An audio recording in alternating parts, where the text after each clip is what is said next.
This kid was seen as a loser by everything at school. But one day, everything changed. He couldn't believe all this power he had. Now, his body was so strong. He was scared of going bald. He broke the record in the running test and did the same thing in the push-up exam. For the weightlifting test, there just wasn't enough weight for him to use. All the students were watching, completely terrified. That was the kid they used to bully. He wasn't that strong if I'd known. I never would have messed with him before. But the truth is things used to be different. This kid was the only one who failed the passer exam, while the whole class celebrated passing. Kanagi Minato felt an inexplicable emptiness. It was the third time he'd failed. He was the student who stayed behind to clean the classroom.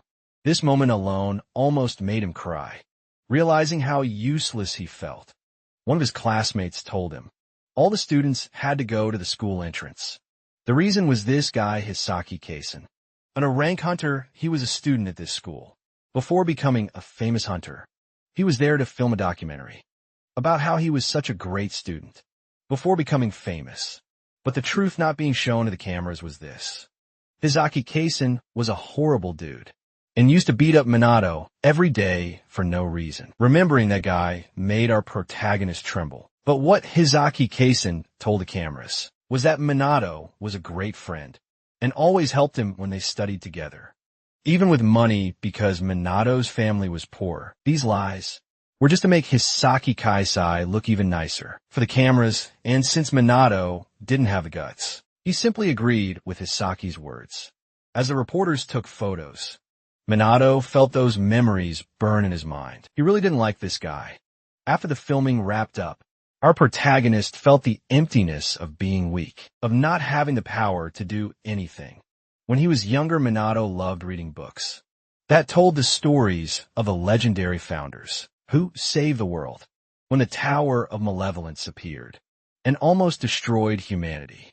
With the monsters that came out of it, incredible people emerged and saved the world. They were all amazing.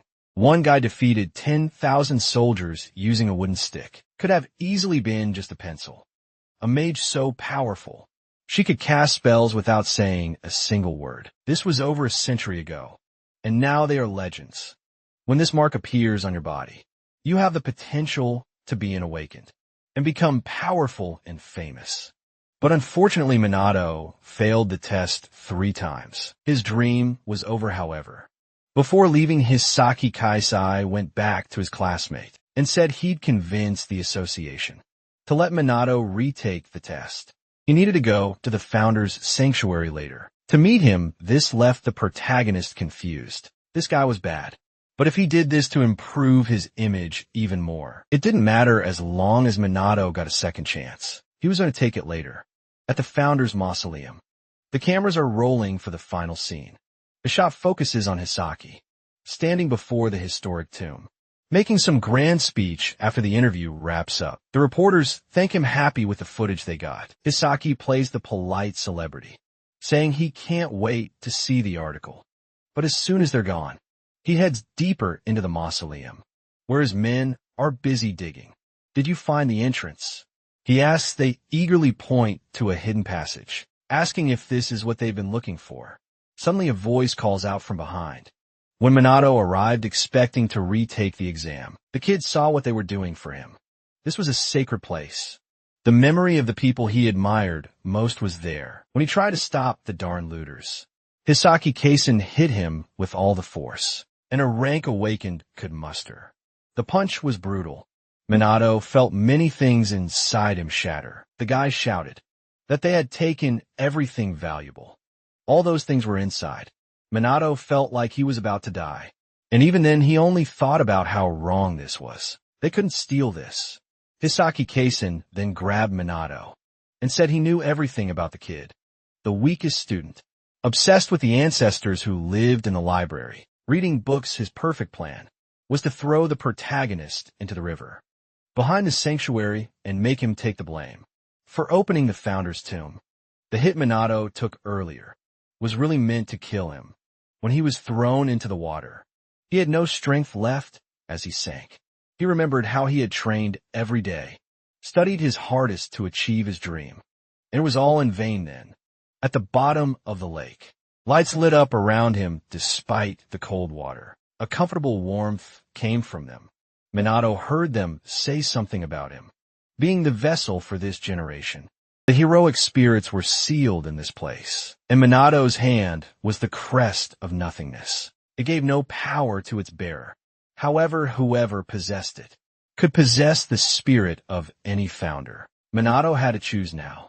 Which of the heroes he would make a contract with magic, endurance, swordsmanship, spear art, any of them. The protagonist then shouted that he chose all of them. He wanted all the powers. Heroes said it didn't work like that, but they were all sucked into the mark. All the souls went inside the seal.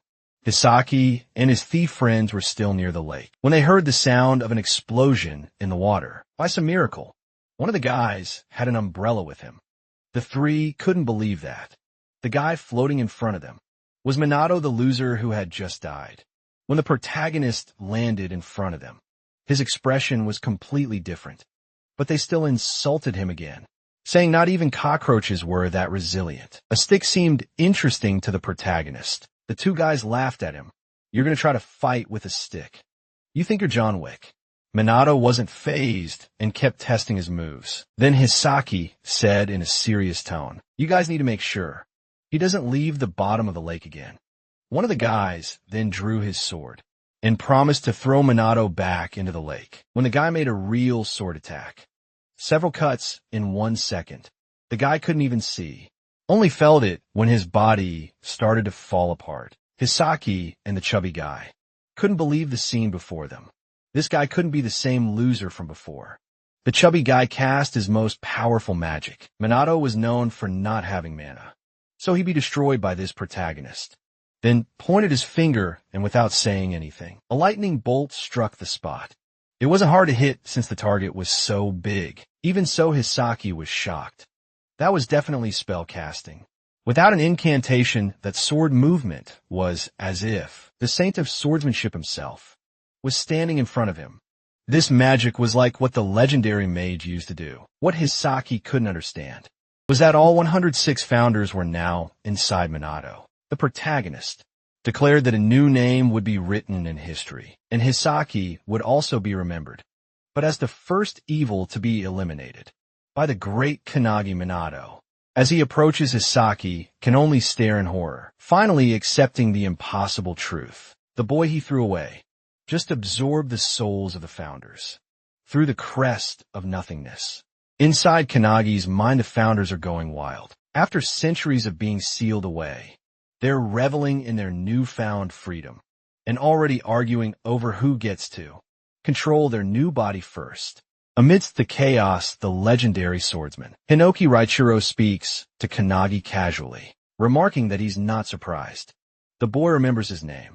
He asks Kanagi what his plan is, brushing off Hisaki as a complete nobody and pointing his attention to a much bigger threat. Right behind him, focused, Kanagi turns to face Hisaki, who's stammering in fear, trying to bluster about being a rank hunter. Kanagi doesn't even waste a word.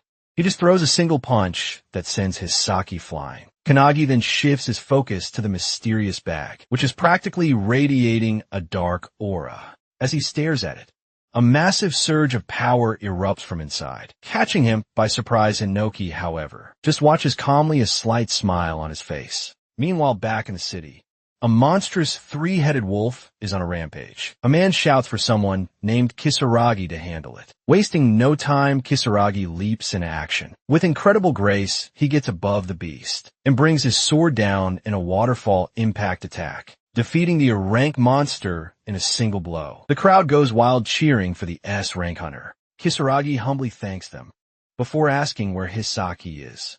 One of the men says Hisaki is probably busy with an interview, remarking how nice it must be to be called the young hope. Saragi just shrugs it off, noting that Hisaki's fame is good for their guild's reputation. But just as they're about to leave, a terrifying pressure wave washes over the entire city. Panic erupts as civilians and even low-rank hunters collapse. Isaragi sees his own teammates struggling, realizing that even A and B rank hunters can't withstand it. He knows instantly an S-rank monster has appeared. The immense pressure is flowing from the founder's mausoleum. Back in the forest, a terrified Hisaki struggles to his feet, staring in horror. As a colossal monster crawls out of the bag, he stammers, Is that a demon? What is that thing? Kanagi explains that by stealing the relics, Hisaki broke the seal that was holding back one of the tower's original boss monsters inside Kanagi's mind. Hinoki analyzes the beast with an expert's eye. He recognizes it immediately as the embodiment of emptiness, a creature far beyond S rank. According to him, its poisonous aura alone can kill thousands, and monsters like this were all too common. Back in his day, this is too much for Hisaki. He completely loses it and bolts, convinced that staying for one more second means certain death. But Kanagi knows a predator's instincts. He warns that running will only get him killed faster. But it's too late the second Hisaki moves. The monster strikes with terrifying speed, shooting a massive tentacle right at him. He barely gets his sword up before the tentacle impales him, piercing straight through his chest. The same sword that once killed a dragon is completely useless now. The creature's tendrils spread across Hisaki's body, draining his life force as his screams echo through the forest. Kanagi, however, just watches, having known this was inevitable.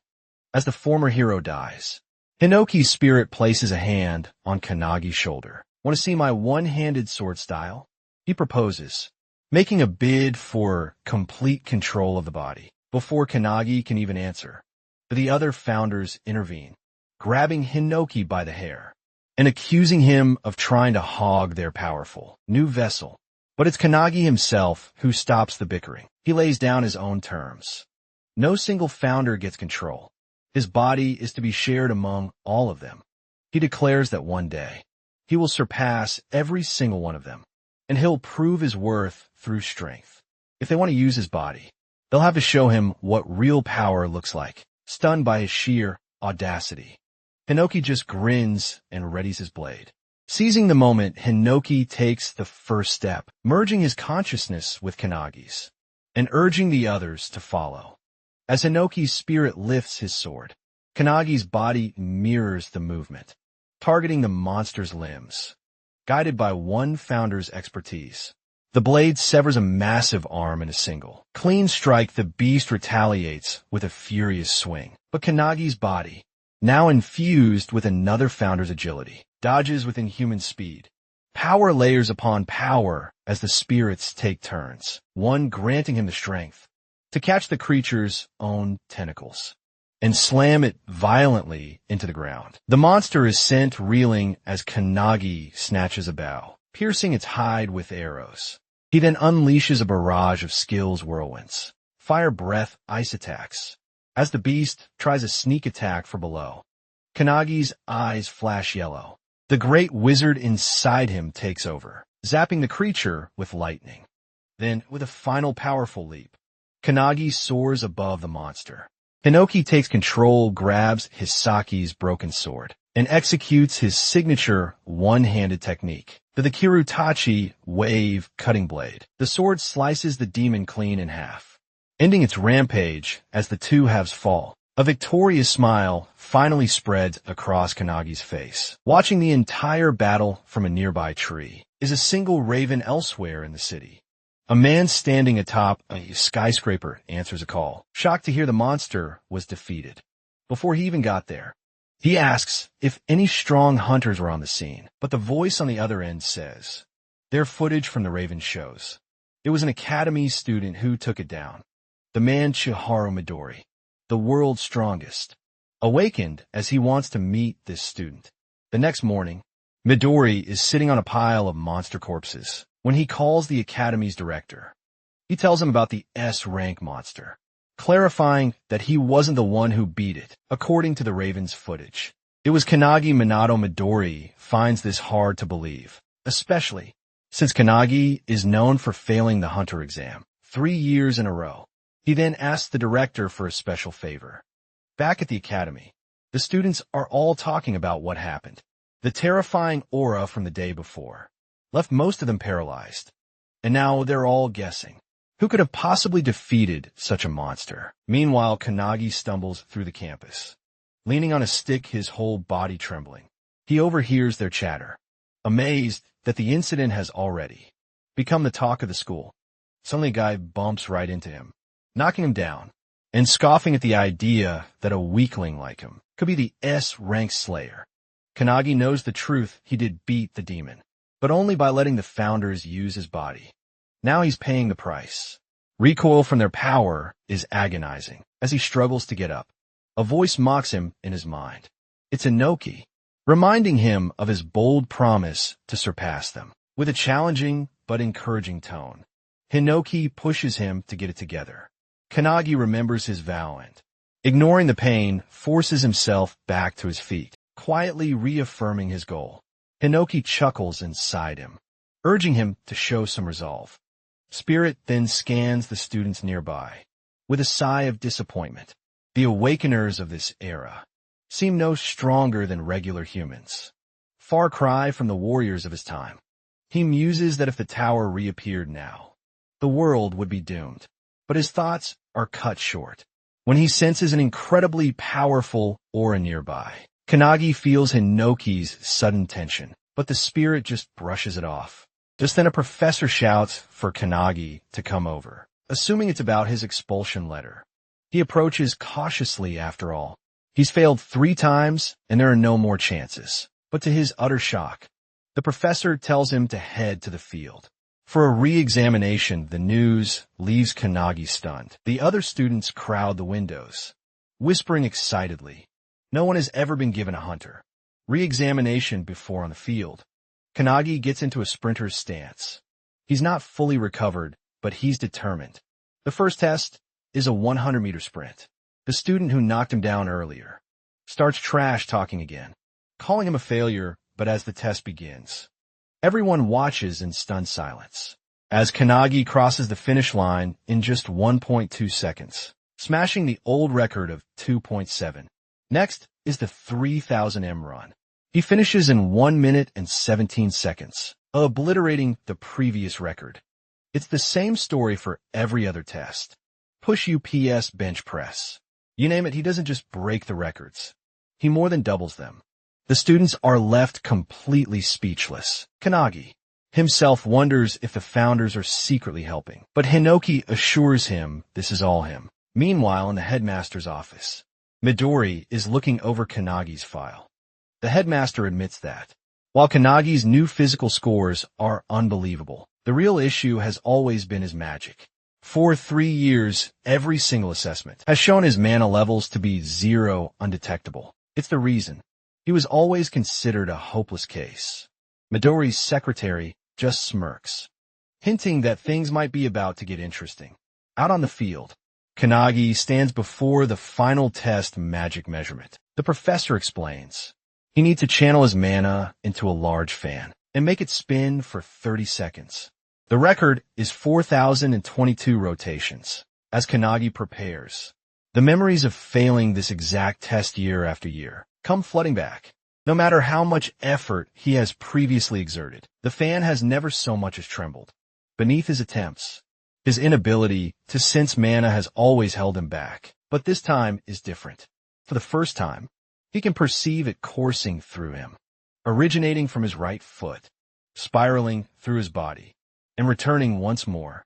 He recognizes that his breathing can regulate and accelerate the flow, allowing him to expel the energy through his right palm. As the professor signals the start of the test, Kanagi releases his mana instantly. The fan spins into motion at an astonishing pace. Counting machine struggles to register the rapid increase in speed, while the sheer force of the wind makes it difficult for the observers to even see the numbers. The velocity escalates beyond expectation, and before anyone can react, the machine blasts the fan, now completely detached, shoots across the field like a cutter. Students cry out in alarm as it hurtles toward the main building, crashing directly into the headmaster's office. With a deafening impact inside, the headmaster barely evades the incoming debris, collapsing from the sheer shock of the event. Midori's secretary, stunned by the spectacle, can hardly process what has transpired. Meanwhile, Midori, unshaken by the chaos, merely chuckles. To him, the resemblance between Kanagi's abilities and his own is undeniable according to Midori.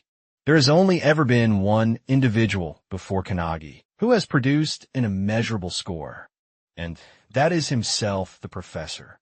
Still, trying to make sense of what he has just witnessed, declares that Kanagi has passed the hunter examination. A wave of excitement ripples through the students as they erupt in cheers. Not only has Kanagi shattered every record, but he has surpassed all expectations.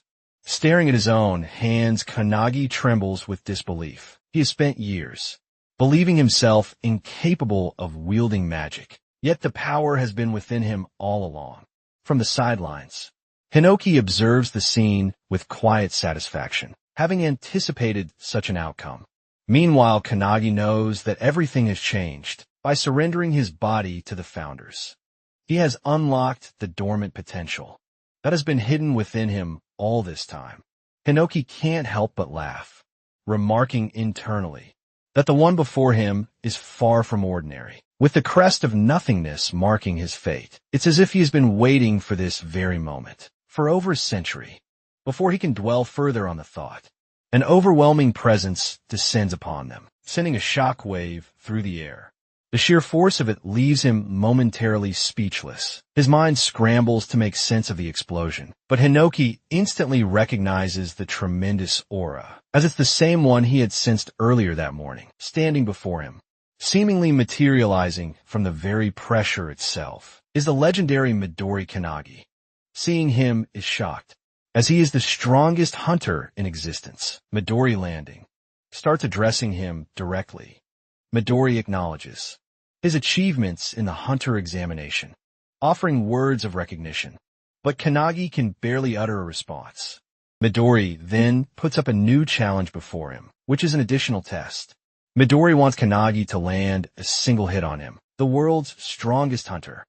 Hearing that, Kanagi is left frozen in shock for a moment. Midori, 23 years old, a man who has earned the title of a full-fledged hunter at the mere age of 9, now stands before him. His feats are legendary, unmatched in all of history. He has turned thousands of demons to ashes. In mere moments, his power so overwhelming that even other hunters dare not stand against him. 10 years ago, he single-handedly eradicated the pandemonium outbreak, and 5 years prior, he subdued the outbreak of Kyushu. He is a living singularity.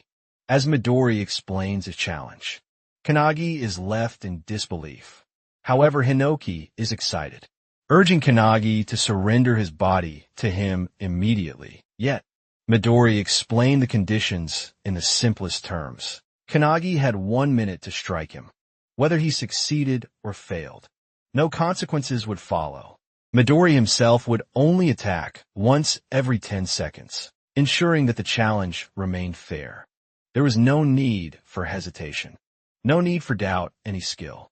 Any weapon was at Kanagi's disposal, while Midori would refrain from using any of his own to prove his sincerity.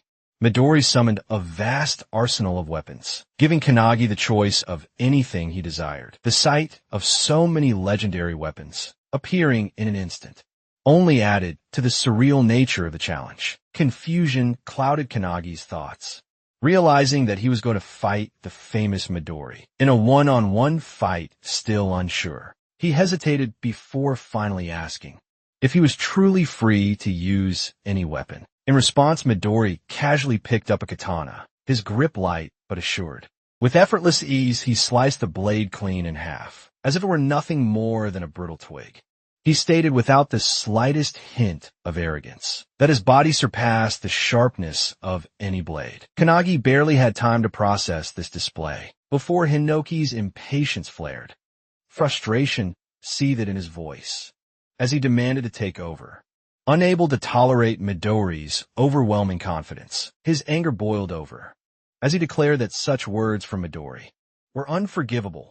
Kanagi could feel Hinoki's energy surging, his presence amplifying, as though he was ready to unleash his full strength. It dawned on him in that moment that Midori's power was comparable to that of the founders themselves. Against that level of strength, He had no real chance of victory. Yet even as realization settled in, that there was no time to hesitate. Meanwhile, all the students gather around for the fight. Without warning, Midori initiated the countdown. Slight smile tugged at his lips. As he signaled the start of the test, Kanagi grabs his sword and charges at Midori, determined to attack. Hinoki questions whether he intends to fight alone, insisting it isn't fair.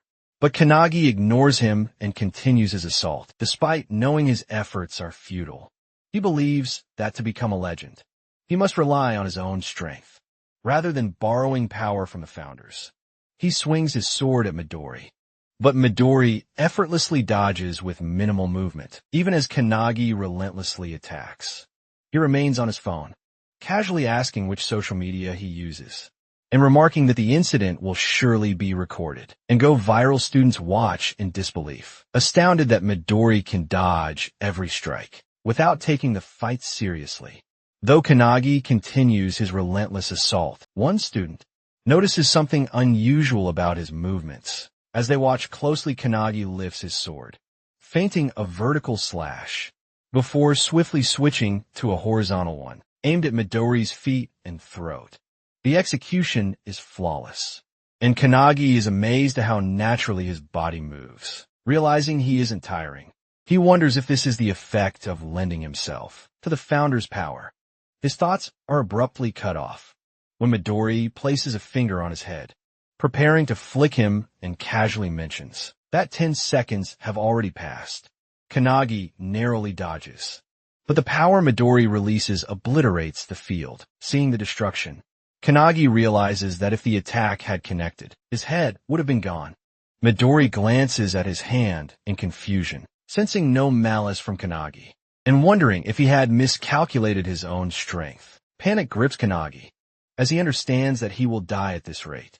Desperately, he tries to recall the sensation of his stronger self. As he focuses, a powerful aura surges from him, catching Midori off guard.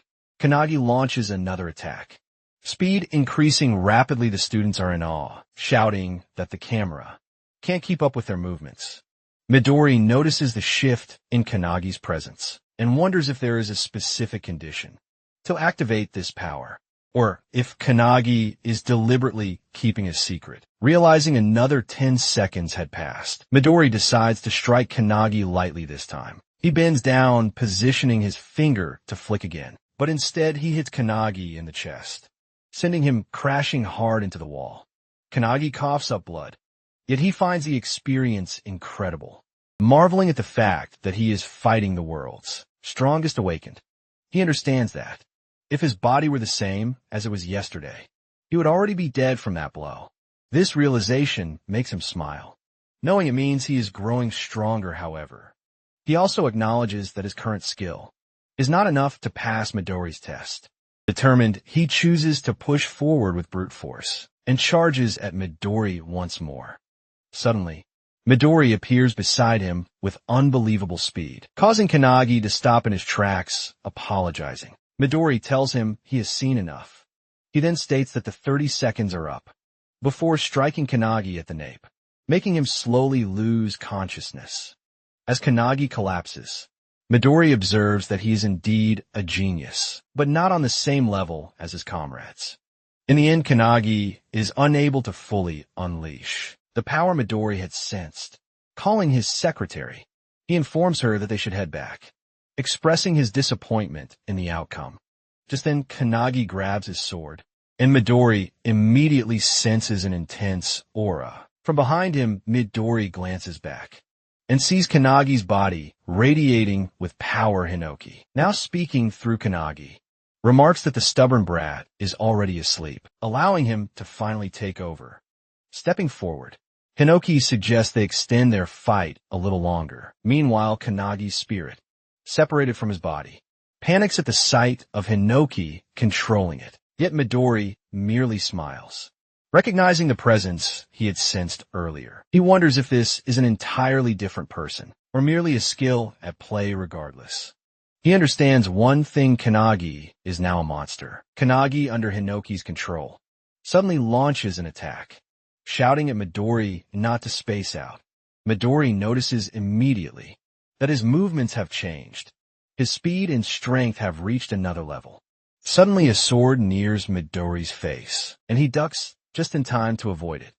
Kanagi swings again, forcing Midori to leap away to create distance. Still in shock, Midori watches as Kanagi swiftly positions his sword. For another strike, he swings once more, but Midori bends down just in time, causing the attack to land on the building behind him. Instead, the students inside scramble in panic, realizing the danger. Midori notices that Kanagi's slashes have become unpredictable, yet he can still anticipate the flow of his movements. It reminds him of ancient swordsmanship, like a relentless torrent of water. Raising his palm, Midori laughs and remarks that such skill is necessary to defeat an S rank like him. He then lifts his hand again, intending to put Kanagi to sleep once more, noting that only 40 seconds have passed. However, Kanagi suddenly moves forward at an incredible speed, swinging his sword and shouting that Midori won't be able to hit him. Midori swiftly jumps back to evade the attack, laughing as he acknowledges Kanagi's impressive skill. The students can hardly believe what they are witnessing. As Midori is on the defensive, Kanagi shouts that Midori is boring and insists that he shouldn't hold back. He warns Midori that if he looks down on him, he will beat him up without hesitation. Kanagi leaps forward to attack, but Midori only laughs and responds with confirmation. With a swift kick, Midori sends a stone flying toward the weapons behind him. Instantly, the weapons float into the air. He jumps, catching Kanagi off guard, and grabs one of the weapons hovering above them. Excitedly, Kanagi exclaims that Midori is finally going all out. They then engage in an intense mid-air battle, clashing foot against foot, stunning the students who watch in awe. They seize every weapon within reach, shattering them into pieces with their sheer strength. Meanwhile, inside Kanagi's body, founders observe Hinoki unleashing his full power. They're impressed that Midori is able to keep up. Old Man Spirits suggests joining the fight, but another founder scolds him, calling him Tactless the Great Wizard. Watching in silence, suddenly realizes that Kanagi has been studying Hinoki's movements, trying to learn from them. He notices Hinoki shifting his center of gravity as he pounces from below, but the sword in his hands shatters once again. Frustrated by the poor quality of the weapon, Hinoki feels a surge of anger. Midori, on the other hand, finds the battle exhilarating and fun. However, he soon realizes that there are no swords left and wonders if Kanagi will resort to firearms. With a taunting smirk, Midori shouts that only 10 seconds remain and teasingly asks what Hinoki plans to do now. Hinoki glances toward the building behind him. Before leaping toward it, he heads straight for the man who had pushed Kanagi earlier and snatches his sword just then.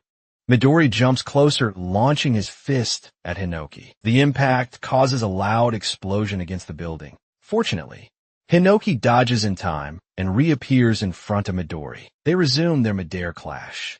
Exchanging blows, Midori shouts that the fight is fun and suggests they continue a bit longer. Meanwhile, the students notice that the building is on the verge of collapsing as the battle reaches the rooftop. Midori's secretary watches nonchalantly. Midori then places his hand on a massive fan and grabs it, causing cracks to form on its surface. He retrieves the fan from the building and aims it at Hinoki with a powerful throw. He sends it hurtling toward him. However, he is taken by surprise when Hinoki, wielding his one-handed sword, slashes through the fan like dice.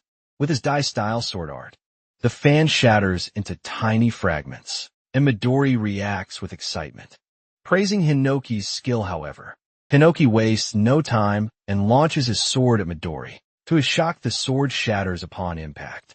Midori raises his hand, aims at him, and calmly acknowledges that 60 seconds have passed before striking Hinoki with his palm, sending him crashing down.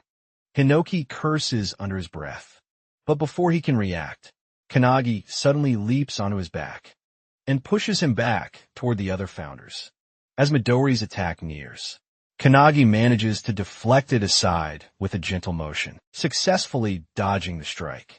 The unexpected maneuver leaves both Hinoki and Midori stunned. However, The impact breaks one of Kanagi's hands, despite that he remains focused on his goal, and delivers a punch to Midori's face with his remaining good hand.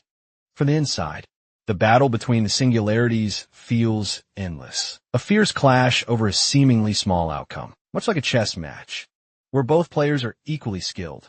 Despite its intensity, Inoki knows it has lasted only a brief moment. Watching with quiet pride, he realizes that Kanagi has carved open a new path to victory. Kanagi, however, is left in shock when he sees Midori halt his fist. Just in time, frustration fills him, as he realizes he has failed to land a clean hit. But then, to his surprise, Midori smiles and deliberately pulls Kanagi's fist toward his own face, acknowledging the effort without hesitation. He confirms that Kanagi has passed. Before either can react further, both collapse onto the ground. The students, observing the battle, murmur in confusion, struggling to comprehend what has just happened. Midori, still holding Kanagi's unconscious body, calls for his secretary Rin and informs that they should leave. Rin arrives beside him and inquires about the outcome. Midori confirms that Kanagi has passed and admits finding him interesting. However, he acknowledges that he has accidentally broken Kanagi's arm and requests Rin to heal him. She agrees without hesitation. The students, overhearing the conversation, struggle to believe that Kanagi has succeeded. The realization soon sets in, and cheers erupt throughout the area. That Kanagi managed to land a punch on Midori. The noise stirs Kanagi awake, and as Rin works on healing him, she cautions him not to move.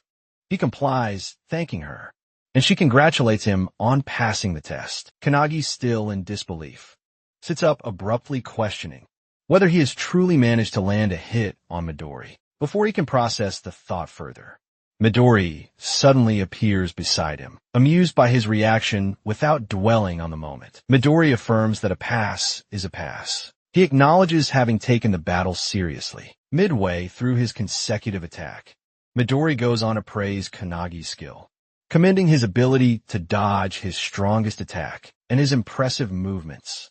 He encourages Kanagi to take pride in the achievement. Kanagi, regaining his composure, accepts the praise without hesitation. He turns his attention to the next step, eager to know what comes after passing. His question leaves Rin momentarily puzzled as she turns toward Midori, equally uncertain, searches for an answer. Later that night, Kanagi was home, helping his mom clean up. While she cooked in the kitchen, she casually asked how many guests were coming. Kanagi wasn't sure, so he just guessed one. His mom then thought back on the day, saying it had been a really big deal. Not only had Kanagi passed the hunter's exam, but he'd also gotten Midori's attention. She told him she was confident in his abilities, believing he'd always been able to achieve anything. Just by trying hard, Kanagi listened quietly, appreciating what she said. But then his mom's face changed. He worried about such a famous person visiting their home, joking that people might mistake it for a doghouse. Kanagi, exasperated, quickly brushed off the idea.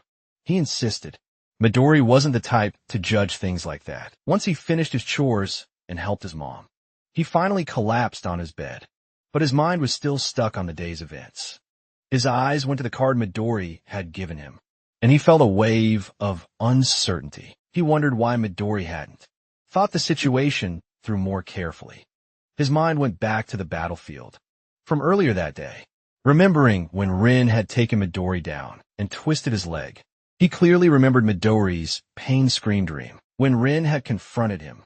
Right then, Midori had reminded Kanagi of something he'd said earlier, suggesting Kanagi had agreed to be one of his comrades if they won. Kanagi, confused, denied ever saying anything like that. Rin, getting more agitated, had tightened her grip on Midori's leg. Midori told Kanagi there were too many people watching and suggested he come to his home that night to talk about everything properly. He promised he'd explain the choices they had and reveal their real enemies. Nagi wondered who these enemies could be. He knew the founders had already destroyed the tower, and that current hunters were supposed to eliminate monsters that escaped the dimensional crack. He wondered if there was another reason, but soon drifted off to sleep. Suddenly, Hinoki's shouting jolted him awake. He saw Hinoki and the founders gathered in his room, confused. He asked why they were there and what was wrong. But Hinoki just said they'd been discussing something, and had just finished still puzzled. Kanagi instinctively covered himself, and worriedly asked if they'd decided who would take his body. Before Hinoki could answer, the doorbell rang apologizing.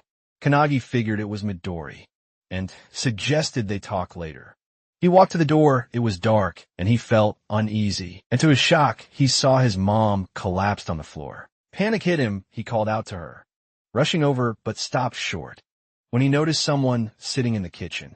The stranger was just eating the food his mom had made, even complimenting it all, while ignoring the huge mess around him. With a mocking tone, the man told Kanagi he should discipline his mom. He even insisted that, if Kanagi wanted to impress customers, they need to get better quality food. Kanagi immediately demanded to know who he was and what he'd done to his mom. The man didn't even flinch. He just yelled at Kanagi to watch his tone and introduced himself as Haitani Goru, an S-rank hunter and a comrade of Midori's. Haitani then ordered Kanagi to grab his luggage, saying they were moving to their base. Rage boiled in Kanagi without a second thought. He launched a punch at Haitani, but Haitani easily dodged and suddenly appeared behind him, asking if Kanagi was challenging him. Kanagi stayed silent, remembering his mom's words. He'd promised to raise him alone with pride. After his dad passed away, he remembered the worn-out shoes she still insisted on wearing, always telling him to buy new sneakers instead. He also remembered her congratulating him earlier and promising to make his favorite tonkatsu for dinner. With new determination, Kanagi glared at Haitani and demanded to know what he'd done to his mom. Watching all this, Hinoki realized Haitani was an S-rank hunter. From the previous era, Hinoki was annoyed by this guy, who he thought was just a rip-off of Midori, and decided it was time to act.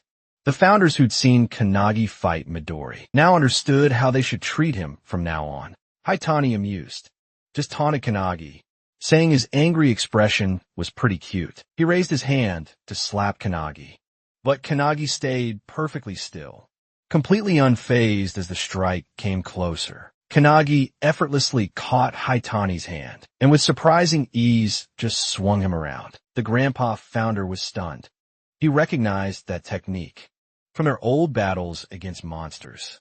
Suddenly Haitani was hurled right out the window, crashing through the backyard wall. But Haitani landed on his feet before he even hit the ground. Haitani regained his stance and walked back, trying to figure out what just happened. He wondered if what he'd just seen was Aikido. He remembered Kanagi's fight with Midori that afternoon. He'd noticed Kanagi's huge aura and swordsmanship, but also a strange, peculiar power. Haitani acknowledges his resilience, saying he's tougher than Hisaki. Kanagi's patience is running out, so he demands an answer. He pushes Haitani to tell him what he did to his mother, who's still inside, twisting in pain as poison spreads through her body. Haitani just laughs. He mockingly points out that Kanagi doesn't seem to know what's going on. Then with a grin, he finally tells him the truth. His mother was in the way, so he put her to sleep with poison. Haitani smirks, adding that if she is, she might only suffer minor side effects. He stays calm, saying he doesn't understand, which makes Haitani look at him confused. Then he asks why they'd hurt the family of someone who might become their comrade. Haitani only laughs at the word comrade. He suddenly appears behind him, ready to strike. He barely dodges Haitani's attack, but the relentless assault keeps coming. As he attacks, Haitani says he'll never be their comrade. He's just a puppet following their commands. Haitani taunts him, saying that once his loved ones become hostages, he'll have no choice but to give in. He calls him naive before he can even react. Haitani steps on his foot and slashes him, mockingly asking if he was right. He quickly backs away, feeling a burning sensation on his cheek. As he reaches up, he realizes the poison is already spreading. Haitani grins, lifting his fingers, which are now coated with sharp poison-laced needles. He teases that it's already in his system. He then reveals that it lets him produce dozens of poisons. From his body, she calls phantom bugs poison. Deadly vision. Haitani then complains about how inconvenient this mission is. He says that if he wanted to, he could release deadly, toxic gas over a 5-kilometer radius. But doing that in the middle of the city isn't an option, he then states. That the poison will kill him in a minute, unless he agrees to join their organization. If he does, Haitani will give him the antidote. Otherwise, he'll die. He thinks about how deadly Haitani's toxin is, knowing it would be an inescapable death sentence for any normal person looking down at his hand. He calls out to Valentine, the god of medicine, asking if she's inside him. The founders look at Valentine, who seems both confused and surprised.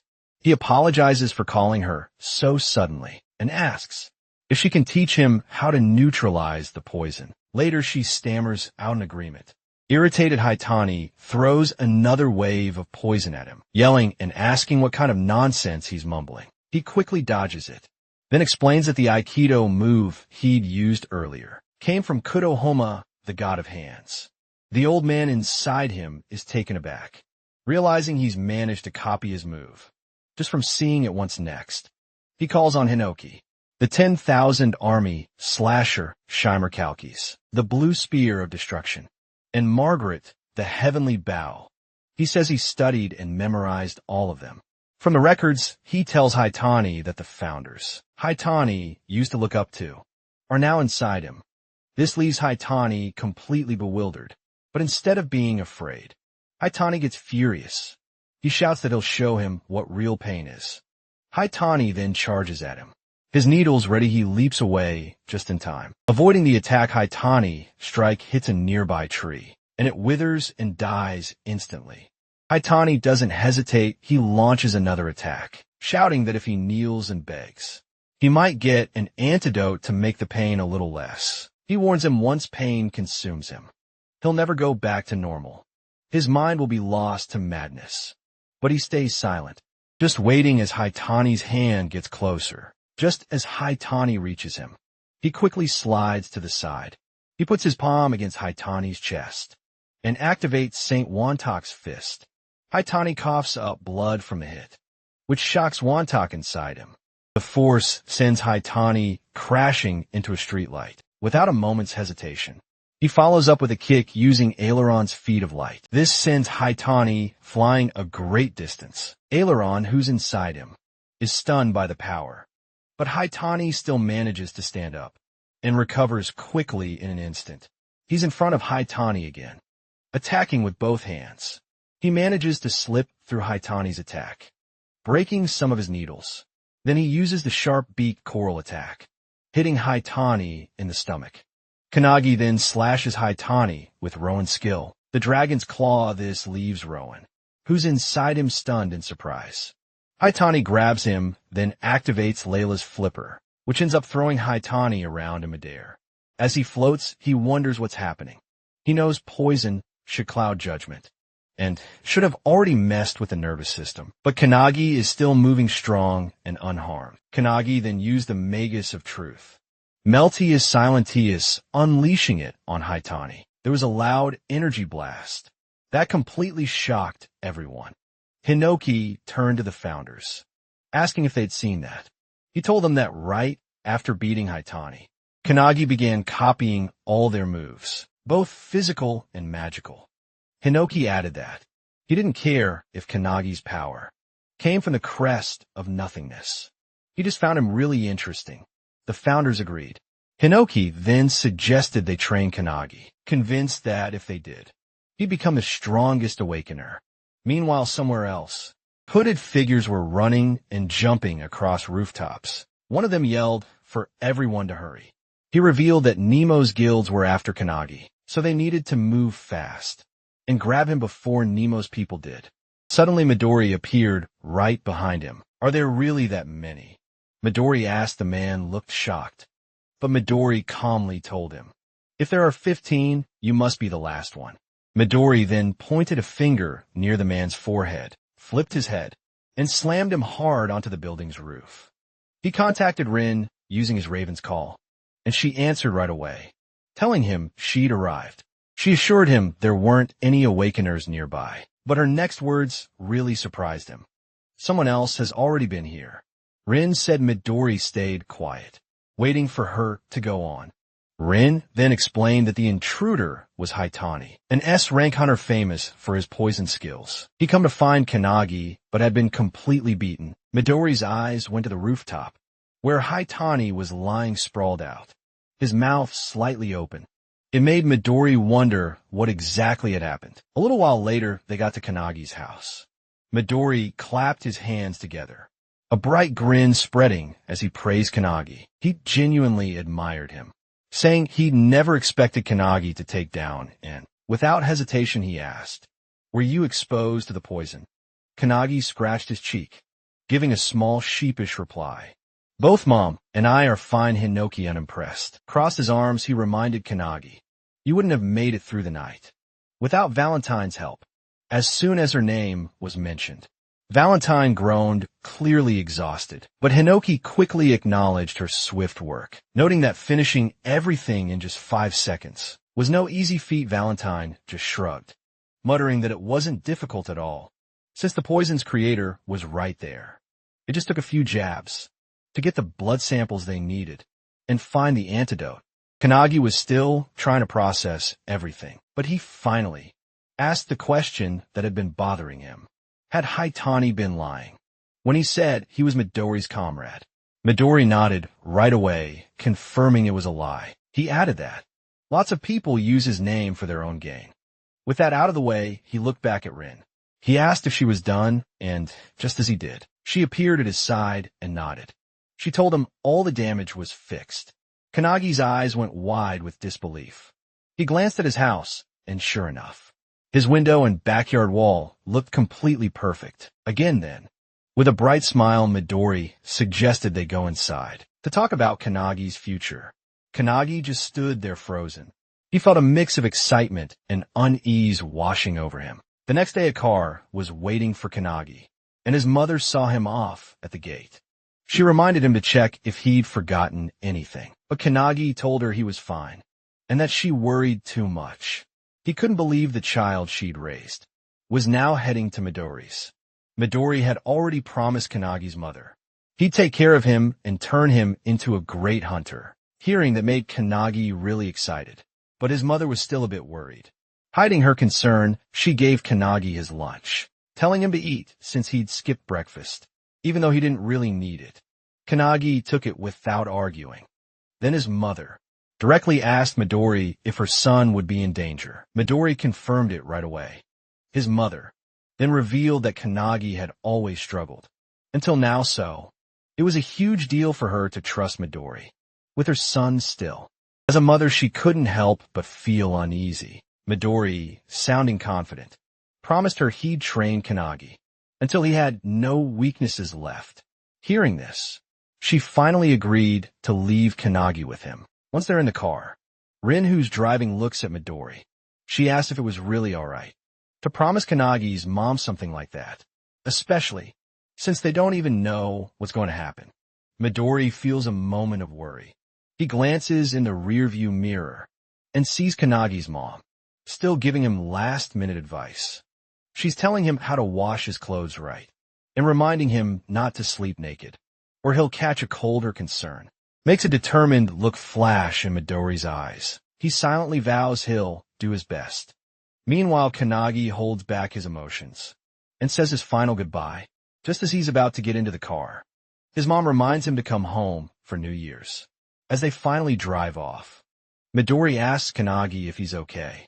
Kanagi admits he had to really control his emotions. Midori leans back in his seat, telling him to just do whatever he feels like, whether that's eating or resting.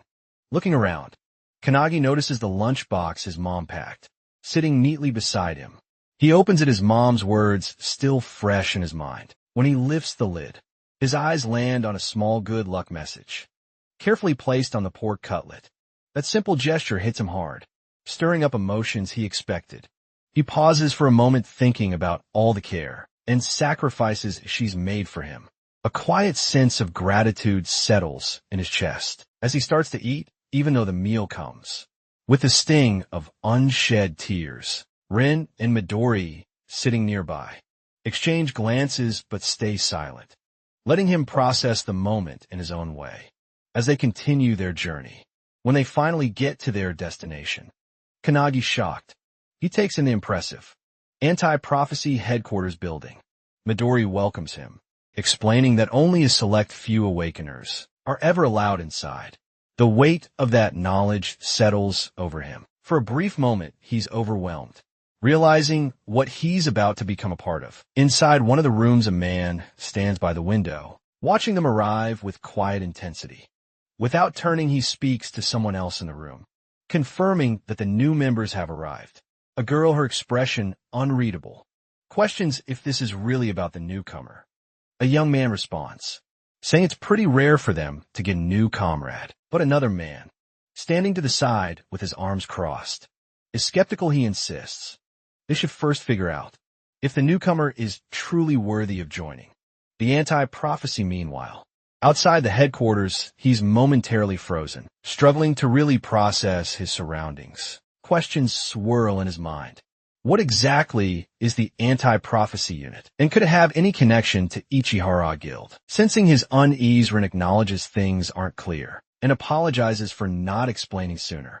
She explains she hasn't been able to tell his mom everything because it's classified. It's a top national secret. Those words hit him harder than he expected as they headed towards the building. Midori suggested they take his luggage to the dorm. First, Rin offered to help, but he turned her down. He could handle it himself. Just as he was about to move, a sudden voice cut through the air, telling them to wait. The unexpected interruption startled him. He looked up and saw the young man from earlier standing above them. Without missing a beat, the man declared he'd be the one to explain everything. Then, in the same breath, he lunged forward with a powerful kick, aiming straight for him. He instinctively raised his arms to block, but the sheer force shattered the ground under his feet. The impact sent a tremor right through him, but he stayed standing, bracing himself against the shock. The man seemed impressed. He acknowledged his resilience and even offered a rare word of praise. Intrigued, he paused for a moment before asking who he was. Without missing a beat, the man stepped back, landing effortlessly on the ground. He then proudly introduced himself as Hanada Hikataru, a member of the anti-prophecy unit and his comrade. The revelation caught him by surprise, but there wasn't much time to hesitate. Hanada had been assigned to explain everything, and ready or not, the truth was about to unfold. Meanwhile, Midori seemed completely unfazed. He just asked Rin for some tea. Rin nodded and poured him a cup, while the other two kept sparring. Midori watched them calmly. His gaze steady, he asked Hanada why they were fighting. If they were comrades, Hanada, still unfazed, explained it served two purposes: introducing Kanagi to the anti-prophecy unit and testing his skills. The explanation stuck in Kanagi's mind, leaving him unsure what kind of test this actually was. Without warning, Hanada moved with swift precision, launching another kick at him. Kanagi reacted instantly, blocking the strike with both arms. Stance unshaken even in the middle of the fight. Hanada started explaining where the anti-prophecy unit came from. Kanagi listened, but he was skeptical. He doubted Hanada would really give a full explanation while they were still fighting. As the exchange continued, Hanada paused for a moment to ask for Kanagi's name before going on without hesitation. He introduced himself as Kanagi Minato Midori, still leisurely sipping his tea. Thought about how Kanagi had been tested again and again, first by the academy, then by him, and even by an S rank. Now he's facing another challenge. He turned to Rin, wondering aloud if Kanagi would always face these constant tests. Rin, looking calm, said it couldn't be helped. After all, Kanagi has been personally scouted. Meanwhile, Hanada just kept delivering relentless kicks, but Kanagi kept blocking with his hands. His endurance didn't waver. At one point, Hanada suddenly asked, "What's the role of a hunter?" Kanagi didn't hesitate, saying, "A hunter's job is to eliminate monsters that emerge from dimensional cracks." Hanada gave him an approving thumbs up, confirming his answer was correct. He then compared a hunter's role to pest control, a simple but powerful analogy. Suddenly, Hanada dropped to the ground, changing the subject with a new question. He asked Kanagi about other dangers. that exist outside of dimensional cracks. The question caught Kanagi off guard. He hesitated, then asked Haneda to clarify what he meant by other dangers. Hanada's expression darkened slightly as he explained, the world faces threats, far worse than just dimensional cracks. He spoke of terrifying events. The Pandemonium 10,000 Demons Castle from 10 years ago, and the great outbreak of Kyushu from 5 years ago. Kanagi immediately recognized these as huge, dimensional breaks disasters that left lasting scars. But before he could even respond, Hanada suddenly lunged at him. Instinctively, Kanagi raised his arms, managing to block the attack. Still, the strike's sheer force sent him skidding backward. Hanada acknowledged his toughness, praising him for correctly remembering the public details of those past catastrophes. He then added that Kanagi would understand much more about them once he started training at the academy. Just as Kanagi managed to steady himself, his breath still measured. He barely had time to react. Haneda suddenly appeared above him. With staggering speed, Kanagi didn't even have time to think. Haneda's leg was already coming down. In a crushing axe kick, Kanagi just barely managed to throw himself out of the way, dodging it. As Haneda's foot slammed into the ground, a nearby tree took the hit, instead splitting cleanly in half. The attack was so powerful, it left Kanagi stunned for a moment. Haneda then straightened up, and his tone changed as he kept explaining. He explained that events like the Tower of Malevolence from 300 years ago weren't just disasters. They were full-scale invasions, direct attacks from another dimension. Kanagi struggled to believe what he was hearing, trying to grasp the weight of those words. This wasn't just history, it was happening right now. Haneda stepped closer, his expression serious. He admitted he didn't understand why today's Awakeners seemed weaker than those from the Tower era. There just weren't as many people who could match the original founder's strength, and that really bothered him. Caught between curiosity and worry, Kanagi finally asked the question. You've been holding back, what should we do? Haneda's answer was firm. That's exactly why the anti-prophecy unit exists. He explained that people who can foresee these threats and predict real catastrophes don't share that knowledge with the public. They only tell the elites, the ones who can actually handle such dangers. And those elites, Haneda stated, are the members of the anti-prophecy unit. Midori and Rin couldn't help but smile proudly when they heard this. Nagi then realized their whole purpose was to stop these prophecies from happening. Haneda then told him that as of today, he was officially part of their group. Haneda welcomed him into the group, saying he was the first person who'd managed to block his kicks one after another. Haneda held out his hand as a sign of acceptance, and Kanagi shook it. Midori and Rin applauded. And then Haneda called for the other Awakeners, who appeared silently above the house. Haneda asked them what they do, but they just stared at him, then vanished, which really surprised Kanagi. Midori said they disappeared like villains, but Haneda just shook his head. He figured they wanted to see how things played out for themselves. Haneda then told Midori to leave it to him, and Midori did, heading off after that.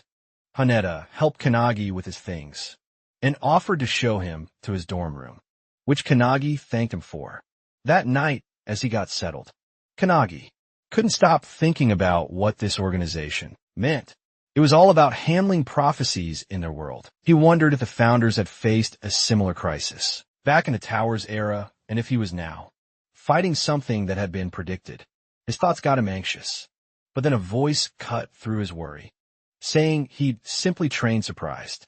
He turned to see Hinoki and the other founders standing right there. He quickly apologized for not talking to them sooner, but Hinoki told him not to worry. They'd already made a decision.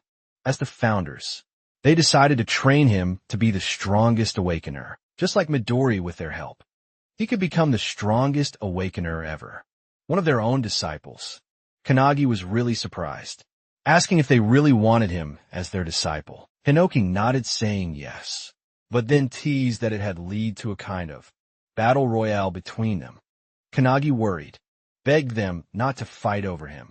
Hinoki explained that's how things had started. But after watching him more closely, The founders had changed their minds. Instead of just using his body for their own benefit, they found training him much more interesting. Hinoki then told him that when Kanagi beat the poison user, he actually copied all their moves. He couldn't do them as well, of course, but he picked up the basics really fast. Hinoki asked if Kanagi understood how big of a deal this was, pointing out it was probably because of his crest of nothingness. But what really made him special was how fast he learned. Hinoki explained that this ability was actually stronger than any of the founders' own talents. As Hinoki spoke, Kanagi felt tears welling up in his eyes. He remembered his old trainers' disappointed faces, the ones who told him he seemed to have no talent. Until now, no one had ever expected anything from him. It all felt like a dream, especially since he'd been treated like trash and constantly bullied for failing the hunter's qualification test. 3 times he remembered his classmates' laughter, their mocking voices telling him to just give up. His name was often forgotten, lost in the crowd, because no one cared enough to remember it. No one had faith in his future, and he was used to being overlooked. But now 2 of the most renowned figures, Midori and Hinoki, were actually acknowledging him. He couldn't believe they were. It made him question if he even deserved this sudden happiness. He'd admire them from afar for ages, never once thinking they'd actually trust him. Hinoki noticed his reaction, came closer with a reassuring smile, and put a hand on his shoulder. He told him not to let his emotions take over. Then it was revealed their actual souls were inside him, especially when he slept. This presence meant he could access a space, not limited by time or dimension. Knowing this, they laid out his rigorous training schedule. Every afternoon, he'd train with the anti-prophecy unit, and at night, in his dreams, he'd continue his lessons. Peaceful sleep was a thing of the past, but he'd already braced himself for the challenge. He accepted their guidance right away, determined to follow whatever they said. Night passed, and morning came. In the bathroom, Hanada was washing his face when he saw him walk in. They exchanged greetings, but he still looked really tired. He was clearly exhausted, he admitted. He hadn't adjusted to the grueling schedule yet. Hanada understood perfectly, remembering how he'd struggled himself when he first started at the dorm. But then something unexpected caught Hanada's eye, a powerful aura coming from him. His curiosity was piqued. So Hanada impulsively threw a swift kick, yet with an almost effortless move. He just lowered his head, spat out the water in his mouth, and walked away. He didn't even look back. He dismissed Hinata's silly stunt, saying he had no patience for that kind of thing so early in the morning, and was going to the cafeteria first. Hinata was left in disbelief. He realized his attack was faster than yesterday, but had been dodged so easily. Moments later in the cafeteria, Hinata spotted a good place to sit and walked over to a woman who was eating some fruit. He asked if she minded if they joined her, and she gave a short, curt approval. Hanada took the chance, sat across from her, and motioned for him to sit next to him. Then he recognized her. This was one of Hanada's comrades from yesterday, but she still seemed distant. She spoke to him formally, making it clear she didn't really want him there. Even so, he greeted her and introduced himself. Her indifference was immediate. She wasn't interested in learning his name, and she certainly didn't plan on remembering it. She even raised her fork, pointed it at him, and declared she'd only acknowledge his name when she deemed him worthy. Until then, training was the priority. He'd have to go with her on a mission to get rid of a prophecy. This prophecy went all the way back to 1945, when people found the first prophecy book, buried deep in the Antarctic ice. 3,000 meters down, they called it the Book of Doom. Its writing was crude, almost like a child scribbles, but it predicted a catastrophic future. It said that 80 years later, the world would face a devastating attack and a bunch of apocalyptic disasters. The words were so heavy that everyone took it seriously. Later, as they were driving, she asked him why he thought the world believed the book's grim predictions. He thought about it for a moment, then looked at her, still not sure what her name was. But before he could even ask, she told him there wasn't any need for introductions and just wanted his answer. He figured the prophecies had to be accurate, but she reacted right away. She scoffed at his answer, practically questioning his intelligence. She told him that if even one thing in the Book of Doom came true, the world would end. That revelation stunned him. As they kept talking, he turned to Haneda, wondering how many prophecies were actually recorded. Haneda guessed around 200, and that just left him speechless. He couldn't help but wonder if the world was already beyond saving. But Midori reassured him that they'd already prevented almost 180 of those prophecies, which totally amazed him. Still trying to wrap his head around it all, he went back to asking why the world believed in the book so much. The woman explained that an explorer named Bernard Russell found the Book of Doom. The second Bernard opened it. The very first page said, "Hello, Bernard," along with a precise time, stamped March 17th, 1945, 11 a.m. on a sunny day. The exact moment he discovered it. That eerie accuracy left no room for doubt. Hours later, they got to their destination. Tokyo Sumida ward an intermediate level. Dimensional crack had opened up there. As they got closer, guards blocked their path firmly, saying the area was off limits.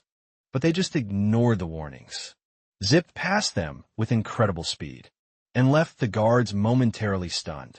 He hesitated, wondering if it was really okay to go on, but Haneda quickly reassured him it was. The woman then started explaining the big crisis they were dealing with. She explained that big problems, like the Third World War, the dark side of the moon, an invasive pandemic, and the floating trees were all considered emergencies. Out of those, the pandemonium outbreak, which Midori managed to stop, was an especially bad one, even though the Book of Doom's pretty well known. It's just one of many magic books, scattered all over the world. The anti-prophecy unit's whole job is to gather information, analyze predictions, and act before things happen. She then went through the different threat levels. They dealt with a rank 3. For instance, meant one or more regions getting destroyed. A rank 2 was a national emergency, while a rank 1 affected the planet's environment as a whole. Then there was the special rank, reserved for when the world itself was going to be destroyed. He listened carefully, and as he realized how serious everything was, he grew alarmed. He urgently asked if these missions were now completely up to them. The woman didn't flinch. She confirmed that yes, those duties just came with being part of the anti-prophecy unit. Not long after, Kisaragi and his team spotted them crossing the caution line and immediately confronted them. Kisaragi, thinking they were just civilians, warned them to turn back, explaining how dangerous the area was. But she brushed off his concerns, stating that today's prophecy was a rank 3 event. The dimensional crack in front of them looked like an intermediate B rank, but it was actually a much bigger threat. A rank 3 disaster codenamed Yellow Journal. She was sure the crack would get bigger, and almost on cue, it started widening at an alarming rate. Kisaragi turned his eyes wide with horror as the fissure completely tore open. Then a wave of creatures started pouring out, each one more monstrous than the last. He sharply commanded his squad to get ready for battle, but the response was both immediate and brutal. The creatures overwhelmed his forces in moments, cutting them down with little resistance. Panic set in, and he cursed under his breath, realizing that even B and C rank hunters were struggling to hold their ground. Then, his attention shifted to something even more dangerous. The immense pressure coming from a boss-level monster. Watching the newcomers stride forward, Kisaragi tried to intervene again, warning them to stay back. But before he could say anything more, the woman pressed her hand to the ground and cast a spell called Trismegistus.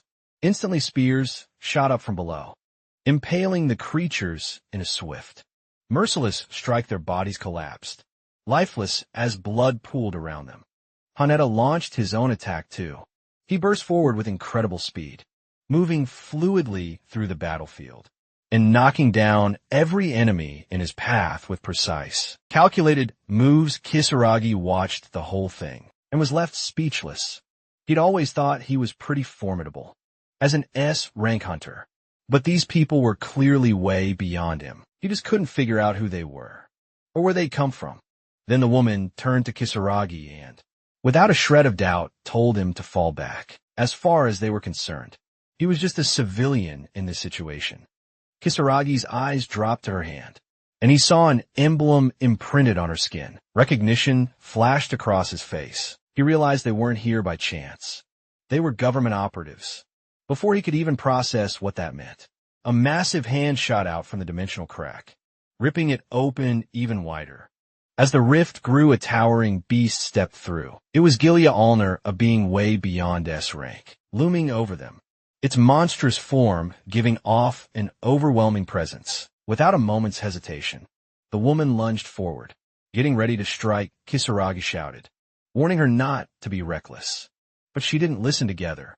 They launched their attack, completely unfazed by the threat in front of them. Hinata quickly started hitting the beastman with a series of kicks, only to realize with shock that his attacks weren't doing anything.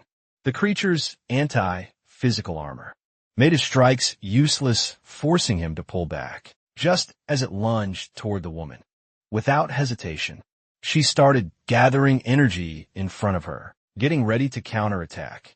But before she could even react, Kaneki suddenly appeared between them. He stopped the beastman's attack with just his bare hand. The impact made the beastman explode in a burst of energy, stunning everyone for a moment. Once the dust settled, Hinata recognized the attack. It was a penetration shock. What really shocked him, though? That Kaneki had taken down an S+ rank monster with one hit him. That Kaneki's strength had grown a lot overnight, even though the woman called out that such force wasn't necessary. He knew that when you're up against an enemy with high physical resistance, striking from within is the most effective way to go. He learned this from Wantak, the Fist Saint, who taught him the basics of penetration attacks. Just the night before after that, Kaneki turned to the girl and asked for her name, saying he'd saved her so he at least deserved to know. That much she excitedly told him. Her name was Akane. There wasn't time to dwell on things. Kaneda spun back to the battlefield, powering up to take on the new wave of monsters. Bursting from a crack, the woman wasn't fazed. She unleashed her own attack, drenching her enemies in liquid mercury, then igniting it into a powerful explosion. With her Mercurius reject skill, together they pressed forward, seeing how right Kaneki had been earlier. Breaking their enemies from the inside was proving far more effective. She was determined to push on, so she signaled Hinata without hesitation. They both headed straight for the dimensional crack. Izaragi could only watch in disbelief from behind. He knew the world beyond that crack was entirely different, an unknown realm packed with unimaginable dangers. Going inside was pure madness. Before he could even react, they'd already rushed ahead, leaping through the crack without a second thought. Kisaragi was left standing there, surrounded by the lifeless bodies of a rank monsters. And it hit him. These two weren't ordinary fighters at all. They had to be part of that rumored secret organization. The moment they stepped into the dimension, an overwhelming swarm of creatures was waiting for them. Akane quickly assessed the situation. She noted that the monsters were identical to the ones outside, then raised her hand with perfect precision. She conjured a barrage of mercury spears, instantly impaling the creatures. Kanagi, still running, watched her technique and acknowledged her immense power.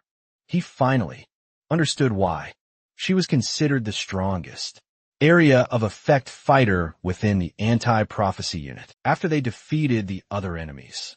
Akane now stood in front of a massive bear monster, just as she was about to attack. Though Haneda leaped toward it first, the bear saw him and swung its claws. But Haneda dodged by jumping onto the roof. He then followed up with a barrage of kicks, all around the beast. Kaneki watched amazed as Haneda moved so effortlessly, simply giggling, but then, to his shock, Kaneki suddenly rushed at the bear and unleashed a barrage of kicks. Just like Haneda had he even asked Haneda if it looked similar to his own technique. Kaneda was taken aback, but he couldn't help but smile in amazement. Once they defeated the monster, they ventured ahead. Akane noticed that the deeper they went, the fewer enemies they encountered. They finally reached a huge, open space that looked just like an arena. Suddenly they felt an aura all around them, and they knew something was coming. Suddenly, to their shock, a huge enraged Minotaur warrior monster jumped right in front of them. It wasn't just any Minotaur. It was a boss.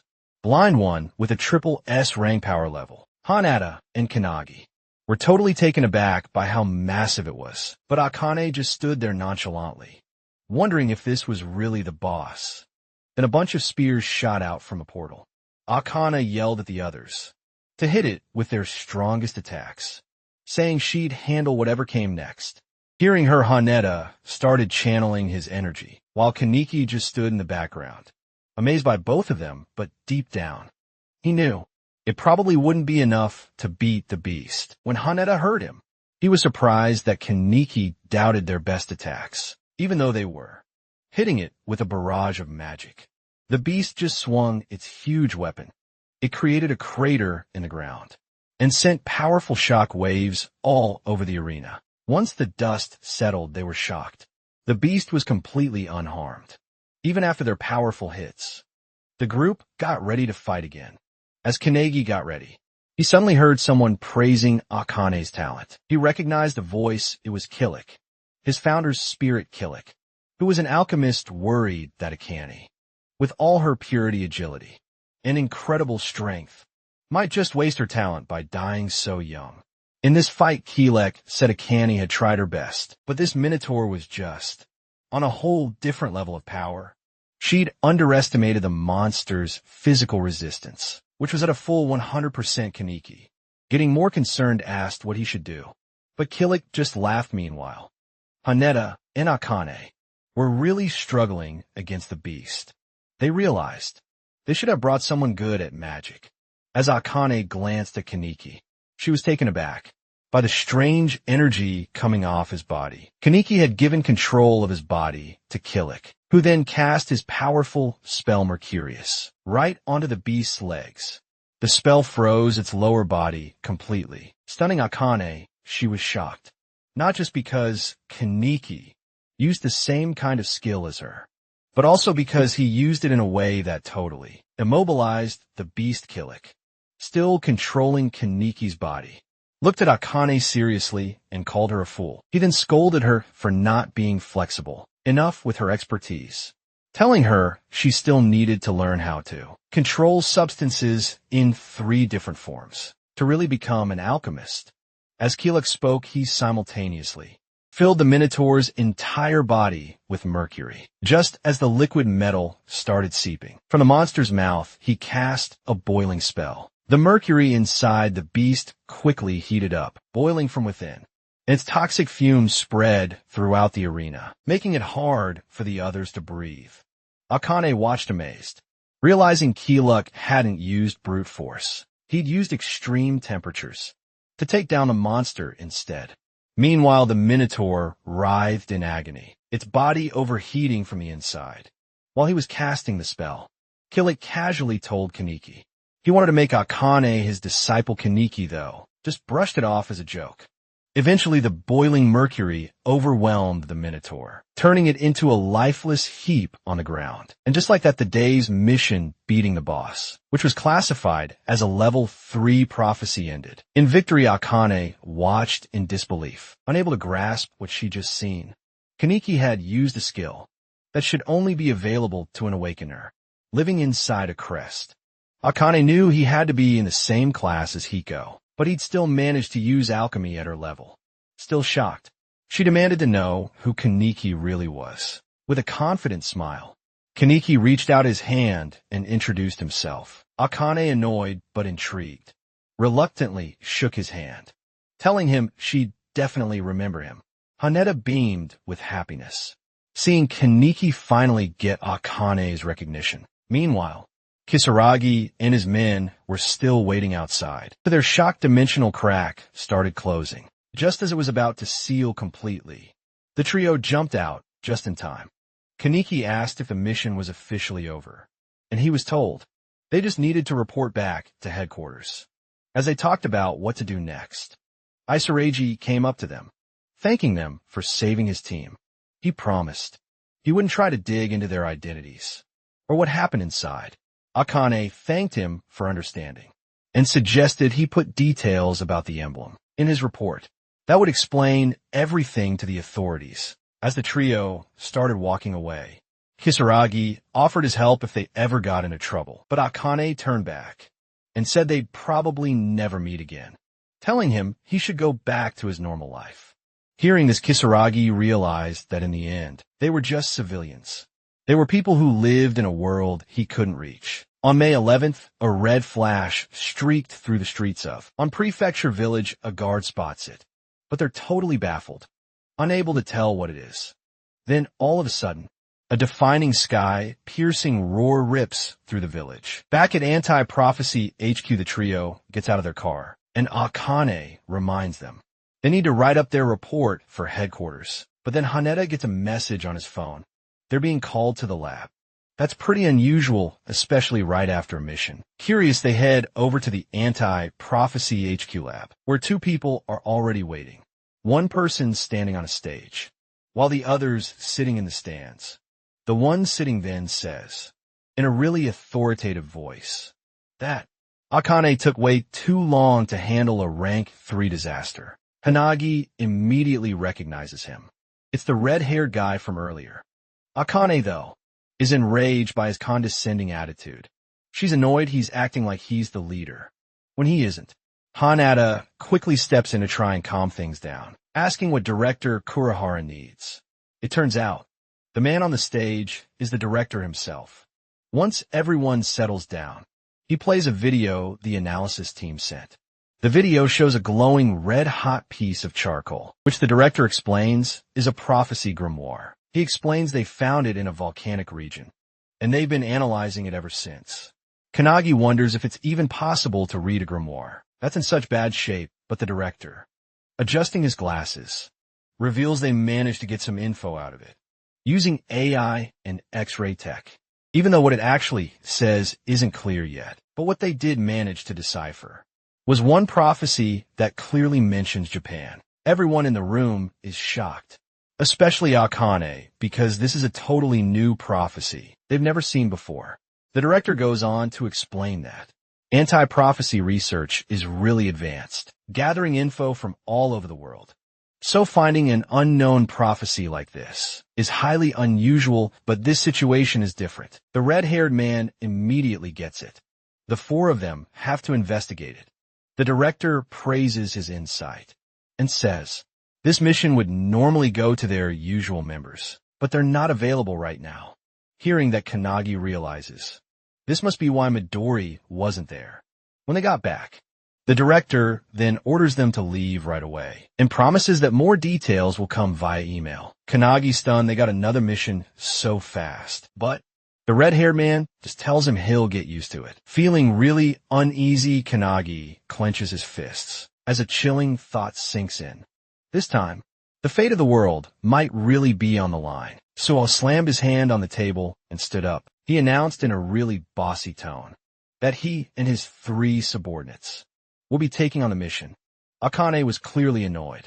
He was acting like a boss again. As they left, the director gave them a final warning. He told them to be cautious, since they didn't know how severe the mission was. He also reminded them that, even if the prophecy started unfolding, they'd have to wait for the main force before doing anything drastic. In the car, Kanagi felt uneasy about all the mission's unknown dangers. From the front seat, Suo suggested they get some rest. He noted that Kanagi had just finished his first mission, but Akane, driven by pride, refused. She insisted he had no right to give her orders. To her surprise, though, both Haneda and Kanagi immediately accepted his offer and dozed off within moments. Akane was determined to stay awake and struggled to fight off sleep. But as the night got deeper, exhaustion finally took over and she drifted off too. Sometime later, the car stopped. Akane stirred awake and noticed the vehicle was empty. Alarmed, she rushed outside and found the others standing on a cliff, staring down at a glowing light below them. What she saw left her in utter disbelief. A massive magic circle sprawled across the ground, its scale far beyond anything they'd imagined. Haneda quickly grasped how serious the situation was. It was far worse than they'd expected. The prophecy was nearly complete. Skeletal figures were emerging from the ground, still trapped inside enormous crystals. Their eerie glow cast an ominous light over the entire area. It sent chills down their spines as they realized they might already be too late. These skeletons were the 23 residents of the village mentioned in the report. Suo recalled a similar incident from the past. 30 years ago, the Wakayama mansion had mysteriously vanished, and a dimensional rift had nearly opened. As he explained this, the massive pillar at the center of the magic circle began to erupt with bursts of energy. Noticing this, Suo urged them to move quickly. Haneda drew his sword and asked what they should do. Suo revealed that they had to stop it. Akane quickly reminded him of the director's orders. They'd been told to wait for more orders. But before they could even discuss it, they felt a huge aura behind them. When they turned around, they saw Kanagi, covered in massive energy and ready for a fight. The group immediately realized Kanagi felt much stronger than before. Even so wasn't fazed at all. He just smirked, leaped forward, and told the others to come with him. Everyone rushed after him, though Akane warned him not to be so reckless. As they charged down toward the magic circle, Hinoki and the mage suddenly picked up a smell in the air. It felt eerily familiar, a scent they'd come across many times in their lives. Just then the ground trembled violently, and with an explosive burst, a huge hand shot up from under the earth. Hinoki's eyes went wide in shock. He now knew exactly what they were smelling. It was the stench of a forbidden technique, the very prophecy written in the Book of Scorching Heat. Hinoki explained that long ago, during the Episai period, an awakener named Bandu Shirjima, who was the leader of the Dark Magus, had committed genocide. The Onmyoges eventually killed him, but an entire village got caught up in the whole ordeal. Shirjima had collected the blood of those fallen villagers and used it to draw a magic circle, making sure he'd be reincarnated 1,000 years later. His goal, to devour everyone and rule the world as a demon king. Before he died, he'd left behind a forbidden technique that showed how living beings would be sacrificed for his resurrection now. In the present, Shirjima has been reincarnated as a boss, whose rank no one knows. His mission is clear. His mission to fulfill the prophecy of scorching heat. He looked down at his hands and scowled, realizing he'd been brought back with way less power than he'd expected. He wondered if there weren't enough sacrifices for the ritual. As he looked around, he noted with amusement that, even after 1,000 years, the place hadn't changed at all, but his lips curved into a maniacal grin. When he spotted the anti-prophecy unit coming closer, he just thought they were more sacrifices for him to take, channeling his dark arts. He unleashed Plate of Een, causing a huge explosion right under the charging anti-prophecy unit. Hanagi's alarmed when the blast hits Hinata and Akane, but they're fine once the dust clears. Then his expression darkens as he sees a dark magic circle appear. Under where they landed, it's the Death Realm dark art. Hundreds of spirits come out of the circle, reaching with their ghostly hands to grab Haneda and Akane. They struggle, quickly realizing Shijima's much more skilled than they thought. As Shirjima watches his spell work, he suddenly feels something behind him. It's Kanagi hitting him with a surprise attack.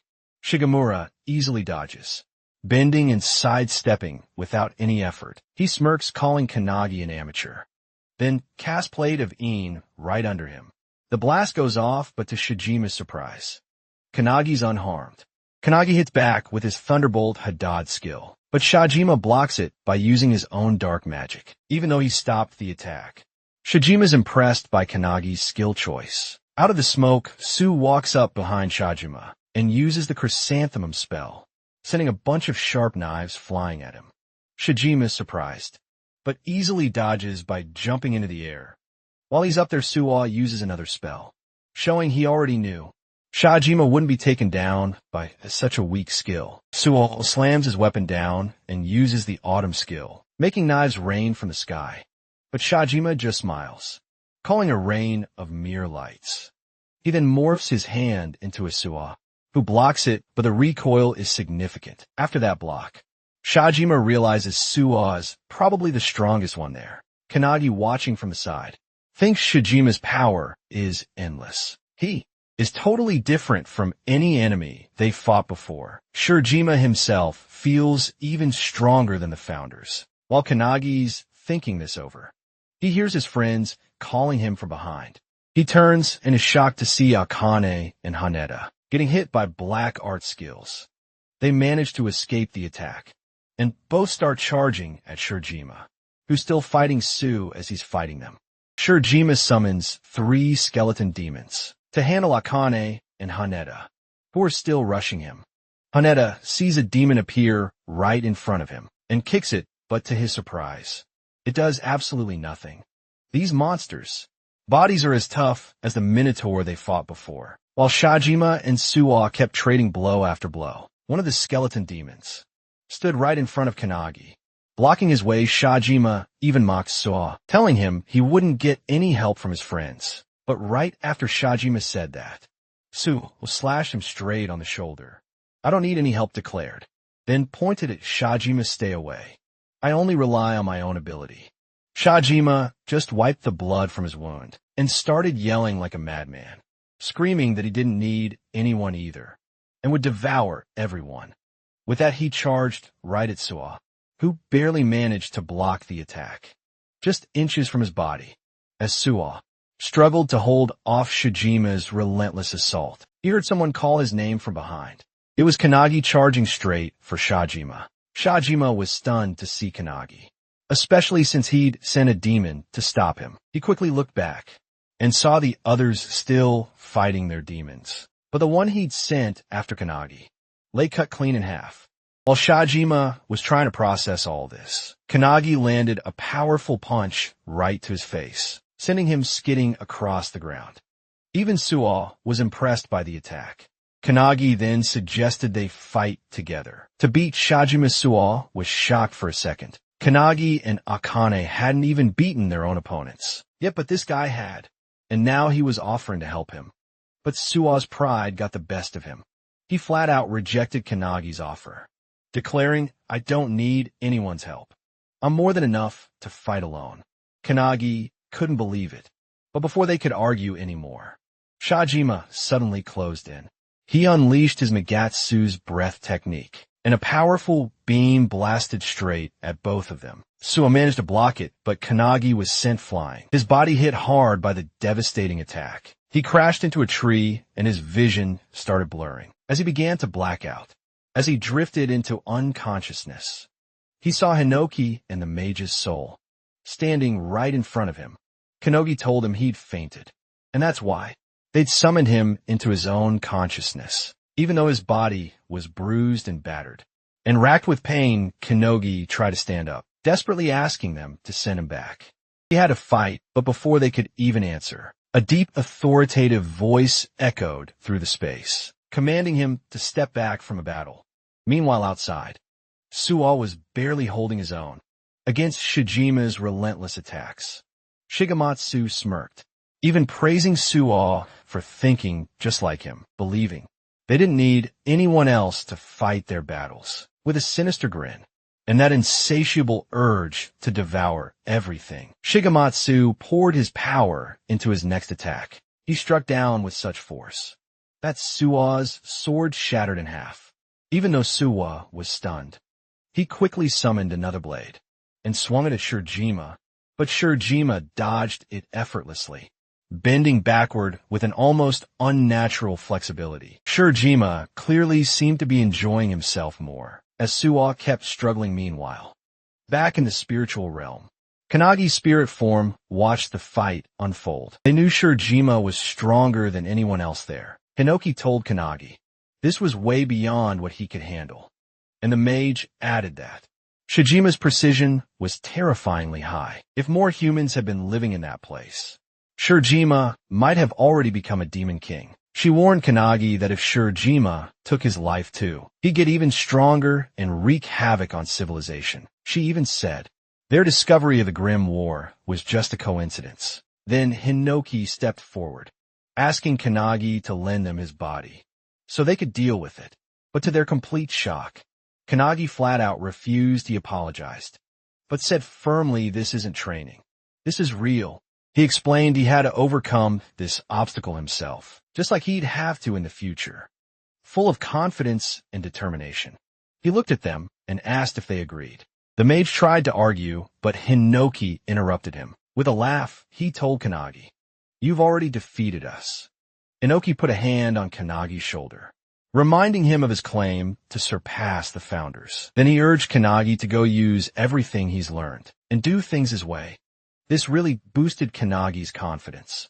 With a determined look, he faced the battlefield, asking the founders to watch over him. Without a moment's hesitation, he dashed toward the field, where Shajima and Suo were still fighting hard. Suo looked battered and beaten.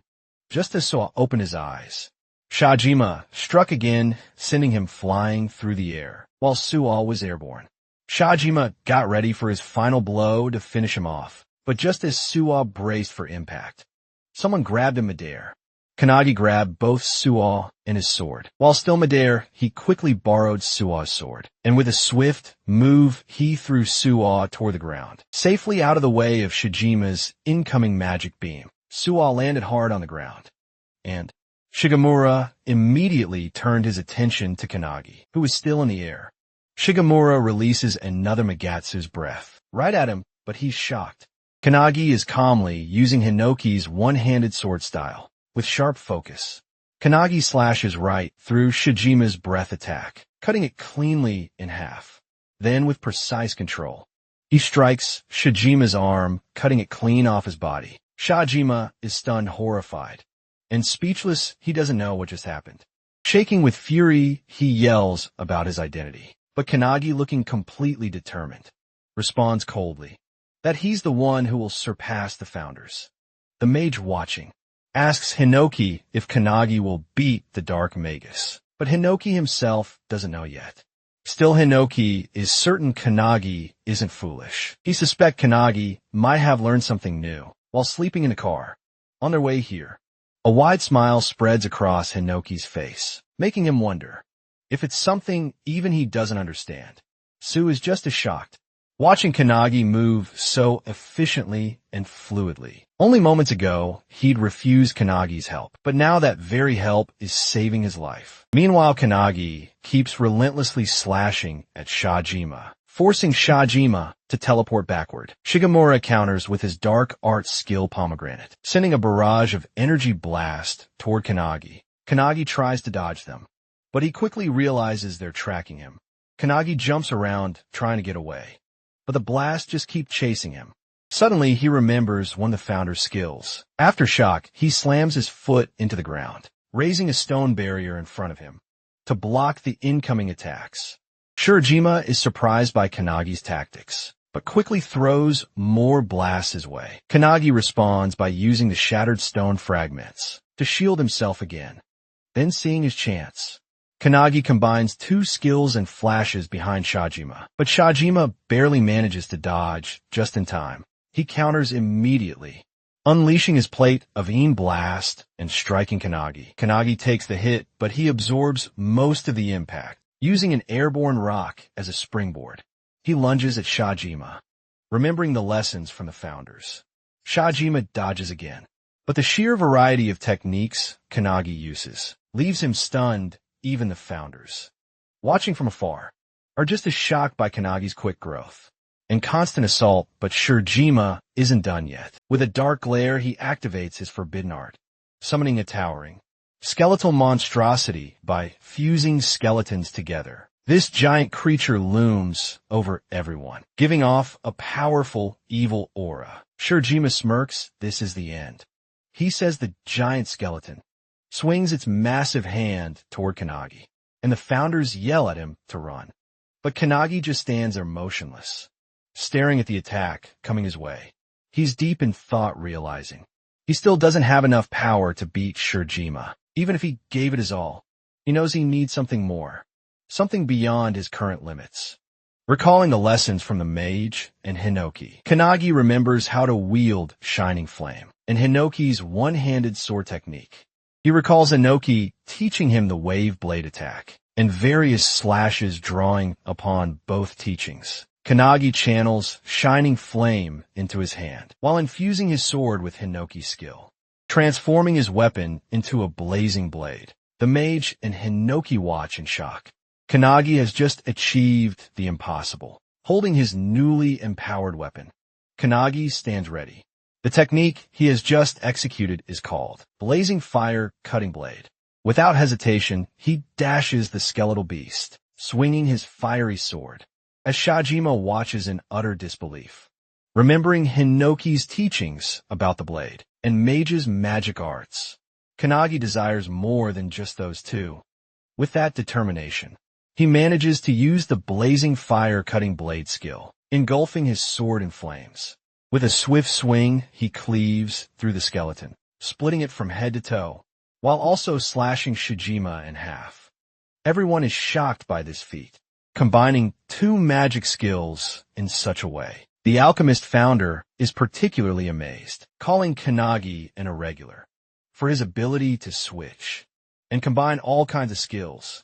He never expected Kanagi to be capable of merging techniques so effortlessly, and he suspects there may be even more to his potential. Suddenly, the alchemist vanishes, leaving Hinoki confused mage. Overhearing his words agrees, realizing they may have underestimated Kanagi's abilities. She now feels a twinge of concern, wondering if it's wise to raise someone like him. However, Hinoki is thrilled by Kanagi's power and eager to see just how far he can grow. As Kanagi lands on the ground exhausted, he is shocked to see Shajima, who had been cut in half, beginning to regenerate from his own blood. Furious, Shigemaru snarls that if the attack had hit his head, he might have died, channeling a dark energy. He forms a death ball, vowing to end things himself. But just as he speaks, TSU suddenly slashes his throat from behind. Shajima is decapitated, caught completely off guard. As his body collapses, TSU grabs Kanagi, who has fallen unconscious. Holding him, TSU recalls a distant memory. His older brother once carried him in the same way. It had been a freezing night under a bridge, with snow covering the ground. His brother had promised to get food for him. In the morning, as Sue drifted off to sleep, they had heard the sounds of a grand parade. Above the bridge, others celebrating while they shivered in the cold, stomachs empty. This memory reminds Will why he chose solitude. Shigemura had tried to manipulate him by preying on his loneliness. But now looking at Kanagi, he realizes something: he is not truly alone, and even if he is, he can endure it. As he ponders this, the barrier around them begins to crack.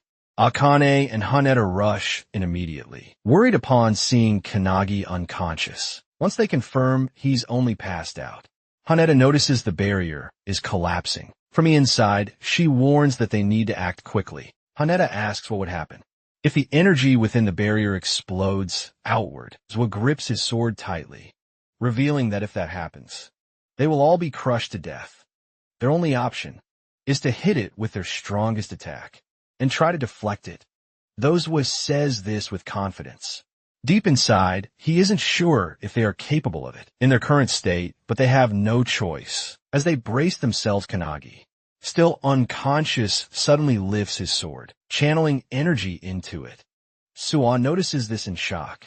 Inside Kanagi's mind, Hinoki takes control, guiding his body as the barrier explodes. Everyone unleashes their full power, while Hinoki executes his one-handed style, splitting cloud attack outside the barrier. A red-haired man rushes toward the scene. Accompanied by two men, his subordinates warn him that the barrier is about to collapse.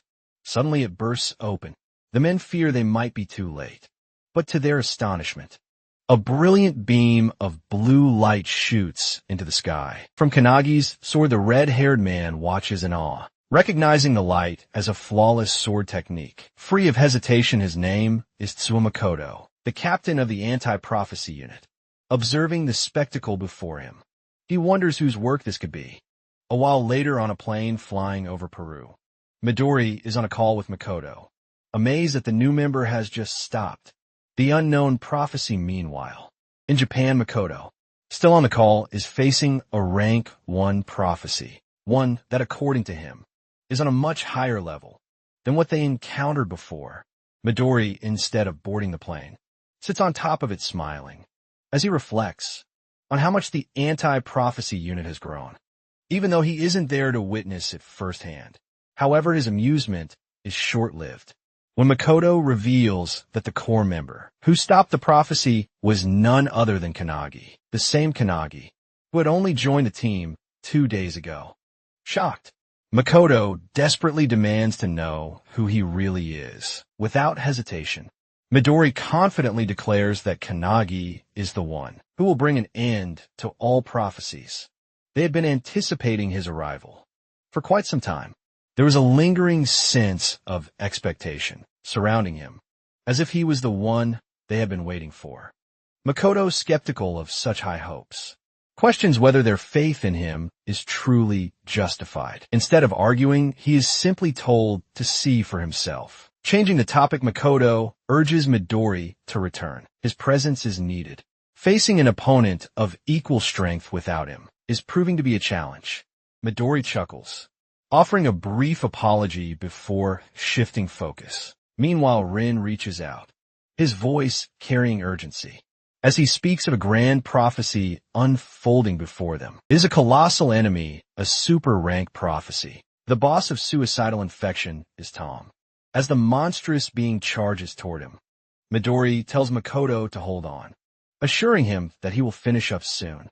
Without hesitation, he extends his hand and unleashes divine wind turbulence. At that very moment in a hospital ward, Kannagi's eyes snap open. A startled cry escapes his lips as he abruptly sits up. A nurse, noticing his sudden movement, leans over to reassure him. She informs him that he has finally regained consciousness. He has been in the anti-prophecy infirmary, asleep since the end of his mission. Hearing this, Kannagi wonders if he had merely lost consciousness. His sleep had been so deep that he hadn't even entered the spatial realm to train with the founders. The nurse assures him that he is fine, drawing back the curtain, before reminding him to call if he needs anything. As the curtain lifts, Kannagi notices Sue sitting nearby, arms crossed, silently watching him. Seeing him, Kannagi wonders if he had been watching over him. The entire time, he was unconscious. Kannagi looks around and notices that Hanada and Akane are missing. Curious, he asks about them, to which Suo reveals that they are training, frustrated by their perceived uselessness. In the last fight, with an accepting tone, Suo calmly states that Kannagi's power was overwhelming. Hearing this compliment from a man like Suo shocks the overpowered boy, but before he can fully process it, Suisugen stings and aggressively demands to know who he really is. In less than 2 days after his arrival, Kannagi has already defeated a rank 3 and a potential rank 1 boss, while using a rare fusion spell that Sue has never seen before. Pressing the question again, Sue demands to know Kannagi's true identity and how he, too, can become like him. As Sue insists on getting answers, Makoto suddenly arrives, asking if Kannagi is the one he's looking for. Kannagi confirms, but Suo is taken aback by his older brother's unexpected arrival. Makoto walks past Suo, barely glancing at him, while Kannagi hesitantly asks if he really is Suo's big brother. The moment the question leaves his lips, Makoto suddenly draws his sword and swings it inches away from everyone in the room. Both Sue and Kannagi are caught off guard, dodging the attack. Kannagi wonders if it's some kind of test, while Makoto, equally surprised, marvels at how a mere trainee managed to evade his strike.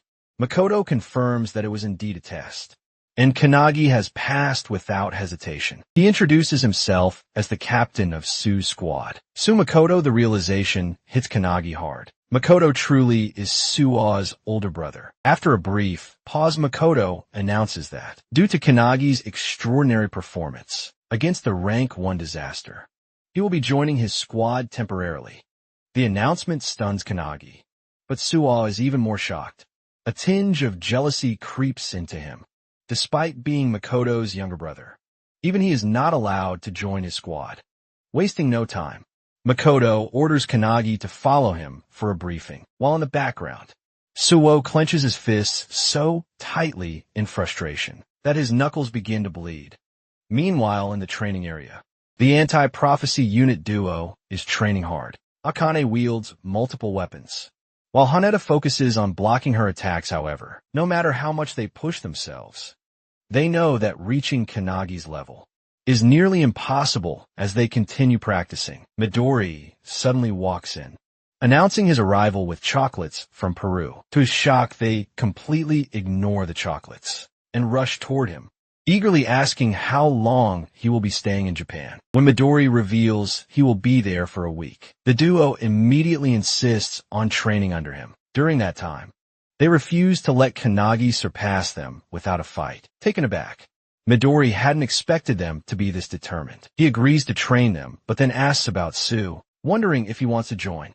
Just as he finishes speaking, Sue arrives, his expression filled with sheer determination, as he confirms that he will be joining as well. Meanwhile, in the hall, Kanagi keeps pace with Makoto's fast strides as he leads the way back in the training room. The group is shocked to see Suwa, just as determined to join them. Duo reveals that Kanagi has been scouted by his older brother to temporarily join his squad. This revelation stuns the duo, making them realize just how far Kanagi has progressed. Being personally recruited by Makoto is no small feat. However, So sees this as a sign of his own shortcomings compared to Kanagi, believing he must improve himself even more. Meanwhile, in the hallway, Kanagi, growing curious, asks Makoto about the meeting. Makoto reveals that it concerns their next mission, for which they will depart the following morning. As they walk, Makoto suddenly stops and asks if Kanagi is close to his younger brother, recalling their last battle together. When Suwa lent him his sword, Kanagi excitedly confirms that he is. Though Makoto acts indifferent, he secretly worries about his brother, but never shows it. This has led Su to mistakenly believe that his brother hates him and doesn't care about him. The truth is, when Makoto visited them before, he didn't ignore Su. He simply couldn't bear to look at his wounds. However, this misunderstanding made Su believe his brother was disregarding him, fueling his determination to risk his life and grow stronger just to get Makoto's attention. On the other hand, Makoto doesn't want Suwo to become stronger. He just wants him to be safe. This deep misunderstanding drives Suwo's resolve to surpass Kanagi, believing that only then will his brother acknowledge him. One day, he hopes to defeat Makoto himself. Meanwhile, Kanagi, still curious, presses Makoto further, and Makoto finally admits that he truly does care about his little brother. Kanagi finds this heartwarming. Back in the training area, as Suwa explains everything to the group, Akane finds it confusing. Even though Suwa talks about surpassing his brother and proving himself, he still respects him deeply. Continuing her training with Hanada, Akane remarks that in the end, Suwa just wants his brother's attention. Hanada finds this touching, but Akane's words trigger something in Suwa, making him enraged. Meanwhile, in the meeting, Kanagi learns about the 3 core rules of the squad. First, be swift. Second, maintain offensive pressure. Third, overcome weaknesses within the counter-force division. Makoto's squad is considered the strongest in terms of combat ability. Squad operates with a minimum of 7 members, designed to be a small but elite force. Their primary targets are rank 1 and above level threats aboard the helicopter. As Makoto's squad is escorted to their mission, a squad member named Jakaru casually remarks that 90% of the team's power comes from their captain, while the rest are just extras. Since Kanagi is only a temporary member, he isn't expected to do much. However, while Jakaru is explaining this, Kanagi is distracted, busy on his phone. Jakaru points this out, prompting Kanagi to apologize, explaining that he needs to contact his friends. Jake Ryu, confused, asks what he means by contact. Kanagi is trying to contact the other members of the anti-prophecy group, as the founders keep nagging him about it. While the group is training, they receive his message, and reading it shocks everyone, especially Su, who wonders what the hell Kanagi is thinking. By sending it, they immediately show it to Midori, who discovers that the message contains 3 separate pieces of advice, each tailored for a different person. The detailed guidance on how to get stronger impresses Midori with a smile. He extends his hand and asks if they will follow the advice. or reject, it's seeing it as a challenge. Everyone accepts, especially Sue, who is enraged that Kannagi has essentially salted their wounds back on the plane. Jakaru informs Kannagi that they have arrived at their destination. Wiping the window, Kannagi is amazed by the sight of a vast, snowy mountain terrain with enormous crystal spikes jutting out of the ground. Their mission is to deal with a rank 1 prophecy, Frozen Earth. This disaster threatens to freeze the entire planet, as the affected areas are expanding at an alarming rate. Left unchecked, the whole Earth could be consumed, ending all life. This phenomenon is occurring simultaneously in 17 different locations across multiple countries, many of them in urban areas, which only worsens the crisis. Vice Captain Kashi briefs the squad on the situation, stressing that they cannot afford any delays, as reports indicate the freezing effect is spreading faster than anticipated, leading the mission. Makoto orders the squad to jump from the helicopter's back hatch, as it can no longer proceed safely. Before they jump, he reminds them that no human lives should be harmed. To motivate everyone, he commands them to chant the 3 squad rules, and they all shout them in unison. Standing at the back, Kannagi reflects on his last battle, where he once again relied on Hinoki, in the end determined to grow stronger.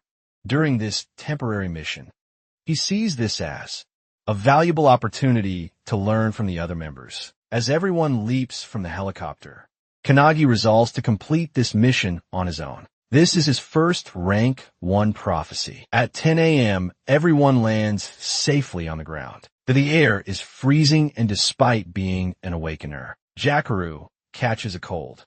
Questioning how the temperature is affecting him, Kashi explains that the cold is far worse than the reports indicated, which might be the reason. He also informs the squad that the area is vast and suggests setting up a camp midway. Hearing this, Makoto considers something, but keeps this to himself meanwhile. Kannagi asks Jakaru if the prophecy Frozen Earth is recorded in any prophecy book. Jakaru denies it, revealing that the anti-prophecy unit predicted it, using their unique skills. While many prophecies exist, this is the first time a member has successfully identified a rank 1 prophecy. This is why Makoto's squad was chosen for the mission. Given its severity, Kannagi's question is answered, but Kashi notices that he seems slightly nervous. Kashi reassures him that nervousness is better than letting his guard down, but he shouldn't let it become a burden. Jakaru places a hand on Kannagi's shoulder, repeating Kashi's words, and reminding him that he is moving with the best crew of the anti-prophecy unit. Kashi yells at Jakaru for being too relaxed, prompting Jakaru to apologize instantly. Suddenly, Jakaru raises his hand, reporting that his radar has detected enemies at 2 o'clock, approximately 200 meters away. Kashi acknowledges the report and vanishes in an instant, only to reappear moments later. She confirms that she scouted ahead and saw 30 monsters with an estimated rank of S.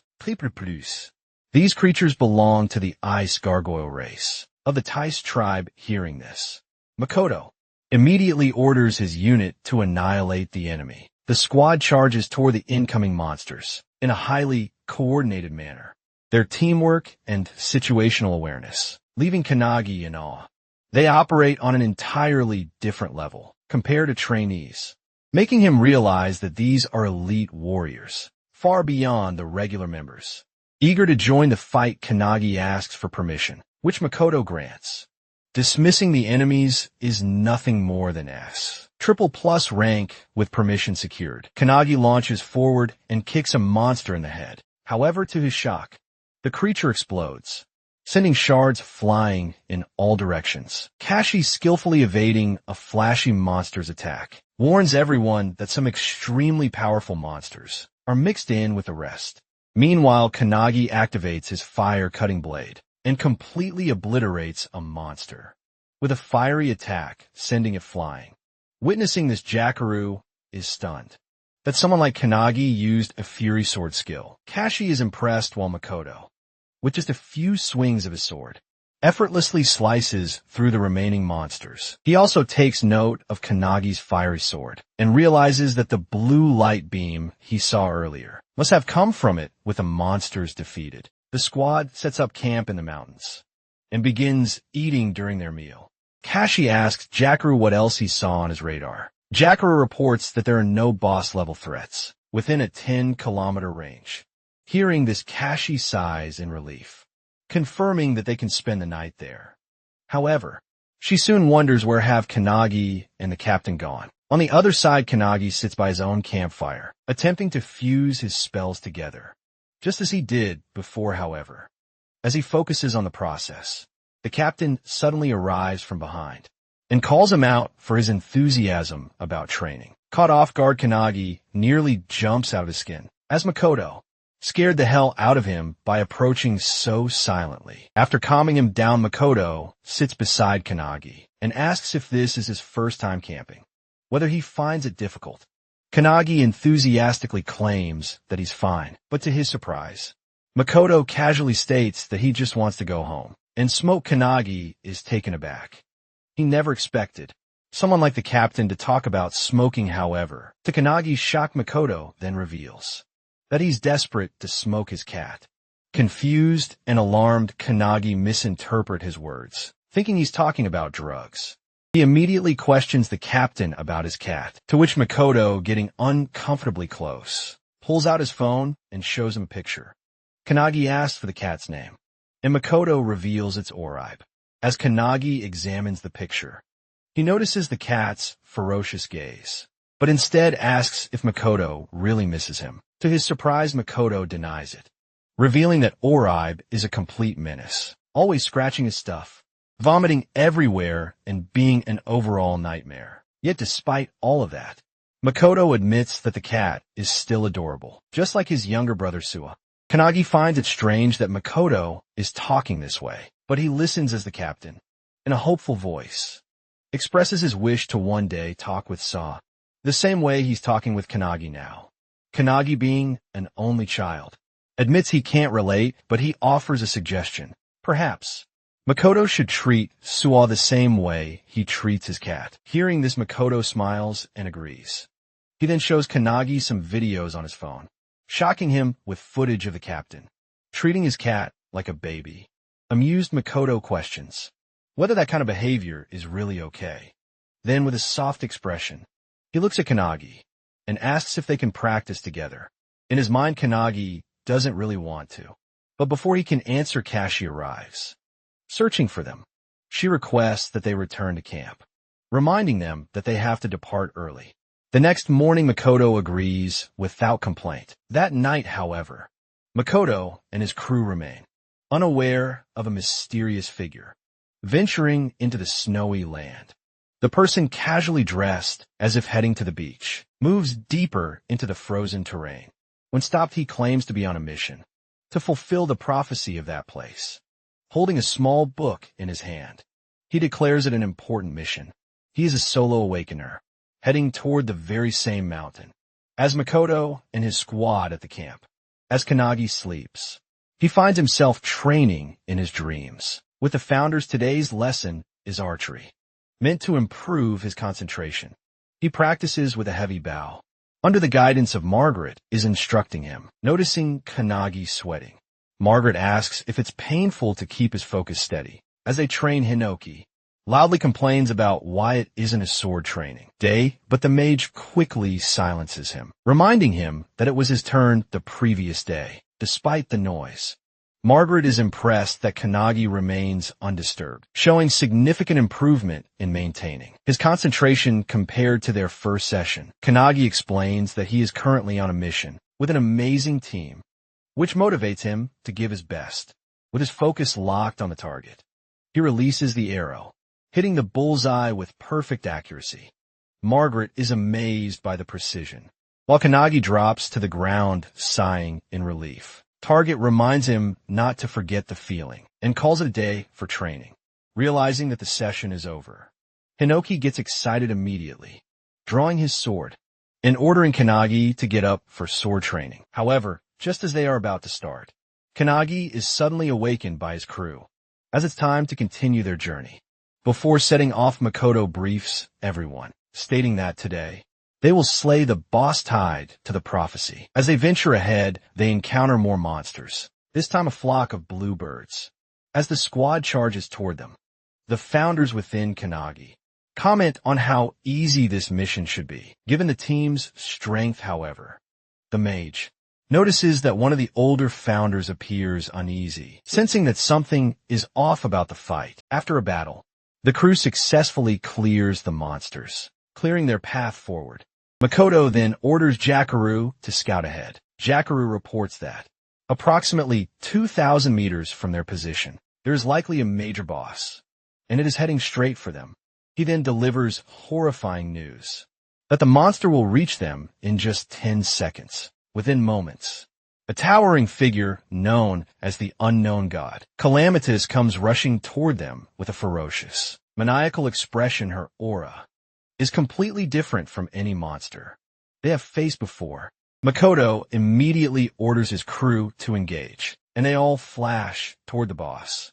In perfect coordination, Jakaru uses his abilities to shackle the creature, while Kashi slashes at it from all angles. However, to their shock, their attacks leave no visible damage. The boss remains completely unscathed, despite their well-executed combo. Just as the boss is about to counterattack, it suddenly senses something approaching from above. It's Kannagi descending with a powerful sword strike. Remembering what Akane and Hinoki taught him about executing a vertical slash, he unleashes his strongest attack first, ready to strike with full force.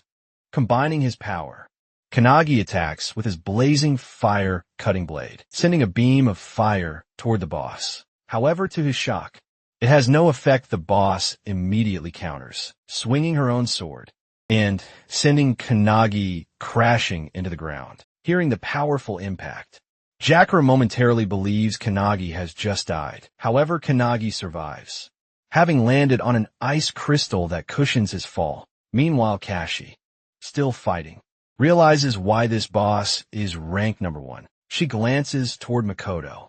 It is now up to him to save them. Makoto draws his sword, and as he does, Jakaru instantly shackles Kannagi and lifts him out of the fight, claiming that if they interfere, they will only get in their captain's way. As they retreat, the boss swings at Makoto with all her might. The sheer force of the attack creates a powerful shockwave, making Kannagi worry for Makoto's safety. However, to his astonishment, Makoto stops the attack, inches away from hitting him. The boss swings again and once more. Makoto blocks it effortlessly. Without hesitation, he counters with a devastating slash, severing one of the boss's arms. Watching this, Hinoki is beyond impressed, exclaiming that he wants to do the same. However, Kannagi, growing concerned, firmly refuses to let Hinoki take over his body. Meanwhile, standing before the wounded boss, Makoto calmly declares that he had wanted his crew to gain experience fighting a boss of this level, but now he will end it himself. Hearing this, his crew quickly deploys a barrier around them for protection. As soon as the barrier is up, Makoto channels his red dragon skill into his sword, unleashing blazing flames all around. He then combines it with crimson light, sending a massive inferno straight at the boss, which obliterates nearly half of her body. Kannagi, witnessing this, is utterly shocked. Makoto used a sword flame technique similar to his own, but it was far stronger without the protective barrier. They all might have been reduced to ashes. Kannagi quietly apologizes to the boss, saying it was his duty to protect the world. Then, out of nowhere, he meows like a cat, causing an unbearable wave of second-hand embarrassment to wash over everyone observing the battle closely. Kannagi realizes that Makoto's technique is vastly different from Inoki's. His skills are truly on another level. Amazed, Kannagi now deeply desires to learn from him. Meanwhile, Makoto delivers a final follow-up slash, cutting the boss completely in half. However, in an instant, a flash of light streaks through the battlefield. Makoto's arm is suddenly severed. In disbelief, he turns only to see a gaping hole in Jakaru's body. Kannagi frantically looks around, horror gripping him as he realizes what just happened. One by one, his comrades' bodies are being torn apart, blood spilling onto the ground. They are all dropping dead before his eyes. Kanagi, seeing Jakaru falling, rushes to help him, but with the last of his strength. Jakaru pushes him away, stumbling backward. Kanagi watches in disbelief, as the comrades he fought alongside just seconds ago are now collapsing before his eyes, despite being on the brink of death. Chikaru is filled with regret. His radar failed to detect the incoming attack, leading to this devastating loss. As he falls, he apologizes to his captain and crashes onto the ground, hoping his team has at least seen where the attack came from. Kashi is safe, but several other members are struck by the same beam, piercing straight through them. Makoto, clutching his severed arm, yells at his team to take cover in the terrain, calling it a skill attack. Without hesitation, everyone obeys and runs for their lives. While fleeing, Kashi calls out to a fallen comrade, urging him to follow. However, he hesitates, worried about their captain, who is severely wounded. The attack that severed Makoto's arm cannot be blocked, not even by a barrier, because its properties allow it to annihilate everything it touches. Suddenly, another beam hurtles toward Makoto, but he narrowly dodges it by leaping into the air. Kashi watches in growing fear as the boss unleashes a relentless barrage of attacks, while simultaneously regenerating. Realizing they must take down the boss in one decisive burst, she turns to Kanagi, only to find him kneeling on the ground, frozen in shock. Negi stares at the of his fallen comrades, his voice barely above a whisper, as he pleads with the founder Valentine, asking if she can resurrect them. However, with an embarrassed expression, Valentine apologizes she cannot bring back the dead. Kanagi falls silent for a moment, then takes a deep breath. He calls upon all the founders, admitting that, while he wanted to handle everything himself, this time, he now realizes he may need their help once again. Without hesitation, Hinoki steps forward and takes control of his body. Meanwhile, Makoto, analyzing the attack, realizes that it completely bypassed Jakaru's radar. Since Jakaru's radar can only detect threats within a 3-kilometer range, the attack must have originated from beyond that distance.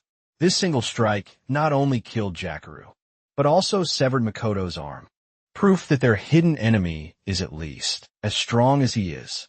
Determined not to let his fallen comrades' sacrifices be in vain, Makoto pushes beyond his current limits, channeling power far beyond his normal capacity. He focuses his energy using his heightened senses to pinpoint a location over 3 kilometers away, despite the obstacles concealing the enemy. Clenching his sword, he remembers those who have fallen today.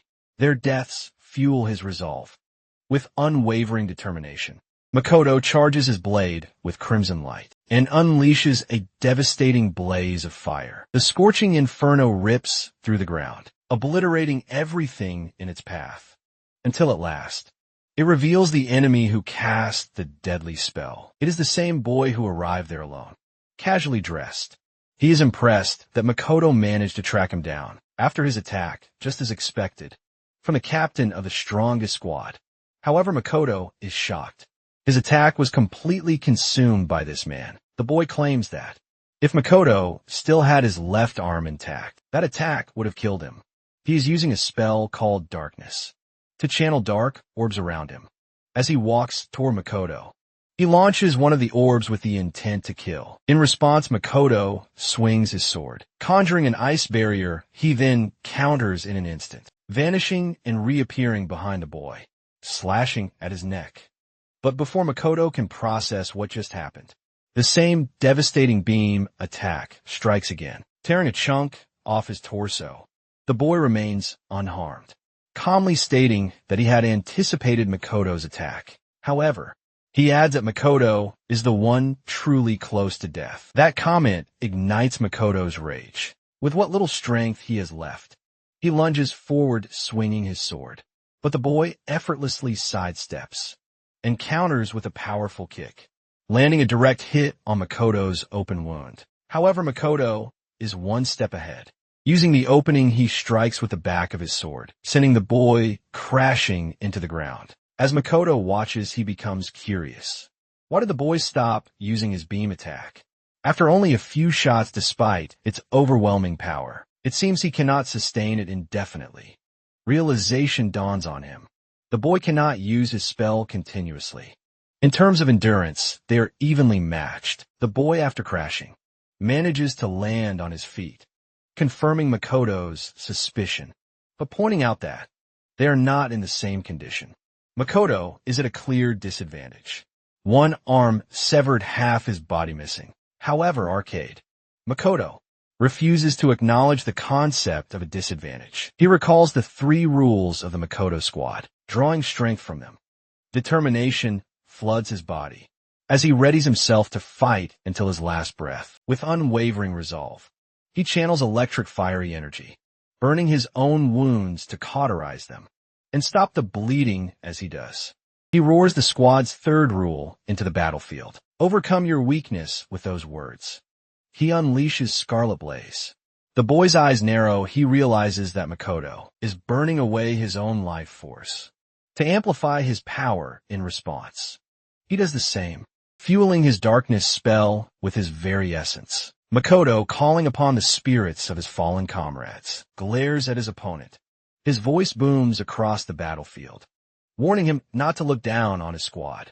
Meanwhile, in the back, as Kanagi calls upon his funders for help, his hair turns white as Hinoki takes control of him. The other squad members who are still running are suddenly stopped by the boss, who remains strong as she regenerates her arms. Kashi, witnessing this, grows concerned, realizing she cannot subjugate the boss alone. He calls out to Kanagi, who is still kneeling in the back.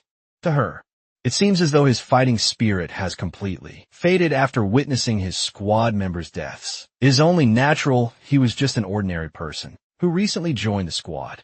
However, to her shock, Kanagi rises from the ground in a blinding flash. He dashes forward and lands a devastating kick on the boss, sending her flying on the other side of the battlefield. Makoto and his opponent continue their fierce exchange, trading blow after blow. Makoto, wielding only half of his sword, unleashes Scarlet Light. The opponent barely dodges by leaning to the side, despite evading the attack. He grows uneasy. It is getting harder. Makoto's flames, which should have been erased by his darkness spell, are re-emerging and striking him again. Furthermore, there is a limit to how much he can control his darkness manually, and that limit is approaching. Realizing this, he sends a barrage of darkness orbs at Makoto, but Makoto swiftly dodges, seizing an opening to lunge forward, and slash his opponent's arm clean off. Now their positions are reversed. However, despite losing his arm, the opponent leaps forward and drives his knee into Makoto's wounded arm. Makoto collapses to the ground in pain as the opponent slowly approaches. Looking down at him, he claims that losing an arm means nothing. After all, there is still a hole in Makoto's stomach. He then reveals something chilling. He had already anticipated Makoto's strategy. From the very first attack, he knew Makoto would engage in close combat. He acknowledges Makoto's strength, admitting that he always makes the best decisions and never wastes time. However, he also points out Makoto's flaw. He is too predictable, that he declares is a reason why Makoto will lose. Reaching into his bag, he pulls out a book. Holding it up, he claims that Makoto's defeat has already been decided by its contents. Makoto's eyes widen in shock as he recognizes it as the Book of Doom. The opponent opens the book, revealing a startling truth.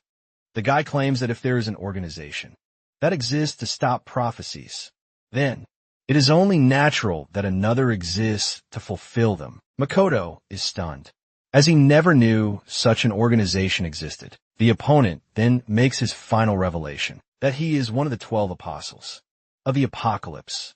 He introduces himself as the 12th of darkness, the one destined to fulfill the prophecy. Makoto, still in disbelief, questions the reason behind his obsession with bringing about destruction. The opponent, flipping through the pages of the book, smirks and asks if he reveals. Will Makoto forgive him? Makoto is enraged by the mockery. Without hesitation, he swings his sword with all his might, nearly severing the opponent's shoulder. Makoto is confident that he can win this battle, as his opponent appears to be out of mana, and his body seems to be reaching its limit. Makoto channels the red dragon form, convinced that it will secure his victory. On the other hand, the guy, with his shoulder nearly severed, is still standing, declaring that this is Makoto's end. With that, he takes out a potion and drinks it, unleashing a flashy burst of light. The light blinds Makoto, and suddenly, within that brilliance, a powerful fist strikes Makoto's face, sending him crashing to the ground. As the dust settles, Makoto is in disbelief, seeing that all the damage he inflicted on the guy has been healed, and his opponent is back to full strength. The guy claims that the potion he used is an artifact, which allowed him to heal completely with one arm. Makoto uses his scarlet light blade again, sending a sword wave toward the guy. However, the guy disperses it with his darkness orbs and counters with a barrage of attacks. Makoto is left in shock as the artifact the guy used is supposed to be controlled by countries due to how overpowered it is, and no ordinary organization should be able to possess one. The guy kicks Makoto in his gut wound, sending him to the ground, where he takes his final breaths. Seeing Makoto beaten, the guy lets out a sigh of relief, believing he has finally defeated him. Meanwhile, Makoto, remembering his childhood and his comrades, tries to reach for his sword. He also recalls Kanagi's words about treating his brother like his cat, which brings a smile to his bloodied face. With renewed determination, he picks up his sword, but as he is about to swing it, a darkness beam hits him, completely severing the hand holding the sword. The guy, with a confident tone, bids Makoto his final goodbye.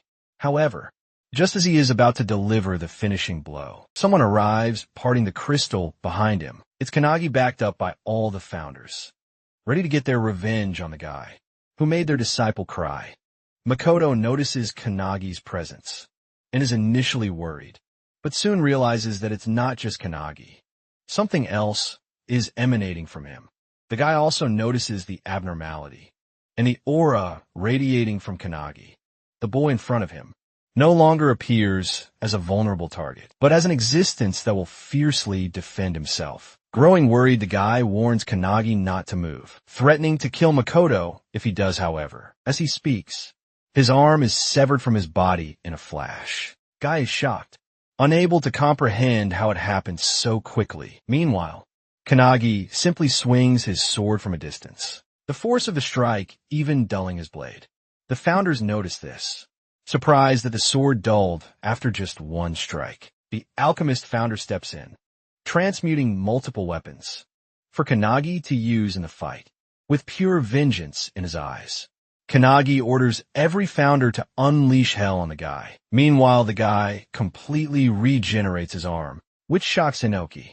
The mage founder explains it as reversal, a skill she didn't expect a modern awakener to possess. She speculates that the artifact he used continuously heals his wounds until its effect wears off.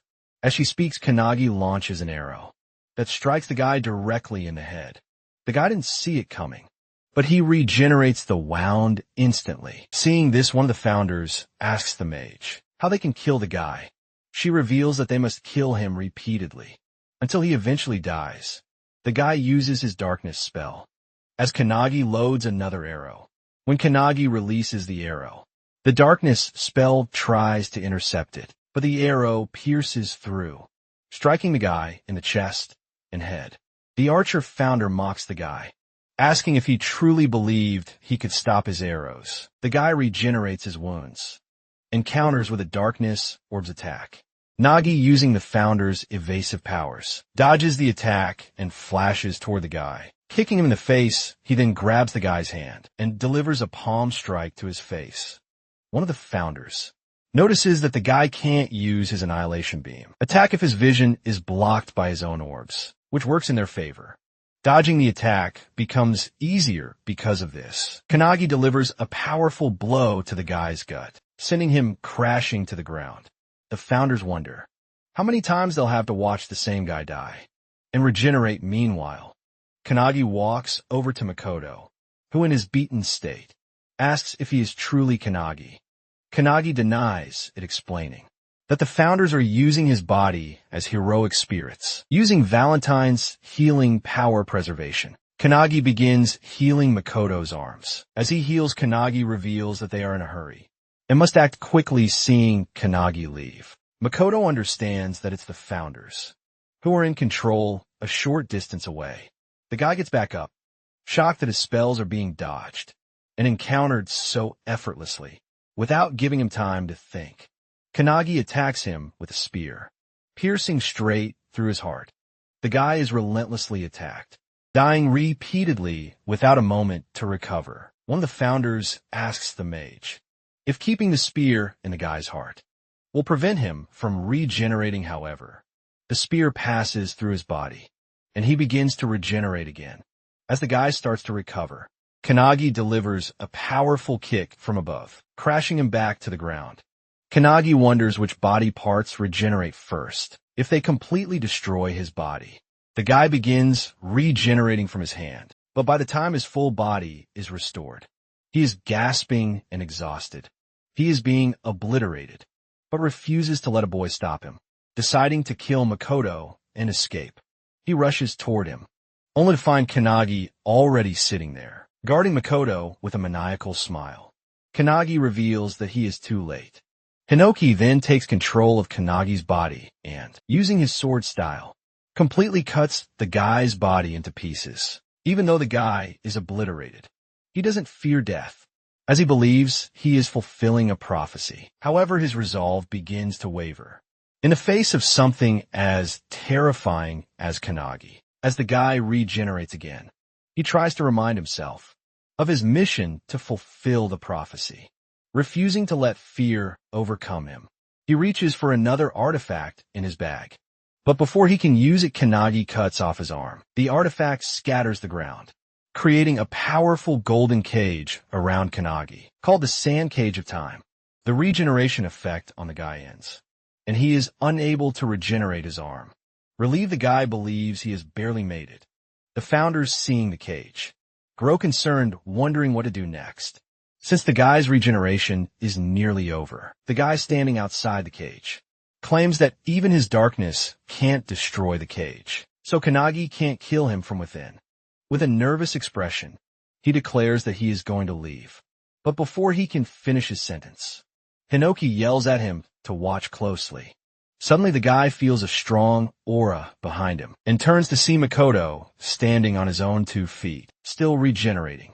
How is Makoto that much of a Chad and overpowered? Well, it all goes back to his childhood, when he trained with the best Midori. Even Midori lost to Makoto in a sword fight, which led him to suggest that Makoto find a better master to continue his training. Following the advice of the world's strongest awakener, Makoto searched for masters to become a disciple of those at the highest level. However, he surpassed every master he encountered, whether they taught him swordsmanship, magic, or agility. Every master gave up on him in less than a month. One of the masters recommended him to the strongest swordsman they knew, at the time Hinoki Ichika, the little sister of Hinoki. Ichika became Makoto's final master, and he trained under her for about 3 years. One day, while training with Ichika, Makoto asked about a sword technique mentioned in a book called Indomitable. Even Ichika couldn't figure out how the technique worked, claiming that it was a skill only Hinoki, the founder, could use. Makoto found it fascinating. He had read about it in the book. However, Ichika soon realized she had nothing left to teach Makoto, as he had already mastered Hinoki's one-handed sword style. Makoto wanted to grow even stronger, but Ichika didn't know how he could progress further. She compared him to an unblooming bud, stating that even with all his training, blooming in this lifetime would be difficult for him. She hoped that one day, a stronger swordsman would appear before him. In the present, Makoto realizes that this moment is happening right before his eyes. He notices Kanagi using sword techniques he didn't even know existed. According to Ichika, such an opportunity might come only once in a lifetime, and he shouldn't miss it, grateful for the chance. Makoto thanks Ichika in his heart and begins touching his severed arms together. Seeing this, all the founders are confused about what he's trying to do. Kanagi is also worried about his captain, who is outside the cage with the enemy. Makoto begins emitting the same aura as Kanagi. Meanwhile, inside the training ground of the anti-prophecy faction, Midori, who is training with Suwo, senses a powerful aura suddenly. An explosion rocks the area, and as the dust settles, they are shocked to see a massive hole in the wall. And Midori is gone back on the battlefield. The guy is confused. Seeing Makoto able to perform such a feat, despite his condition, he is certain that he will be cut down. Witnessing this, Hinoki explains to Kanagi that people are like flowers, blooming at their true potential when they reach their peak, whether physically, spiritually, or through mastering an ultimate technique. For Makoto, this is the moment of his true potential. Hinoki, standing behind Kanagi, advises him to engrave what he sees deep in his mind. Kanagi realizes what Hinoki is trying to say. Like a blooming flower, Makoto lifts his arms as if holding a sword, and with unwavering determination, manages to use Hinoki's one-handed sword, style's lost technique indomitable. The very technique he read about in the book. Even though the guy's darkness defenses are flawlessly activated, his body is cut in half. Without Makoto even wielding a physical sword, the guy wonders if this is the time and place where he will meet his end. As his body falls apart, Hinoki praises Makoto for materializing a sword that existed only in his mind. Meanwhile, Makoto, though standing in a state of confusion, feels that he has finally become the swordsman he always aspired to be. He considers it a blessing to have spent time with his family, friends, comrades, and subordinates. Every experience he's had has made him stronger. Even if this is his end, he remembers his little brother and his cat, apologizing to them in his heart. As he is about to lose consciousness, he sees Kanagi walking toward him, lending a hand with a smile.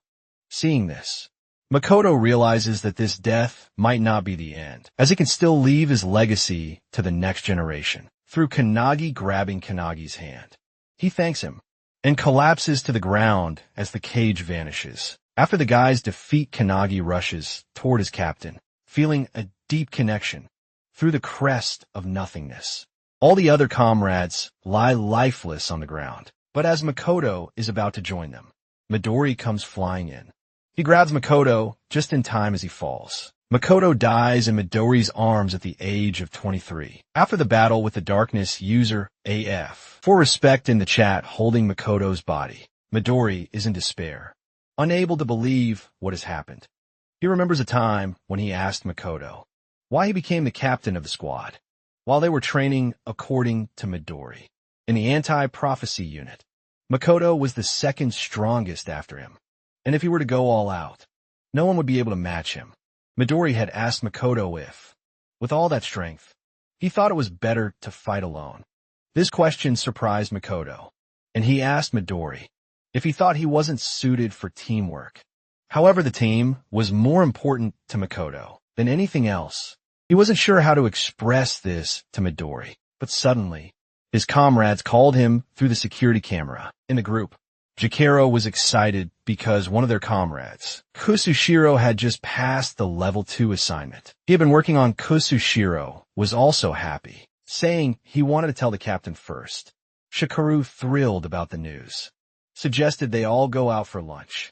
Seeing their camaraderie, Midori was taken aback. As Midori listened, Makoto revealed that he was fond of his comrades, and that even if he fell wounded in battle, he would be happy, knowing he had his comrades by his side. Coming back to the present, Midori holds his friend's body and tells him that his wish of fighting for his comrades has been fulfilled. Even though most of his comrades have fallen, 2 of them are still alive. With tears in his eyes, Midori closes Makoto's eyes, stating that as a leader, Makoto has fulfilled his duties. It's something Midori knows he couldn't have done, but Makoto did it, and with honor. On the other hand, Kanagi is on the ground, while all the founders stand behind him. Darkness begins to cloud his consciousness, and the mage explains that it's likely due to Kanagi, taking all the blame for the station's destruction, and his perceived weakness. All of the founders have also experienced the loss of their comrades, friends, and families.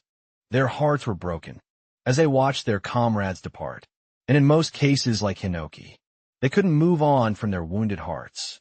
Hinoki walks up to Kanagi, who is kneeling in despair. He calls out to him, but in a hopeless tone. Kanagi reveals that he doesn't want to fight anymore. His heart feels torn apart, and he believes that if he had let the founders fight from the beginning, no one would have died. He now understands that. In his attempt to become strong for others, he ended up becoming merely a vessel for the founders. Hinoki, hearing Kanagi's words, tries to say something, but Kanagi is too overwhelmed by his thoughts. He feels the hand he shook with Makoto. In his consciousness burning like fire, Kanagi knows that Makoto entrusted him to carry forward his legacy. This brings tears to the founders' eyes. But what Kanagi says next shocks them. He declares that he now not only wants to surpass the founders, but to surpass them with every moment he has. Suddenly a beam of bright light hits Kanagi as he declares his determination. From now on, he will not let anyone else die. Bro is now 1,000 levels mentally strong. 1 month later, in Nagano Prefecture at Maitake Mountain, Suo is practicing hand-to-hand combat with Kanagi. He sends blow after blow toward Kanagi, who dodges them all. Kanagi then counters with a penetration attack, which Suo blocks. But the attack creates a shockwave behind him. Kanagi is shocked that Suo redirected the force of his penetration spell so effortlessly as he processes this. Suo counters. But Kanagi is ready and uses Aikido to swing Suo around. Suo tries to kick midair, but Kanagi blocks it and counters with a powerful kick of his own. Just as he's about to land the hit, a loud shout stops them both. It's a Chica. How did it all happen? Well, the annihilation of the squad has left a deep scar in the anti-prophecy unit. During the funeral of the fallen, everyone was in grief. But Suo stood frozen in front of his brother's picture. The entire time later, as Kanagi was heading to his room, he saw Suo coming out of Makoto's room, holding some books and a cat. Kanagi recognized the cat as Aribi, the one Makoto often talked about. Suo was shocked that Kanagi knew about his brother's cat, something even he hadn't been aware of before entering his brother's room. Suo didn't know about the cute cat, the books, the clothes, the food, or even the thoughts his brother had. He only discovered these things when he went through Makoto's belongings. Kanagi noticed that Suo had a bunch of diaries with him, which he planned to take. These diaries were left by Makoto so that his brother could read them. In case he lost his life, all of Makoto's daily training and missions were recorded inside. However, Suo noticed something else. Every sentence in the diaries ended with Makoto worrying about Suo. He wrote about how Suo was doing, how the weather was cold, and even about Suo's achievements and life events. Reading this alone in his room, Suo broke down in tears, curling up on the floor, as he realized that everything his brother wrote was about him. Comment a tear emoji if you're crying too. As Suo revealed all this to Kanagi, Kanagi also shared that Makoto always talked to him about Suo and his cat Oribe. Hearing this, Suo teared up, declaring that from now on, he wants to get stronger, so his brother won't have to worry about him from heaven anymore. With that, they both went to Hinoki Ichika to train. At first, she was cautious of them, until they revealed that Suo was Makoto's brother, and that Makoto had fallen in battle. This shocked Ichika, but she kept her composure and sync. Both Suo and Kanagi requested her to train them to become stronger. Coming back to the present, Ichika is amazed at how much they've both improved, especially Suo, who has progressed remarkably. Kanagi asks about his own progress, to which Ichika responds with an annoyed sigh, claiming she has nothing left to teach Kanagi, since he already knows everything. She jokes that it should be her, asking him to teach her instead. She then kicks a stick toward both of them, and with a manic grin declares that she is the sword, challenging them to come at her. With that, they both charge at her, Suo striking from the front, while Kanagi attacks from above. As they fight, Kanagi is determined to get stronger. and is confident that he will become the strongest awakener in the world. Meanwhile, in England, London, a man wearing a hat and coat walks down the night streets alone. As he turns a corner, someone recognizes him as one of the 12 apostles of the apocalypse, Kutra. Kutra also recognizes the person approaching him. It's Midori. Midori, straight up, demands that Kutra reveal the location of his base, and comrades warning him that if he says anything else, he will die. Hearing this, Kutra instantly summons his weapon, a strange heart-shaped pike, and challenges Midori to come at him. Suddenly, a burst of blood sprays from the alleyway, followed by Midori walking out unscathed. Outside, other members of the anti-prophecy group are waiting. Midori hands them the book, turns and leaves, stating that 7 people are left. They now have 5 books, meaning they've killed 5 members of the 12 apostles of the apocalypse. And Midori is now heading to the next target. Within the hunt of everlasting secrets, the anti-prophecy's top secret facility, a book collected by Midori is presented to an elderly woman. She is introduced as Ao, the superintendent of the anti-prophecy unit. The man delivering the book confirms it is indeed from Midori, revealing that these are the prophecy books of the 12 apostles of the apocalypse. This man is Gen, the assistant to the superintendent. Another assistant, a lady named Shiki, is also present. She suggests that the books might be parts of a single, larger book that has been dismembered. Ao opens the book and remarks that eliminating the apostles and retrieving the books aren't the main problems. The real issue is that Midori is acting on his own, and it seems like Makoto's death has left a deep scar on him. Shiki, hearing this, wonders what they should do. Ao, with a smile, orders them to leave Midori to her, assuring them that once he returns, she will prepare tea for him. Gen and Shiki then propose that, since Makoto's squad has been eliminated, leaving a gap in the anti-prophecy unit, they are willing to form a new squad under their leadership. Hearing this, Ao falls into deep thought. Meanwhile, somewhere around Tokyo, a rank 2 prophecy, the rebellion, is unfolding. The boss of this prophecy is the God of Down. Members of the anti-prophecy unit are fighting the troops of the prophecy, but are struggling to defeat even a few of them. In their nervousness, they call out for their captain, Hibiki. The captain of the Hibiki Satsuna squad steps forward to her. The troops are boring and easy to defeat. She then looks back at Akane, who has joined her squad, and asks if she can handle it. Akane uses her Trismegistus spell, creating a massive blob of mercury. She warns everyone to stand back as she flows the mercury onto the ground toward the troops. Once every troop has their feet submerged in the mercury, Akane uses her gasification spell, converting the mercury into gas. Troops begin coughing and suffocating. Akane then follows up by converting the gas back into liquid mercury, which is now inside the troops' bodies. She uses crimson heat to boil the mercury within them. And finally, she solidifies the mercury, instantly killing all the troops by forming spikes inside their bodies. The entire squad is shocked, as Akane has just wiped out all the troops in a matter of seconds.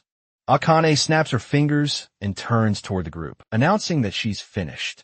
Hibiki walks toward her, clapping and praises Akane for using all 3 states of matter and executing 4 attacks in a single skill. She holds Akane's chin and remarks that it's a shame Akane is only a temporary member of their group. Hibiki proposes that once Akane finishes her training, she should join their squad permanently. Akane, excited, replies that she'll think about it. The other squad members are also impressed by Akane, wondering if she'll really join their squad, given how cute and strong she is. However, to their surprise, Hibiki wants Akane to join, because she wants their battles to be even easier. As soon as Akane leaves, she calls Kanagi, informing him that she has completed Lesson 7 about controlling the 3 states of alchemy, and asks him to send her the next lesson. Kanagi, who is trying to keep his lunch safe from the cat, agrees. The founder alchemist, hearing this, is amazed that Akane has finally mastered level 7. Kanagi requests the founder to prepare 3 more lessons for Akane, which he gladly agrees to. Hanagi informs Akane, and she thanks him. She also mentions that Hanada has reached Lesson 8 in Saitama Prefecture, Takarazawa City. A Rank 2 prophecy. Earth-eating beast with the boss Sphinx. Has occurred. Hanada, sent to eliminate the boss, uses his lightning kick and completely destroys the boss with a single strike. With this, he completes his level 8 lesson on the lightning kick. The captain of the Todoroki squad praises Hanada and proposes that he join their squad. Hanada, like Akane, wants to think about which squad he should join. He asks Akane for advice, and she, excited to compete with him, claims that no matter which squad he chooses, she'll win against them. Kanagi, who is on a joint call with them, is happy that they're both getting stronger and declares that he should get up and start training. 2. As Kanagi is talking, Suwa gets annoyed that Oribe the cat always clings to Kanagi and not him. He yaps about it, and as he tries to pull the cat away from Kanagi, Akane asks if they've heard the rumor about a new squad forming. Nagi hasn't heard about it, so she explains that a new squad is being formed to fill the gap left by Makoto's squad. The captain of this new squad will be selected from a member with the highest achievements. Kanagi takes the news lightly, but Akane has something else on her mind. She reveals that the real question isn't who will become the captain. It's whether Kanagi wants to form his own squad. At first, Kanagi brushes it off as a joke, but then he freezes, realizing the weight of what she's saying. Kanagi asks Akane why she said that. He reveals that there's a certain desire within the anti-prophecy, as there exists a force in the world capable of eliminating all prophecies. Kanagi is taken aback by this revelation, and Akane adds that she too desires such a force. She explains that everyone in the squad is searching for a strong-willed leader, and she believes Kanagi has the qualities to be a capable squad captain. Just then, Akane's squad captain calls for her, prompting her to excuse herself from Kanagi and say goodbye. This conversation leaves Kanagi deep in thought about the possibility of becoming a squad captain. Meanwhile, Ichika asks Suwa about Kanagi, to which he reveals the discussion about him potentially becoming a captain. Ichika also believes that if Kanagi wants to, he could easily take on the role, and Suwa agrees with her, lost in thought. Kanagi seeks answers from the founders, who appeared just as uncertain about what to advise him, since they had all devoted their lives to following a master they lack experience in leadership. The mage founder, realizing this, calls them useless teachers for being unable to guide Kanagi. In this situation, Hinoki then turns to the founder of military strategy, Ryan, and asks for his opinion. Ryan, however, refuses to intervene, stating that it is not the right time, as there is already someone qualified to guide Kanagi. Before Kanagi can process this, his thoughts are abruptly interrupted by a wooden spear, striking the ground inches away from him. Looking up, he sees Ichika approaching, urging him not to waste his time overthinking, and instead continue his training.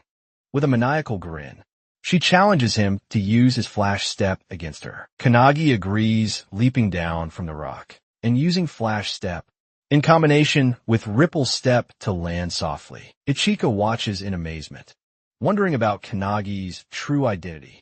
To her, the level of skill he has attained in just 6 months is impossible for a normal awakener.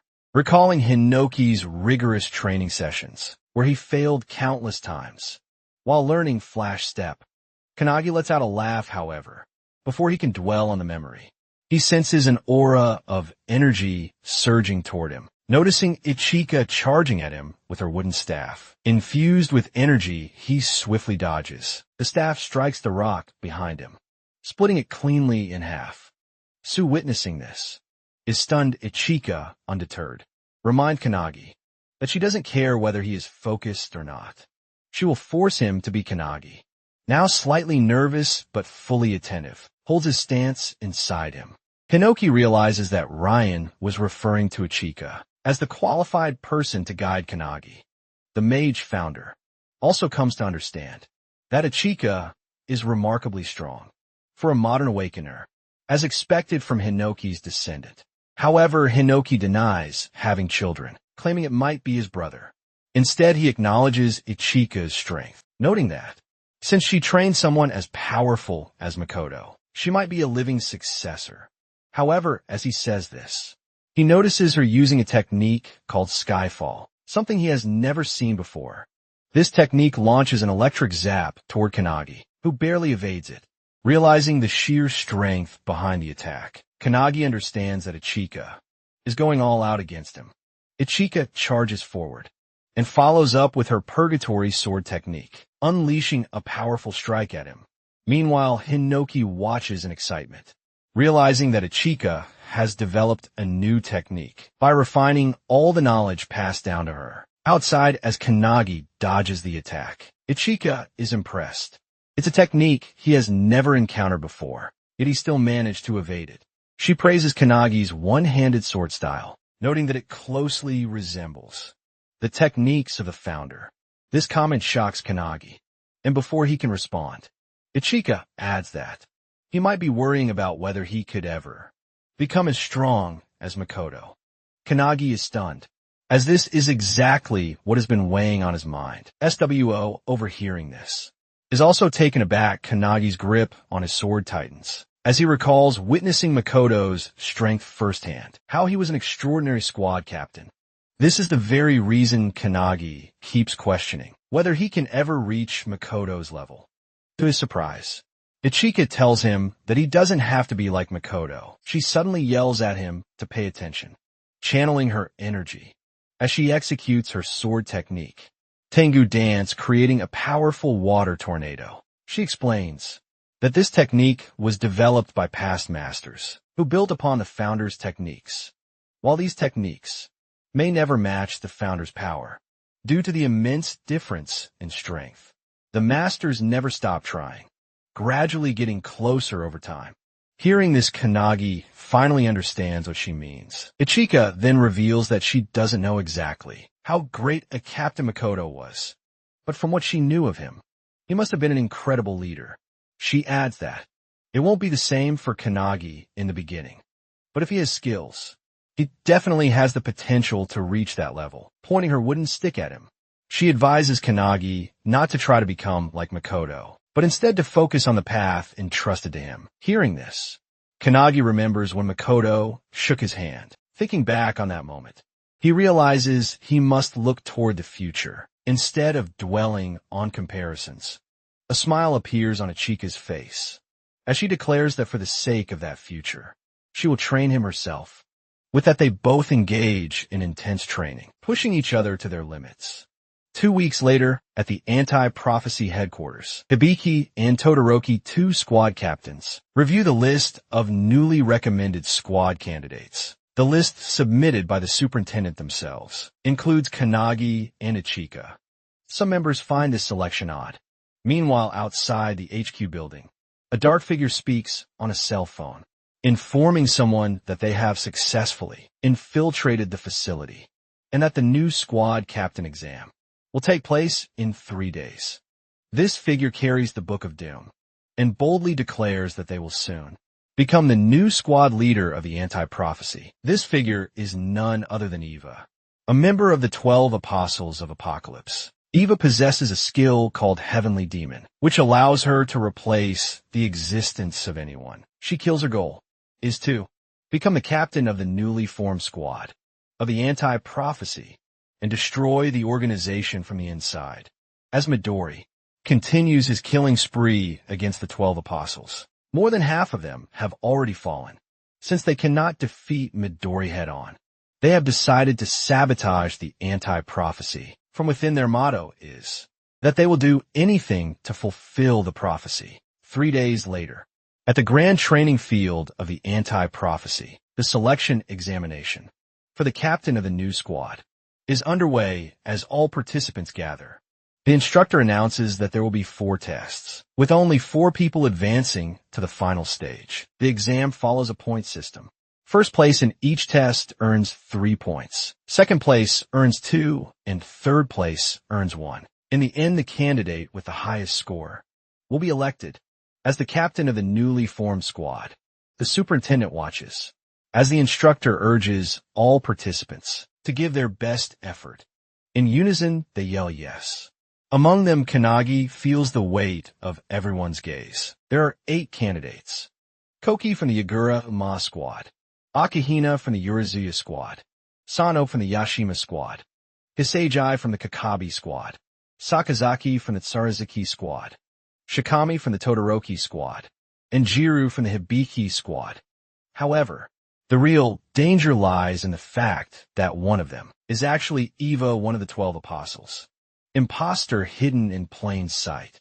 And then there is the special recommendation Kanagi. Unlike the others, Kanagi stands alone, as his squad captain Ichika is nowhere to be seen. Oversleeping as usual, however, she sends him a message warning that if he doesn't win, she will personally make him regret it. Determined to avoid elimination before Ichika arrives, Kanagi steels himself for the competition. Meanwhile, Ichika rushes toward the training ground. Riding on Sue's back, she yells at him to go faster, knowing that if they don't hurry, they might miss the crucial moments. She has complete faith that Kanagi will win and refuses to miss his victory. Back at the training field, the first test begins, which is mana measurement. To everyone's shock, Kanagi releases an immense amount of energy, shattering the measurement device and securing first place. Akihina from the Urazuya squad, who ranks 5th in the test, is stunned by Kanagi's overwhelming power.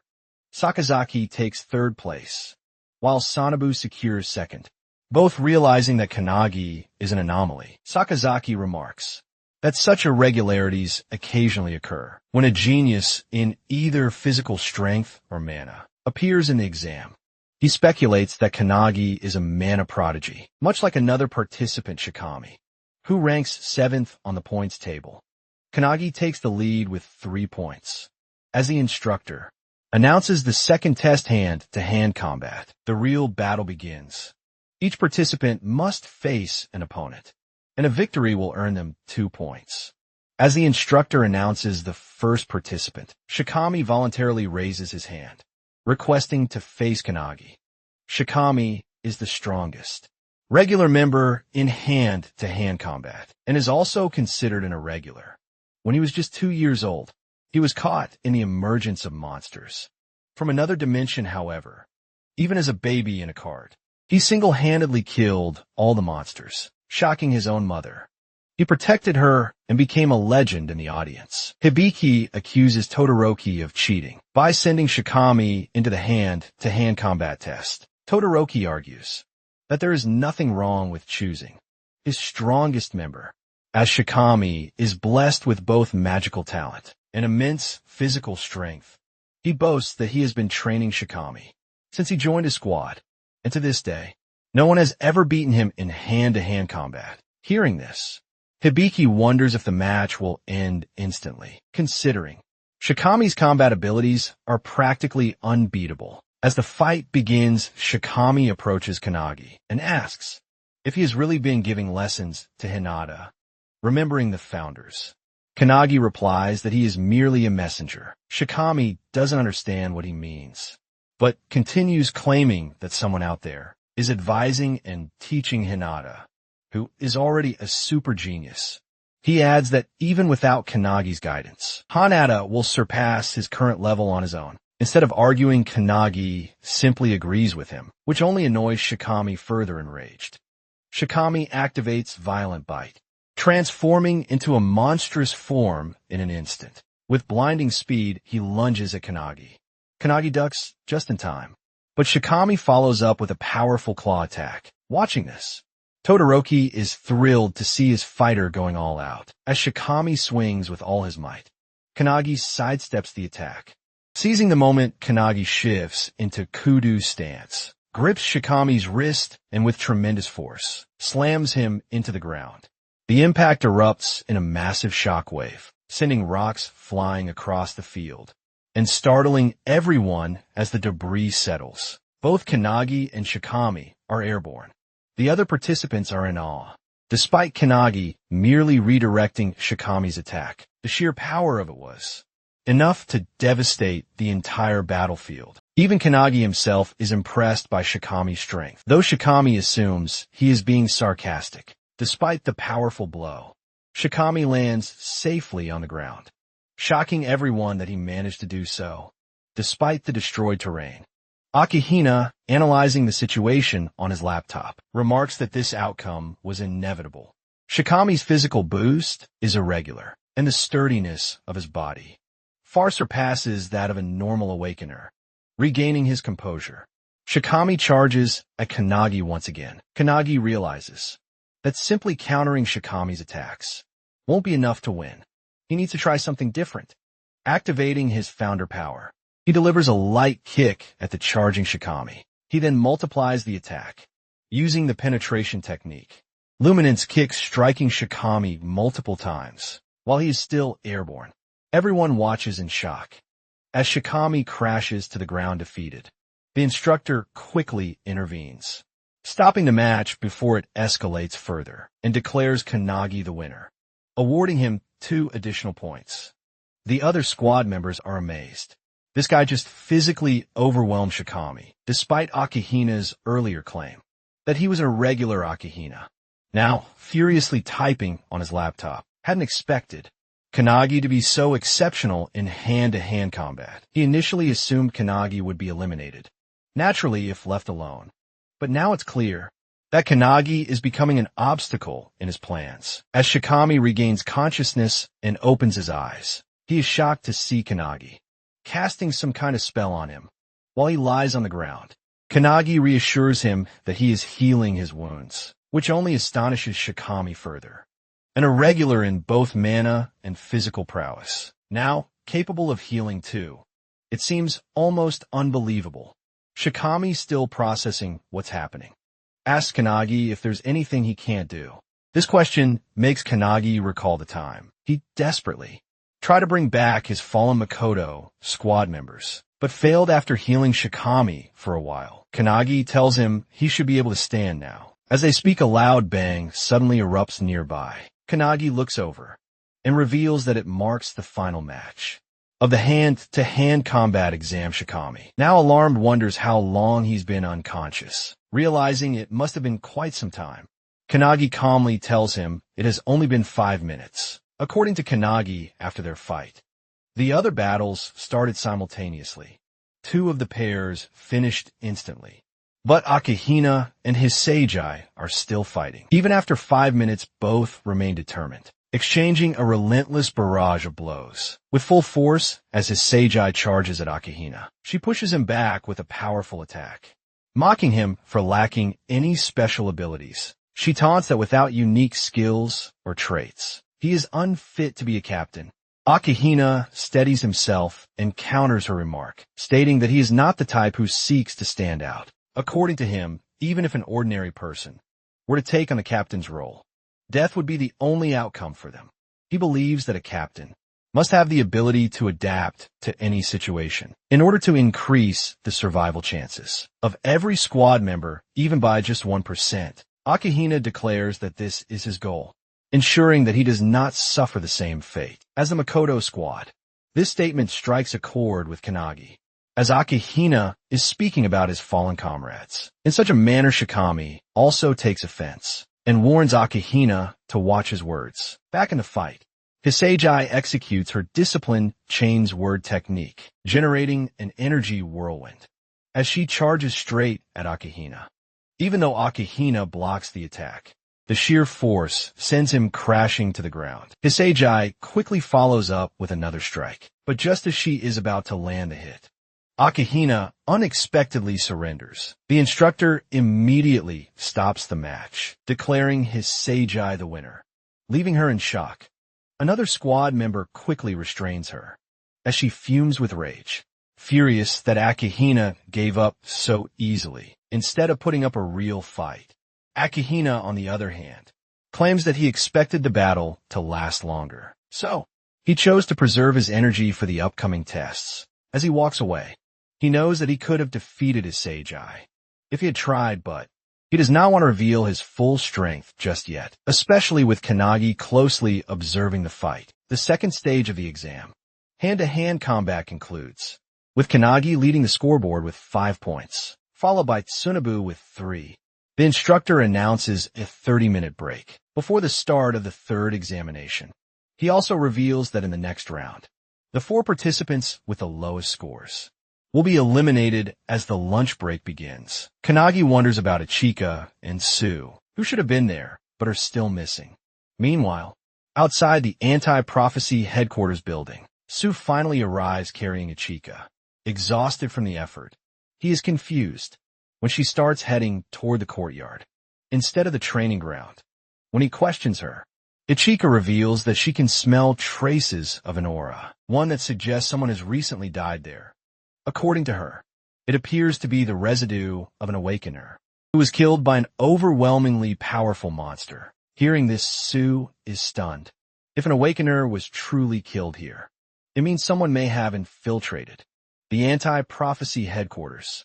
Despite this place being a well-kept secret, Ichika argues that the 12 apostles are strong enough to have figured out how to find this location, shocking Sue even further.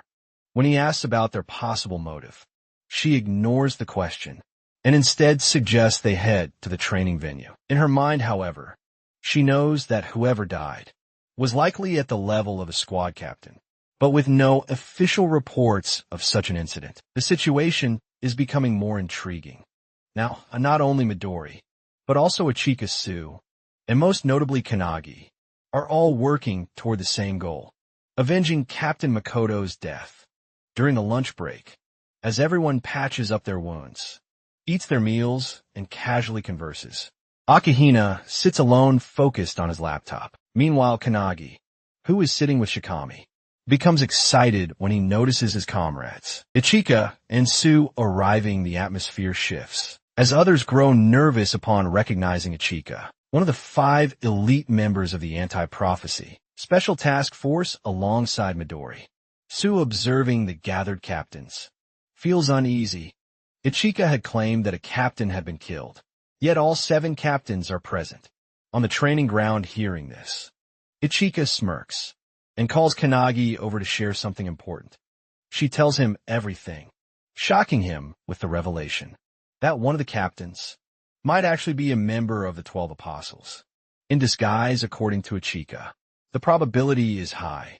Based on the aura residue she sensed in the courtyard, the individual who died was undoubtedly at a captain's level, yet all captains are accounted for, making the situation highly suspicious. Logically, it should be impossible, but if someone is disguising themselves as the victim, then there is an imposter among them. Realizing the potential danger, Kanagi grows tense, and Sue agrees. The person who just killed a captain-level individual is standing among them. Sue fears that if they don't solve this problem soon, there may be more victims. If they leave it as it is, there's a possibility that a prophecy, at the level where human extinction is certain. Ichika, with an evil grin, suggests a far more ruthless approach, killing everyone there to eliminate the threat entirely. Sue and Kanagi immediately oppose the idea, arguing that they only need to find and eliminate the one member of the 12 apostles. Lurking among them, Ichika, now excited, points out that if they're dealing with the 12 apostles, this might be their chance to avenge Makoto. After all, they are the ones responsible for his death. He asks Kanagi if he feels the same, and as he recalls what happened to Makoto and their squad, he confirms Sue, clenching his fists, also remembers everything that happened to his brother. Kanagi then turns to Azure, the founder of the detectives. For his opinion, Azure suggests that he should first examine the crime scene. But given that they are in the middle of an examination, he knows that isn't possible. Kanagi considers hurrying there, since there's still some time left before the lunch break ends. However, Azure warns that this might alert the culprit if the apostle they're dealing with is as strong as the one they faced at the snowy mountain. He could easily wipe out everyone here if he wished. They need to be prepared if that happens. Taking this into account, Kanagi decides to head to the training ground after today's test, but asks if there's a possibility that even the founders wouldn't be able to detect any aura residue. At the crime scene, Pinocchio then reveals that they have been near a volcano for the past month. where he trained and mastered his one-handed sword technique. He explains that the volcano might be interfering with the flow of their chi, potentially making it difficult to any residual energy. Mage also reveals that if the aura can only be sensed at close range, it is almost certainly from a 12 Apostles class enemy. Azure, annoyed that they're taking over his detective work, is about to protest, but Hinoki shuts him down, suggesting they focus on catching the culprit so he can kill him returning to the interrogation. Azure tells Kanagi to ask Ichika a question. Kanagi then asks if there's a possibility that the apostle infiltrated as a candidate rather than as a captain. This catches Ichika off guard, but after a moment she confirms that it's possible if they're talking about the captain candidates. However, she insists they cannot rule out suspicion on the squad captains. Either Kanagi understands, but quickly forms an idea that he plans to use in the next test, assuming it involves combat abilities. However, just a few minutes later, the instructor announces the start of the third stage of the examination, revealing that it is a written test, completely shocking Kanagi. The candidates are seated in private chambers, where no phones are allowed, making it impossible for Kanagi to gather any information about the infiltrator. The test focuses on the rules of the anti-prophecy, something Kanagi doesn't understand at all. However, he refuses to give up, determined to push through. When the test ends, the instructor announces the results. Kanagi fails to earn any points, while Akihina jumps to second place with 3 points. The last 4 candidates, including Shikami, are eliminated. Kanagi feels embarrassed about getting the lowest score in the writing exam, but as he stands there frustrated, Shikami walks up to him and encourages him, telling him that he did well. Both Kanagi and Shikami receive 0 scores in the writing test, but Shikami is especially frustrated about Akihina earning full marks despite this. He praises Kanagi for maintaining first place and assures him that he will be cheering for him in the second half of the exam.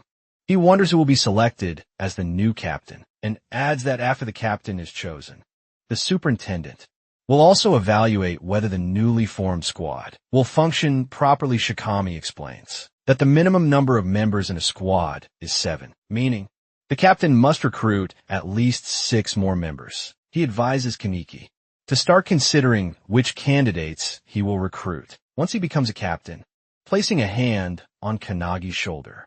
Shikami offers himself as a squad member, emphasizing his strong physical abilities. Then with a grin, he walks away, wishing Kanagi the best for the rest of the exam. As Shikami leaves, Azure approaches Kanagi and tells him to visit the crime scene. However, something in Azure's confident tone makes Kanagi realize that he has already identified the culprit. Azure confirms this. It states that he still needs solid evidence to make an official deduction. He then declares that they will now go on the offensive against the 12 Apostles. The mage explains everything that has happened so far and mentions that Detective Azure assists Kanagi with his deductions and methods. This annoys Hinoki, as the mage speaks in a roundabout manner, but she does so intentionally to lighten the mood with her narration. They are at the crime scene, where Azure takes over for Kanagi and begins examining the area. As expected, everything aligns with his suspicions, with the victim's identity confirmed. He now also knows who the culprit is. Hearing this, Hinoki realizes that their opponent is indeed one of the 12 Apostles, which means he might have obtained the Book of Doom, the same one the last apostle possessed. The mage then asks what they should do next. Just as Kanagi is about to respond, he suddenly feels a surge of energy and is transported into a cloudy realm. There he encounters an old lady who, when asked, simply claims to be a random granny passing by. She inquires about his investigation, and Kanagi reveals that a murder has been committed. The culprit has taken on someone else's form and appears to be highly skilled. Upon hearing this, the granny asks if they should find the culprit now. However, Kanagi explains that they already know who it is, not by mere guesswork, but with solid proof. Despite this, he admits that he cannot expose the truth just yet. The granny is confused, as she believes that revealing the culprit and eliminating them immediately will be the best course of action. However, Kanagi argues that while it may seem that way, there are actually two culprits instead of one. He insists that it would be better to take them both down at once, when they are in the same place. Decides to deal with it in the morning, but requests that the old lady, who is actually the superintendent, refrain from interfering and simply observe. She smiles, wishes him luck, and reiterates that she is just a passing granny, who will not interfere as she is about to leave. Kanagi reveals his name to her, prompting another smile from the old lady. Suddenly, a strong surge of energy rushes through him, and he regains control of his body in a top-secret location.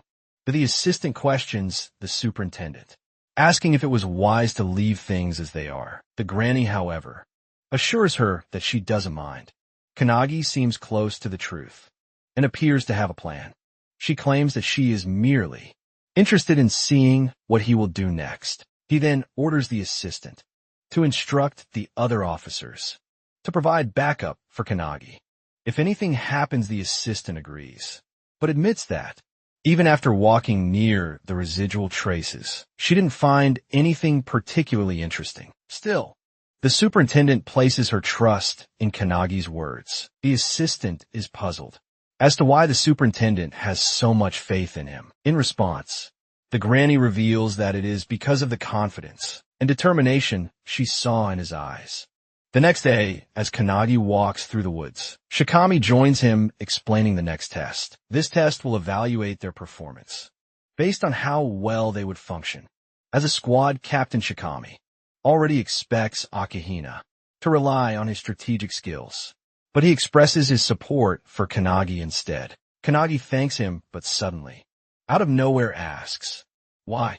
Shikami deliberately dropped out of the examination. After a brief yet sinister pause, Shikami turns to him and claims that he changed his strategy midway. Instead of becoming a captain himself, he now prefers to operate in his own way, under the command of a strong captain.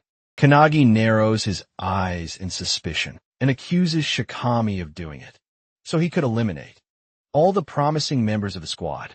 Ichika is also present, hiding in the trees just in case. Hearing Kanagi's suspicion, Shikami openly admits that he has no problem killing someone if it is necessary for a replacement. He explains that during the third test, he struggled to write anything because his brain could only process and retrieve the information already stored in it, which is why he ended up with a score of 0. Calling himself a fool, he accepts that it would be better for him to simply eliminate Akina's body instead. As they step into an open field, all the squad captains and members surround them. In the center, Todoroki is chained to the ground, while Hibiki and another captain stand beside him, with her usual casual and cocky demeanor. Hibiki refers to Shikami as Mr. Apostle and asks him to introduce himself. Realizing his disguise has been exposed, Shikami deepens his voice and reveals his true identity, Eva the Ninth Apostle. Eva then explains her ability, adding that she can also extract information directly from a host's brain. She claims that she killed Shikami because he possessed the strongest physique. Among the contenders, Hibiki smirks and asks if Eva's goal is to sabotage the anti-prophecy. From the inside, Eva confirms this, but admits that since she has failed, she now has no choice but to kill everyone present. However, before doing so, she wants to know who first discovered her true identity. Hibiki points toward Kanagi, who is standing right beside Eva. With an evil grin, Eva glares at him and remarks that she never expected him to have the audacity to stand so close to her. Turning to face him, she radiates immense energy and demands to know, who the hell is he, but how did all of this happen? Right before Shikami's body was taken over by Eva, Todoroki had told him that he would recommend him as a candidate for the new squad captain. This news excited Shikami greatly, though Todoroki cautioned him that the information was still a secret and would only be officially announced the next morning. Getting even more excited, Shikami joked that despite it being a secret, they were practically yelling it out loud, which would definitely inform others. Todoroki then reassured him, stating that Shikami was one of the strongest individuals there in terms of physical power and would undoubtedly make a great captain. Seeing this level of confidence in him, Shikami agreed, feeling determined to do his best. However, just as he was fist-bumping Todoroki, something slashed him into pieces. In an instant, Shikami was cut down right in front of Todoroki, leaving him utterly shocked and unable to process what had just happened. Suddenly, a deep voice echoed through the air, mocking Shikami's weakness and questioning if this was truly the standard for a squad captain, candidate in the anti-prophecy unit. The figure then answered its own question, claiming that the squad had only grown strong, thanks to artifacts and the one who had provided them. Stepping forward, the figure introduced herself as Eva, one of the 12 apostles, and declared that she was looking forward to their future. Walking up to Shikami's lifeless body, Eva activated her heavenly demon skill, taking complete control over it. As she is channeling her power, Todoroki, with his mighty punch Vajra, smashes her entire body into a splatter of blood. Tearing up in rage, Todoroki breathes heavily, but to his shock, he suddenly hears applause from behind him. The same Shikami he had just seen die is now clapping, praising Todoroki for managing to kill a 12 apostle with a single hit, just as expected from his master. Stunned, Todoroki turns around to see Shikami standing there, seemingly alive. However, before he can even react, his body is instantly sliced in half by Eva, who had taken on Shikami's form with a wicked grin. Eva then activates the necromance dance artifact, resurrecting Todoroki as a corpse slave. Bound to her while now under Eva's control, Todoroki agrees to serve her, addressing her as Eva. But before he can say anything else, she slaps him so hard it nearly knocks him over. Correcting him, he demands that he call her Shikami, ensuring that no one grows suspicious of her disguise. Todoroki nods, complying, and the two share a dark, twisted laugh. Meanwhile, at the crime scene, Kanagi and Azure investigate. Using his unique skill, theatrical detective, Azure rewinds time to witness everything that transpired there. This powerful ability allows him to replay past events at a crime scene, giving him a first-hand view of what truly happened. The only condition is that Azure himself must possess the evidence and personally deduce the culprit, not just by looking at the clues, but by reaching a conclusion on his own. Additionally, this ability allows him to predict future crimes before they happen. However, there is a significant drawback. If Azure ever fails to deduce a case correctly, the skill will be permanently lost. This means that for the rest of his life, he will never be able to use it again.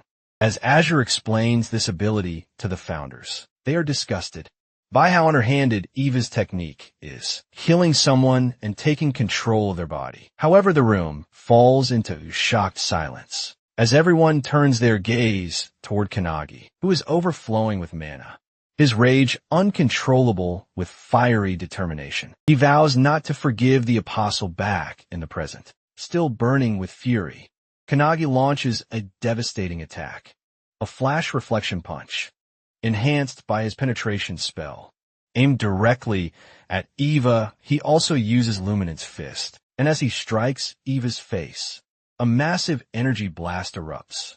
Sending her flying, she tries to land, but the force is so immense that she skids backward, struggling to regain her footing. However, as the dust settles, Kanagi is shocked to hear her laughing out loud, calling him cruel.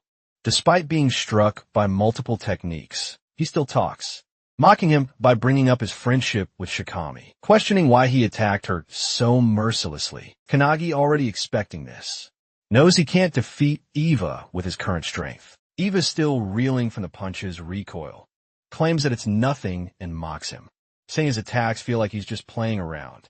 As the recoil fades, Eva yells that these kinds of attacks won't do anything against her. Kanagi agrees, but reveals that he was never the one meant to defeat her. All he was doing was buying enough time for the mage founder to take over his body. As the founder takes control, she claims everything, and Kanagi's body becomes engulfed in energy. Seeing this, Eva realizes that Kanagi might be the person the satellites warned about, someone who has become completely different. But instead of feeling fear, she becomes even more excited. With a wicked grin, she summons hundreds of mummies from the sky, their terrifying screams echoing. She declares that life is boring until one faces death, so they should fight with all their heart's content. Azer, watching the mummies descend, remarks that they seem like nothing more than empty shells, controlled by Eva, using the bodies she has taken before. Laughing out loud, Eva boasts that all of these mummies possess the same physical strength as Shikami and challenges them to come at her. Looking around, Hibiki notices that there are roughly 100 bodies, all on the same level as Shikami, which shocks a candidate standing nearby.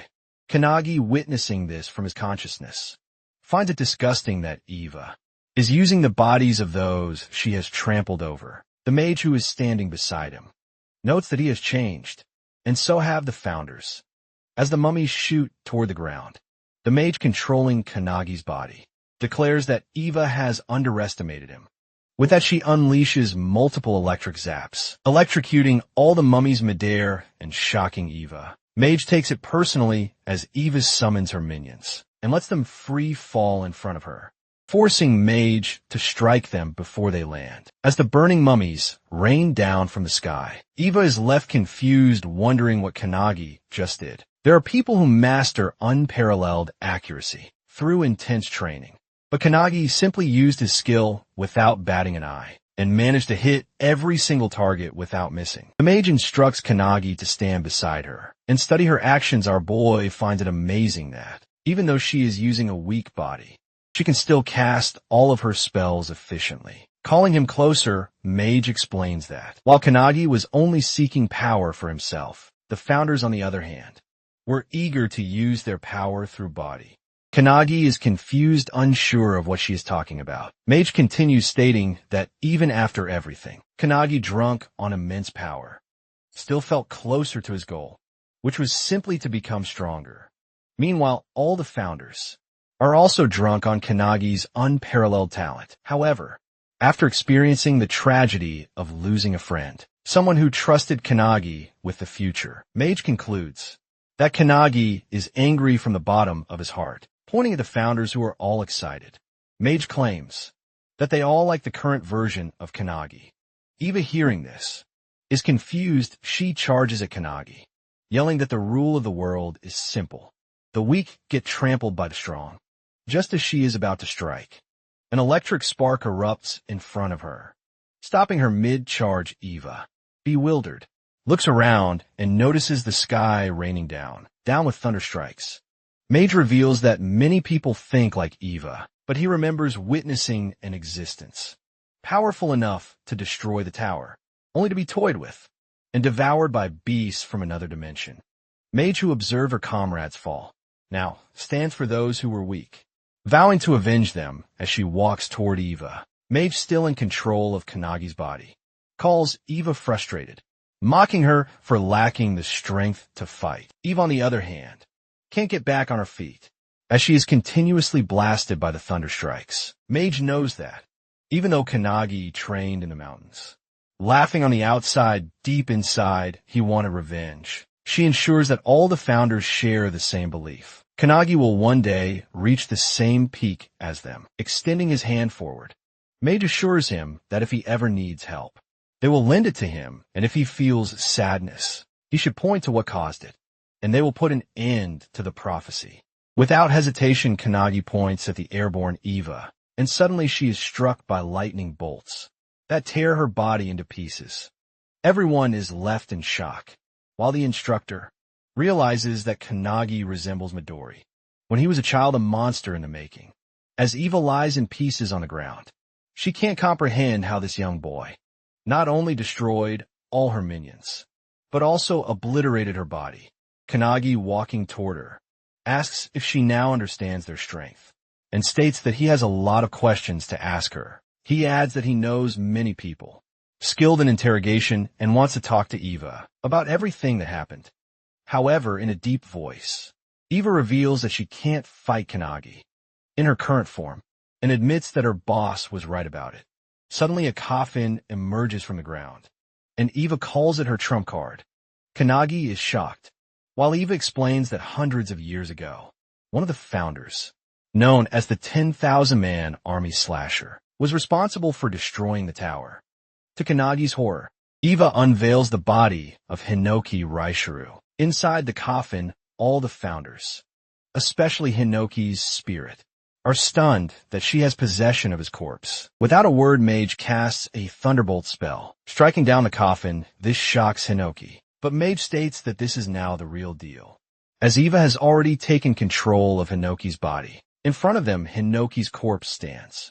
Gripping his blade, Eva, thrilled by her newfound power, declares that she can now fight them on equal footing. Kanagi, taken aback by the overwhelming pressure filling the air, realizes that this aura is even stronger than what he felt while training with Ichika. But that's not all.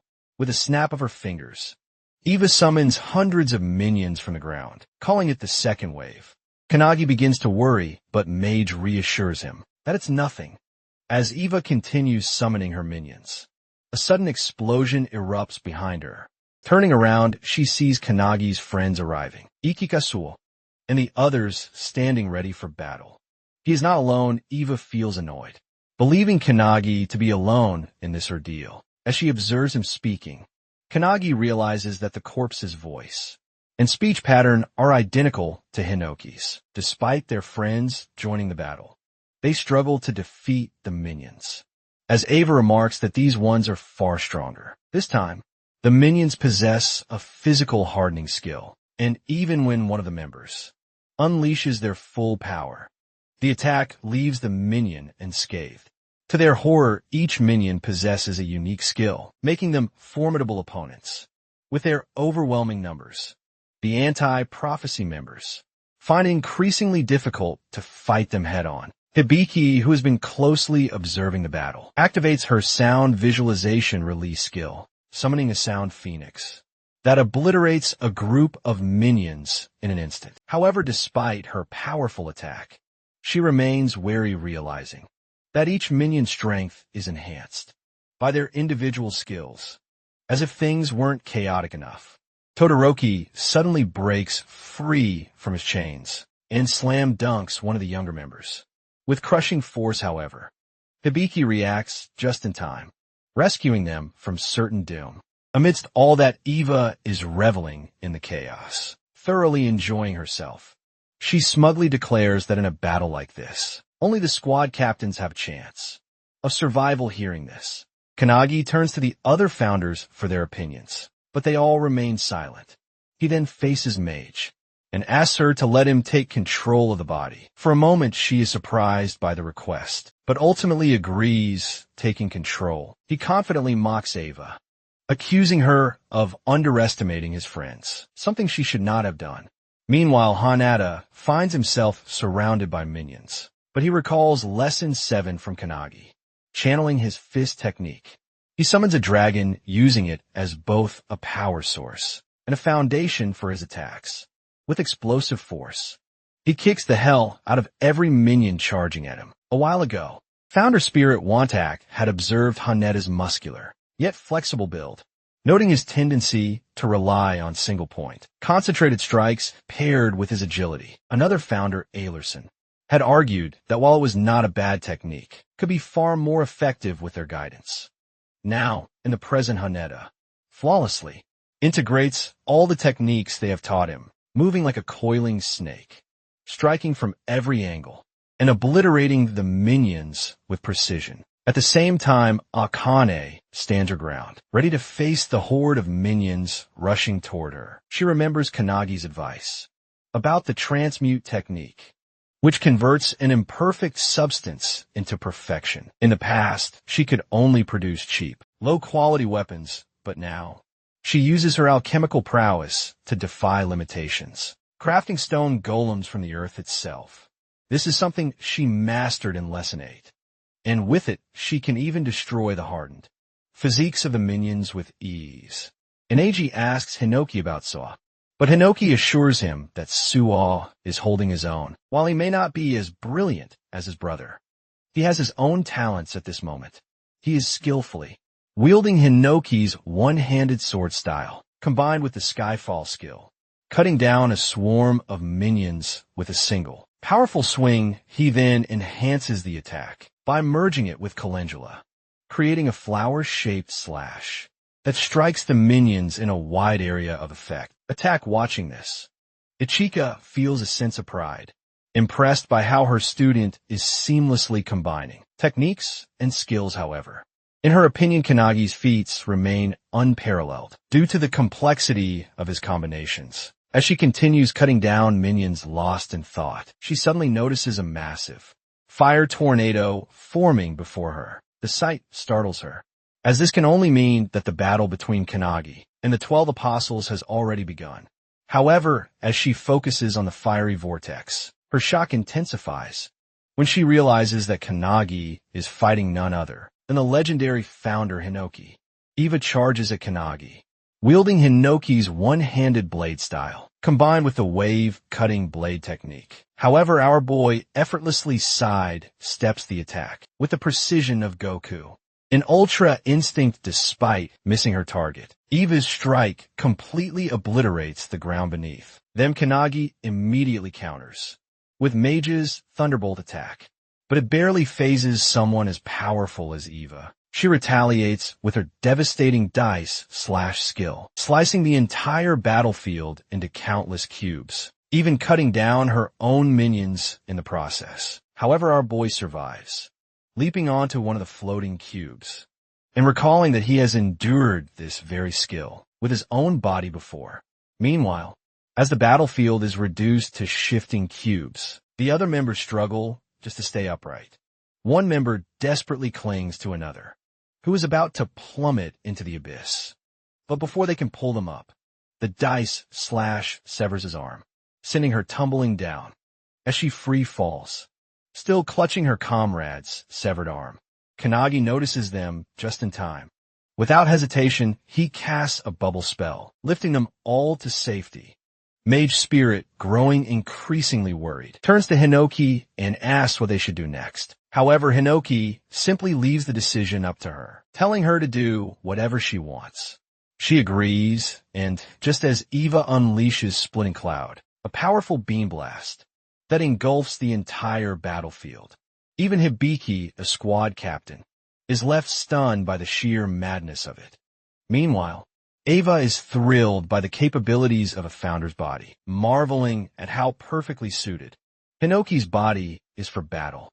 However, despite this, Eva feels the need to use an even stronger skill, activating Hinoki's secret technique indomitable. She prepares to strike, but to her utter shock, Kanagi catches her sword with his bare hand. Hinoki's spirit watches unimpressed, while Mage mockingly claims that, even though Eva is using Hinoki's body, he is still weak. Hearing this, Eva shouts in frustration, demanding to know how a founder's legendary body could possibly be considered weak. Desperate for a stronger skill, she frantically searches through Hinoki's memories, trying to extract something more powerful. As she forces his way deeper into Hinoki's mind, her eyes begin to tear up, as if she has just seen something truly terrifying. Eva's tears stem from the overwhelming memory of Hinoki's past, back when he was still alive, during the time of the towers. Just witnessing this memory pushes Eva to the brink of madness. In a vision, Hinoki slices through an entire tower with a single swing of his blade. However, despite this awe-inspiring feat, he grows colder and more detached. With each passing battle, Eva struggles to comprehend how a mere human's wisdom and skill could reach such an unfathomable level. Hinoki's memories are filled with countless acts of destruction, severing human bodies, cutting down monsters, slicing through the sea itself, and even wounding the planet. The sheer weight of these memories crushes Eva's spirit, leaving her crumbling under the pressure.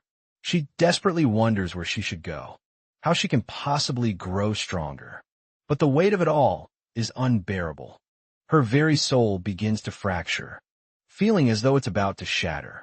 Into nothingness, Hinoki's spirit, unbothered and relaxed, simply remarks that Eva's spirit should just break apart. However, another founder quickly warns that if it does, it will go berserk, slaughtering everything around it. And to their horror, that is exactly what happens. Eva's spirit shatters. It lets out a piercing scream, so powerful that it is felt even in the distant city of Takasaki. The force of the scream triggers an immediate evacuation as residents check their phones and discover that the source of the aura is coming from Nagano Prefecture, a staggering 100 kilometers away, yet despite the distance, the shock waves still reach them. Panic spreads as people fear that the end of times has arrived, or that a monstrous entity has emerged. Back on the battlefield, as Ava's scream echoes, the very rocks begin to levitate off the ground. The overwhelming aura crushes down on everyone present, weighing heavily on their shoulders. Weaker members begin coughing violently, their bodies pinned to the ground, under the sheer force of it.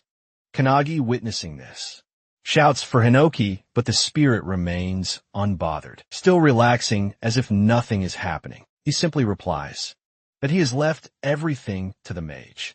And Mage agrees. Meanwhile, as Ava steps toward Kanagi, Mage raises her sleeve, revealing the seal of truth on her arm.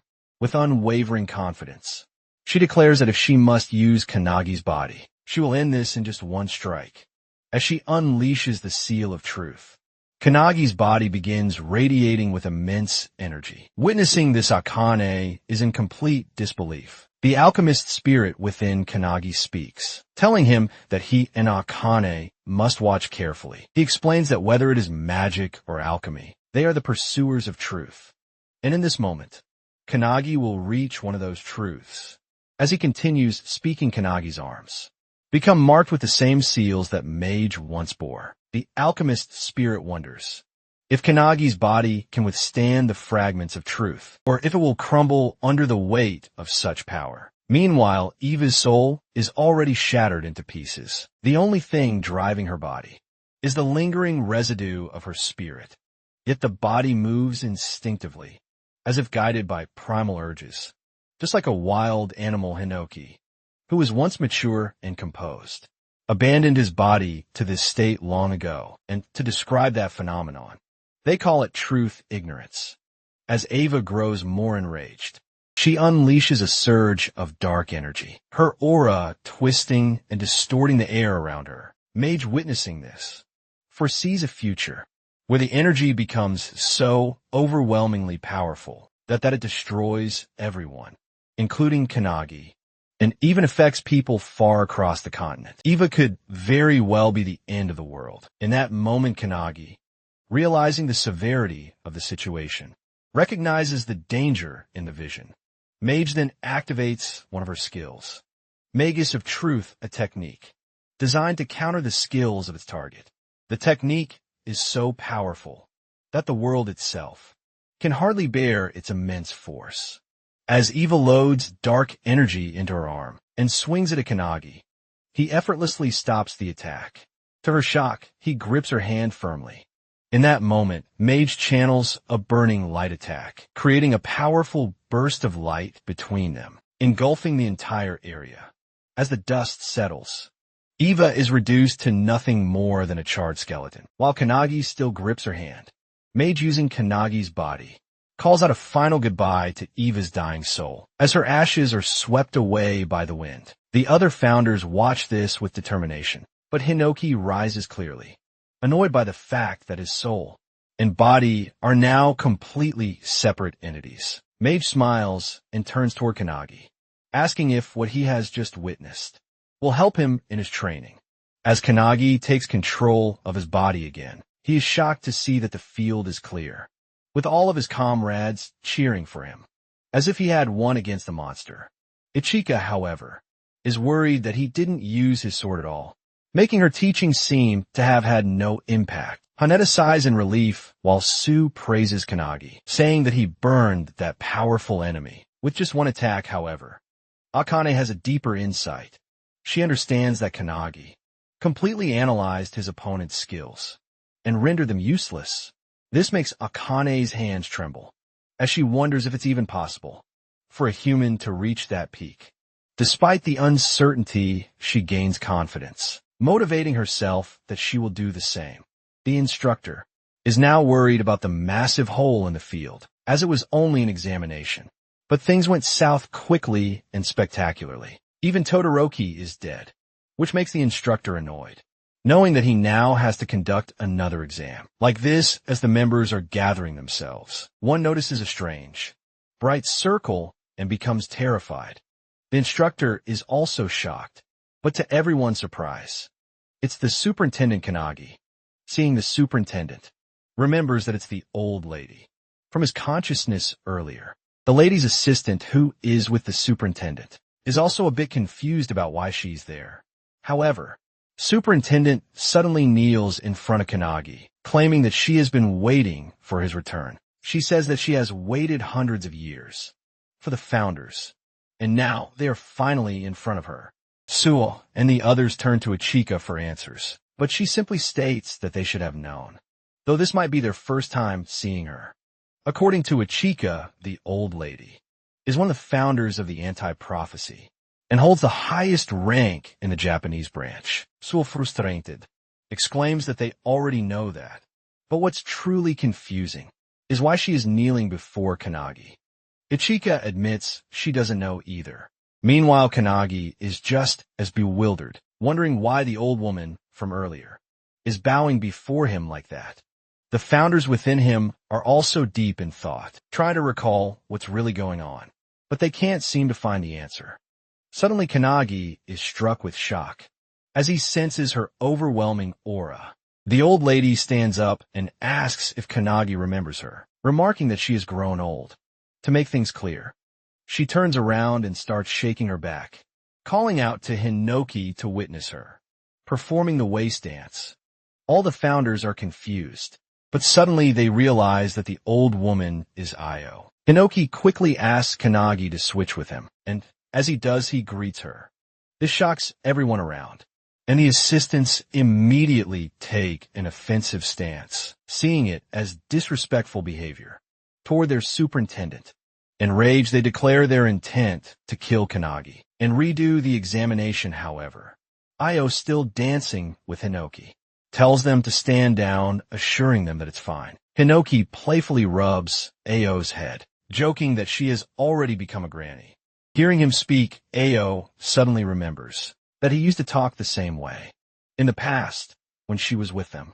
After a while, all the members begin repairing the training grounds and gathering themselves. Meanwhile, deep within the anti-prophecy, at a top-secret location known as the Hut of Everlasting Vision, Kanagi is stunned by the sight of its garden. Io explains that, since she cannot reveal her appearance often, a barrier is normally set around the place, so she can live there undisturbed. Kanagi asks if she knows all the founders, to which Io begins to explain her story. She reveals that she was an orphan, having lost her family during the era of the towers. The founders saved her and raised her. Kanagi is shocked to realize that she was just a child during that time.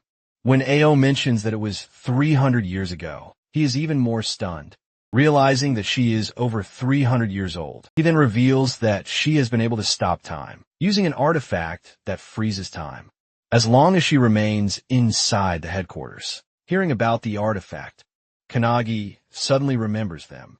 Meanwhile, Hinoki's spirit explains to Valentine that the artifact functions similarly to her preservation skill.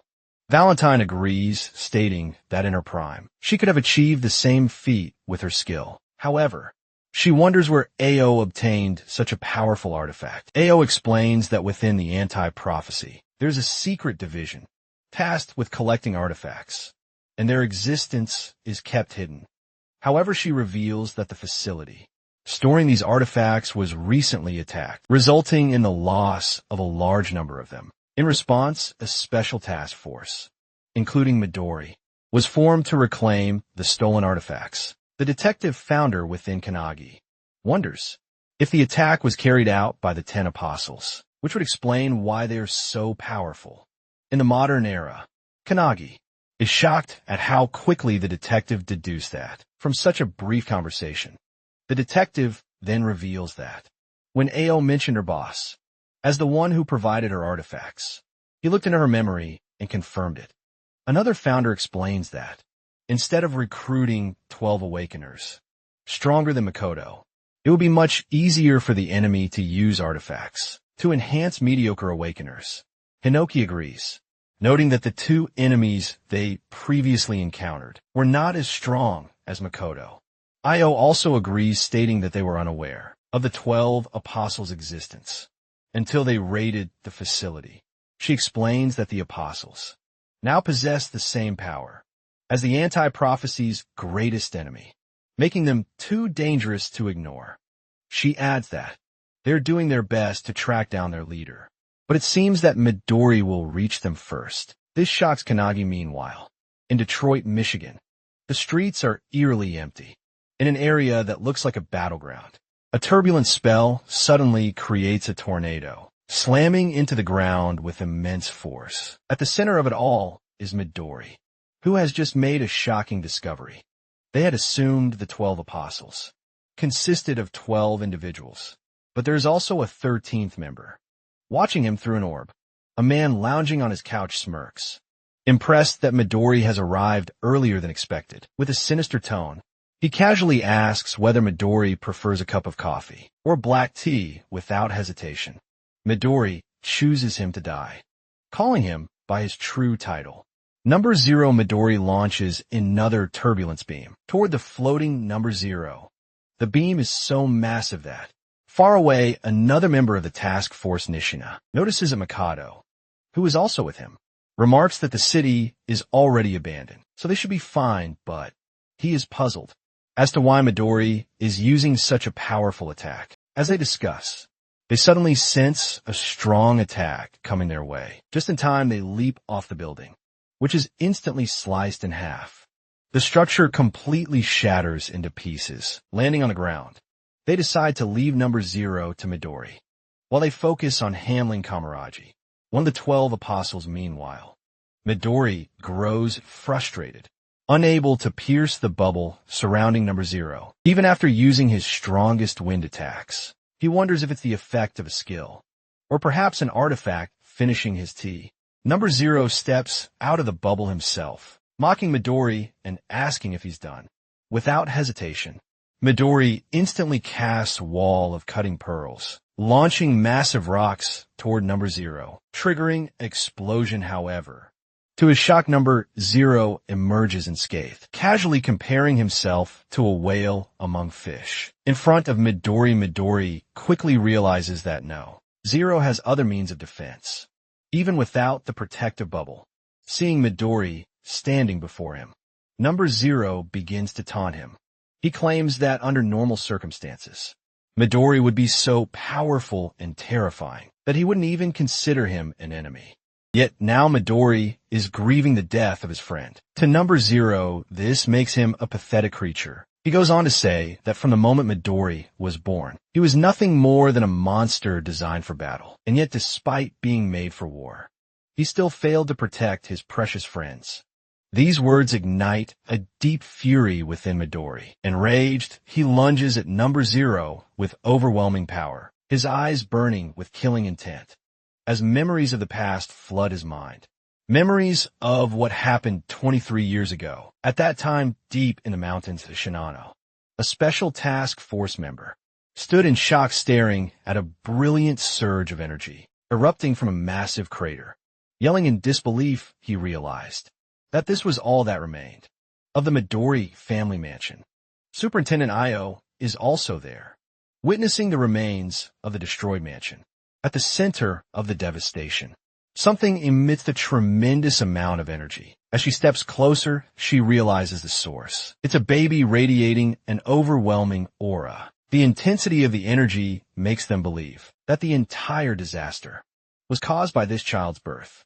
Without hesitation, Superintendent Io rushes toward the baby, enduring multiple cuts on her body due to the sheer energy pressure surrounding it. Despite the pain, she pushes forward, finally reaching the child. She gently picks up the baby, whispering words of comfort, assuring it that everything is fine now. Feeling the warmth of Io's embrace, the baby slowly stops crying. As a result, the violent surge of wind around them dissipates, revealing Io bruised and bloodied, yet firmly holding the child in her arms. She declares that this child will be raised by the anti-prophecy. Later, the baby is given a name, Midori.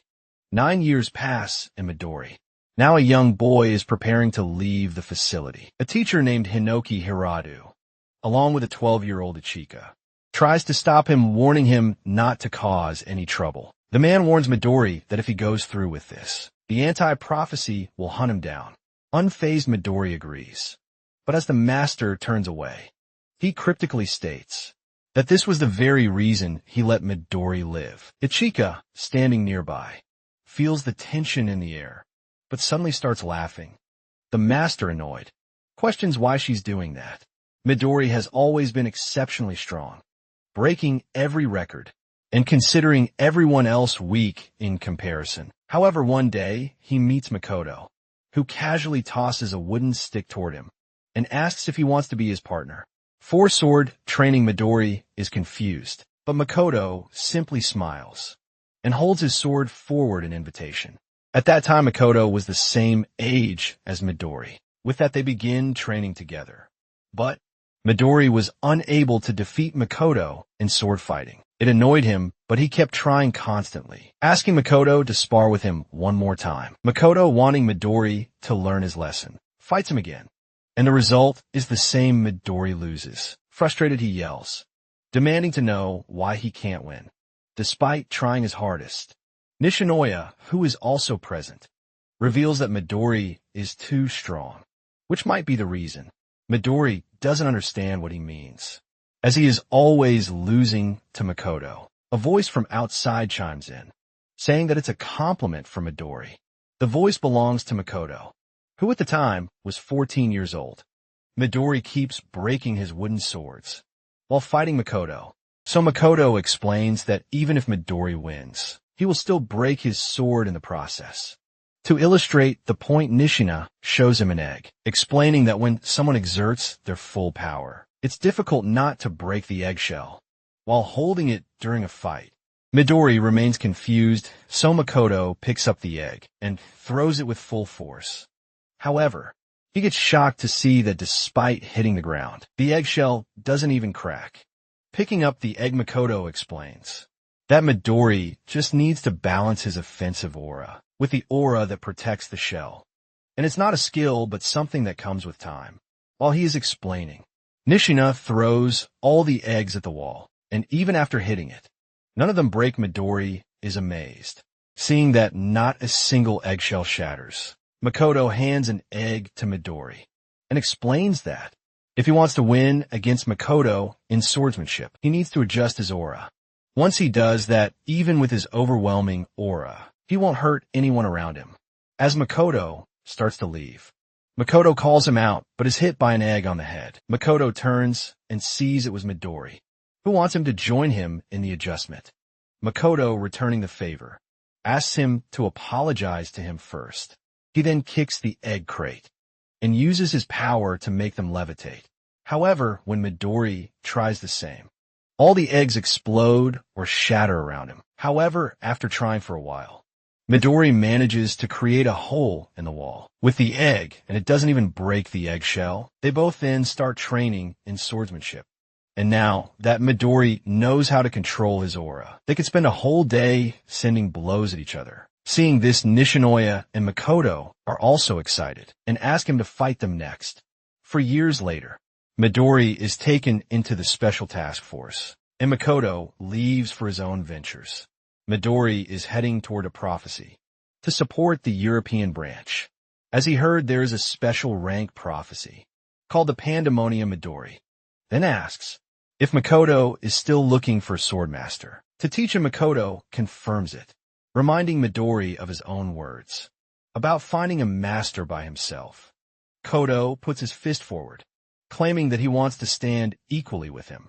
Midori, with a smile, fist bumps him, revealing that he will be waiting for him. After that, Midori does everything for his friends, as long as they are alive. Midori has the determination to keep doing what he's doing. For their sake, he just wanted friends. But the 12 apostles took that away from him, coming back to the present. Remembering all that, Midori charges toward number 0 with full-on killing intent, while the guy stands there nonchalantly.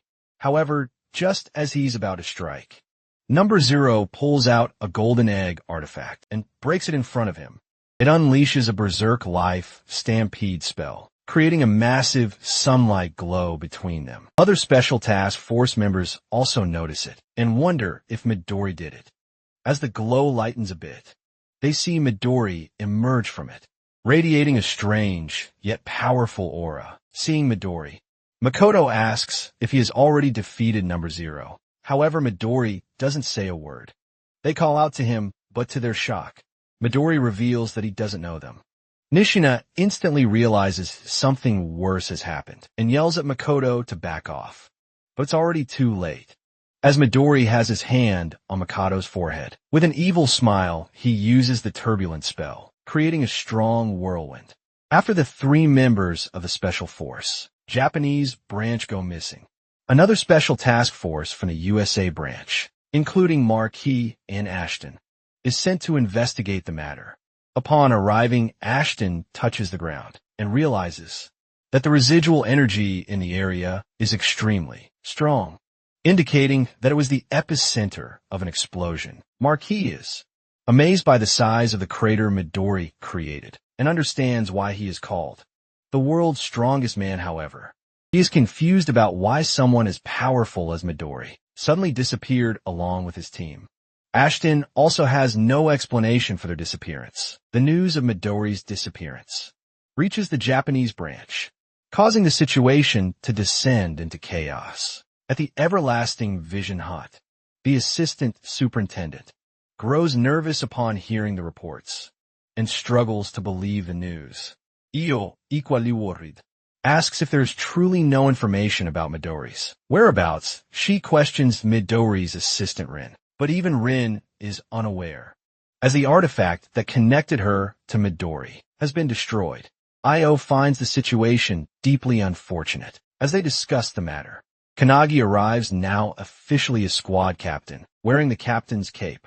He feels slightly embarrassed about his new role, but the assistant superintendent reveals that his promotion came from the unanimous recommendation of all the other squad captains and the superintendent himself.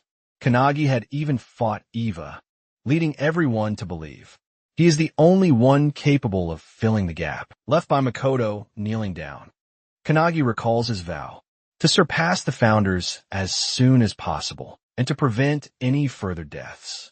He thanks them for their trust, and with the founders' legacy behind him, confidently declares that he will do his best to meet the expectations of the anti-prophecy. Hearing this, Io becomes excited, claiming that she always believed he was the best suited candidate for the captaincy. However, she suddenly grows serious and gets straight to the point, asking for his opinion on a pressing matter. A while back, Kanagi, who had been pursuing members of the anti-prophecy to offer them positions in his squad, now finds himself sitting in front of the superintendent, being asked for his opinion.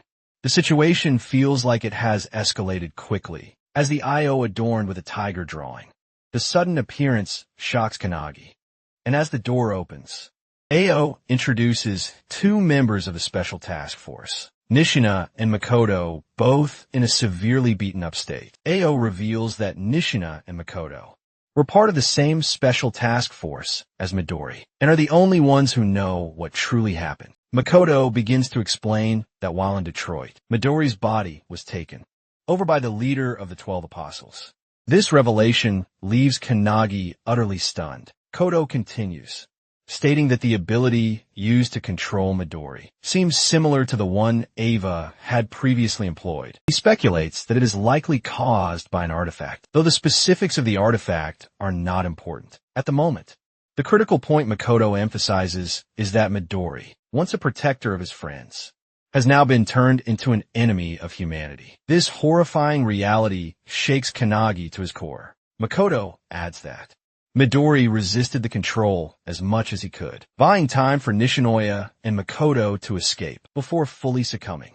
Midori apologized and made a final request. He asked Kanagi to defeat number 0 on his behalf. Hearing this, Kanagi is left speechless, overwhelmed by the weight of Midori's words. The assistant superintendent places a hand on Kanagi's shoulder, expressing his high hopes for him. However, he reminds Kanagi that he still hasn't met the minimum requirement of 7 members for his squad currently. Kanagi has Honda Akane and SWO, but he needs to quickly recruit 3 more members. This, the assistant superintendent states, is Kanagi's immediate task.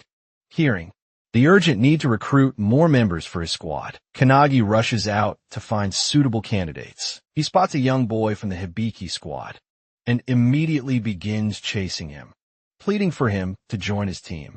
The boy, however, is visibly nervous and runs around in a panic, shouting that he will never leave the Hibiki squad under any circumstances. Just as the boy thinks he's escaped, he comes face to face with Akane, who is standing calmly in his path. Holding a permission letter signed by Hibiki himself, the boy is stunned, unable to believe that his captain, Hibiki, would allow him to leave. However, after reading the letter, his disbelief turns to shock as he realizes it's genuine. Reluctantly, he agrees to join Kanagi's squad. With this, Kanagi and Akane successfully secure their 4th member. Meanwhile, outside, Hanoda is attempting to recruit Akina for the squad. His approach, however, is anything but conventional. He performs a strange, exaggerated leg stomping gesture as an invitation, which Akina finds utterly bizarre. Enoda insists it's an order from the captain and declares that he wants Akihina on their team. Akihina, however, refuses outright, explaining that his goal is to participate in the next captain's exam, as a position has opened up following Todoroki's death. Undeterred by the rejection, Haneda suddenly launches a powerful kick toward Akina, testing his reflexes to Haneda's surprise. Akina effortlessly dodges the attack, showcasing his unique evasion skills. Impressed but not defeated, Haneda presses on Akihina. Now intrigued, proposes a challenge. He agrees to join the squad on one condition. Hanoda must land a single touch on him within 60 seconds in the courtyard. If Hanoda succeeds, Akihina will gladly join their team. Hanoda confirms if he can use any means necessary to achieve this, and upon receiving Akihina's approval, he summons the glowing dragon around himself, determined to win the challenge. Akihina starts the timer on his laptop, somewhere inside the limestone cave of the anti-prophecy unit. Akihina meets Captain Surukai, who appears to be fishing in a 17th dimensional crack. Called the Underjaw, Surukai reveals that sometimes he catches big fish there. Noticing Akihina, he asks if he is applying for the replacement exam. For the Todoroki squad, Akina confirms it, but states that he wants to be a captain who doesn't want to die. Surukai responds by telling him that his goal is still achievable without even becoming a captain. This shocks Akina, who asks if the captain thinks he's not suitable. Surukai, reeling in a monster shark, claims that he believes Akina is lacking something. Coming back to the present, Hanoda is charging at Akina, who is trying to avoid any physical contact. Despite getting inches close to him, Hanoda isn't able to touch Akina even once. Hanoda is amazed, realizing that Akihina is using some kind of evasive skill. To dodge his attacks, Akihina is using Omni-Ego's skill. He has tried to hide from everyone for a long time. His Omni-Egos allows him to teleport to a designated location within a 100-meter range, although he needs to visit the target location at least once before the skill can be used. Once it's set, he can teleport there with fast and high precision. Despite Haneda sending blow after blow, Akina manages to dodge every single one. Using his skill, this proves challenging for Haneda, but he takes it as practice, knowing that in the future, he'll have to fight against Midori while teleporting around and evading blows. Akihina asks Haneda what kind of redeeming quality he sees in Kanagi. Haneda, continuing his attacks, reveals that he doesn't know anything specific, He flies into a kick toward Akihina and admits that he knows about Akane's ideal squad. Captain Image. To increase his squad survivability by 1%. Hinoda finds this admirable, but claims that he wouldn't put his life in the hands of Captain, who prioritizes the chance of survival over everything else. This comment annoys Akina, but Hinoda explains that if someone always thinks about themselves, they won't be able to achieve the goals they're meant to. As he says this, Hinoda recalls his childhood, where he saw his family's bodies lying around, killed by a prophecy. This event instilled in him the determination to shut down all prophecies. With that motive, he finally understood that Kanagi has the capability to do just that, which is why he decided to become his subordinate. Hearing this, Akihina realizes what he's lacking to be a captain, the ability to be relied on by others. As he focuses back on dodging, he knows he's winning the fight and hopes to use this conversation as a reference in the future. With the countdown at 5 seconds, Hinoda starts messaging someone on his phone, claiming that someone is just on time. Akina is confused when suddenly Suwa, using his calendula spell combined with Skyfall, strikes from above, destroying the entire courtyard where they were standing. This completely removes Akihina's ability to teleport, and Haneda seizes the opportunity. He leaps off the building and uses a flash kick to tear off a piece of Akihina's clothing. The clock hits 0, but tearing off the cloth counts as a touch, making Haneda the victor. He lands down, while Suwa asks if destroying the entire courtyard was worth it. Haneda brushes it off, praising Suwa for his help. Meanwhile, in the background, Akihina is furious after typing something on his laptop. He calms down and agrees to join Kanagi's squad. Hearing this, Hinoda and Suwa high-five, while Kanagi and Akane bring in another member, Iryu, who is chained up. Kanagi, noticing the destroyed courtyard, is in shock, but Suwa reveals that he's counting on Kanagi to write an apology letter for the damage. Hinoda tries to calm everyone down, suggesting that Rin could fix the courtyard. But the main problem is that they still need one more person for their team. Akane doesn't know anyone else and asks if Kanagi has any recommendations. Kanagi points toward the special task force members, Ichika Mikado and Nishina, and reveals that he has already accepted them into his squad. From that day on, they are temporarily Kanagi's subordinates and will fight in his squad somewhere else. At the Watchtower, the remaining members of the 12 Apostles of the Apocalypse hold a meeting. Only 5 of them are left, but they are confident because they have the world's most powerful weapon, Midori's body, to them. It seems like they are one step closer to wiping out the anti-prophecy unit. Number 0 reminds everyone of their motto. Everything they do is for the sake of the emergence of prophecy in this world. Inside the prophecy research room of the anti-prophecy, the assistant superintendent asks the director if he has obtained what was requested. The director confirms and reveals that the Book of Doom, once possessed by the 12 Apostles, is actually a single book torn apart. Based on the 8 books that Midori brought, they determined that the recent incident is part of the prophecy specifically, one concerning a special rank called Bhagavad Gita. According to him, in order to destroy the world, the 12 Apostles need Midori's power, which alone is sufficient.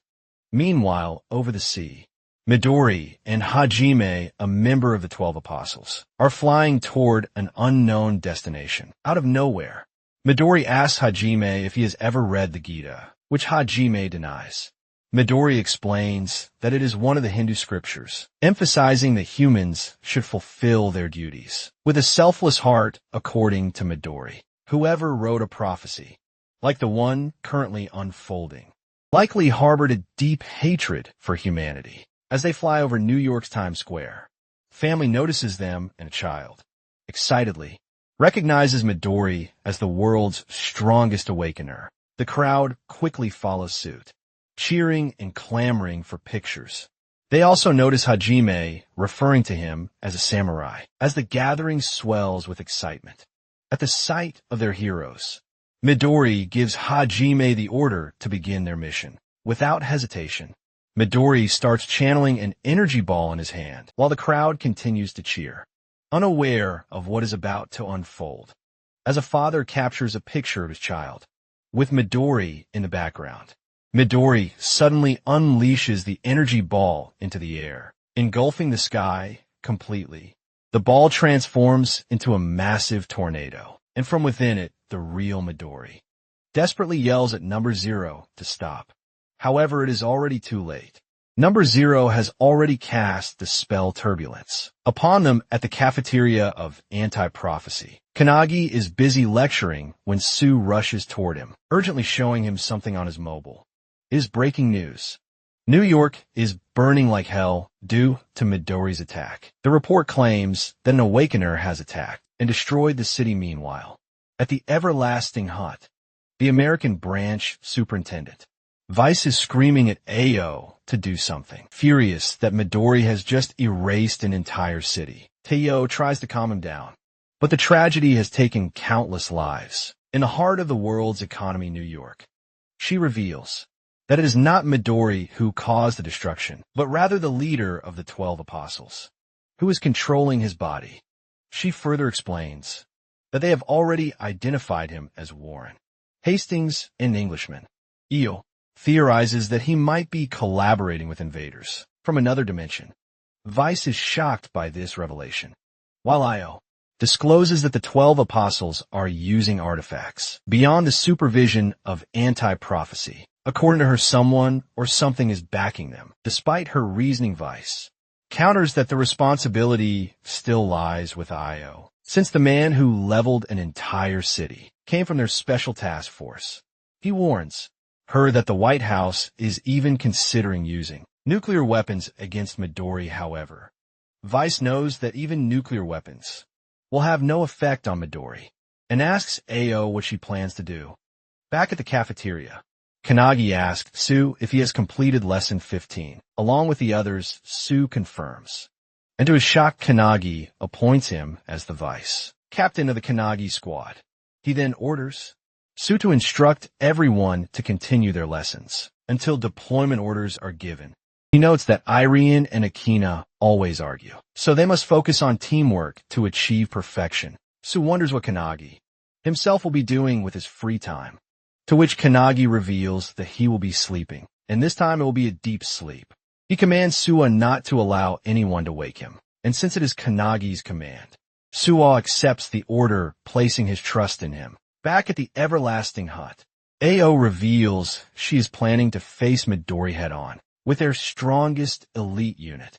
Over at headquarters, Kanagi reaches his room and instantly falls asleep. In his dreams, he takes out his sword and starts practicing with Hinoki, while the other founders stand ready to teach him. However, to Kanagi's shock, Hinoki slashes him into pieces in a single flash. He regenerates immediately, only for Hinoki to cut him apart once more. Hinoki reminds Kanagi that he was the one who insisted on not holding back in training, so now he will devour him. Saying this, he charges at Kanagi with his full force. Another founder attempts to intervene, but Wantak and Mage stop him. Other founders argue that, while short-term training might demand such extreme measures, Kanagi is dying too frequently, and his soul could soon be dispersed.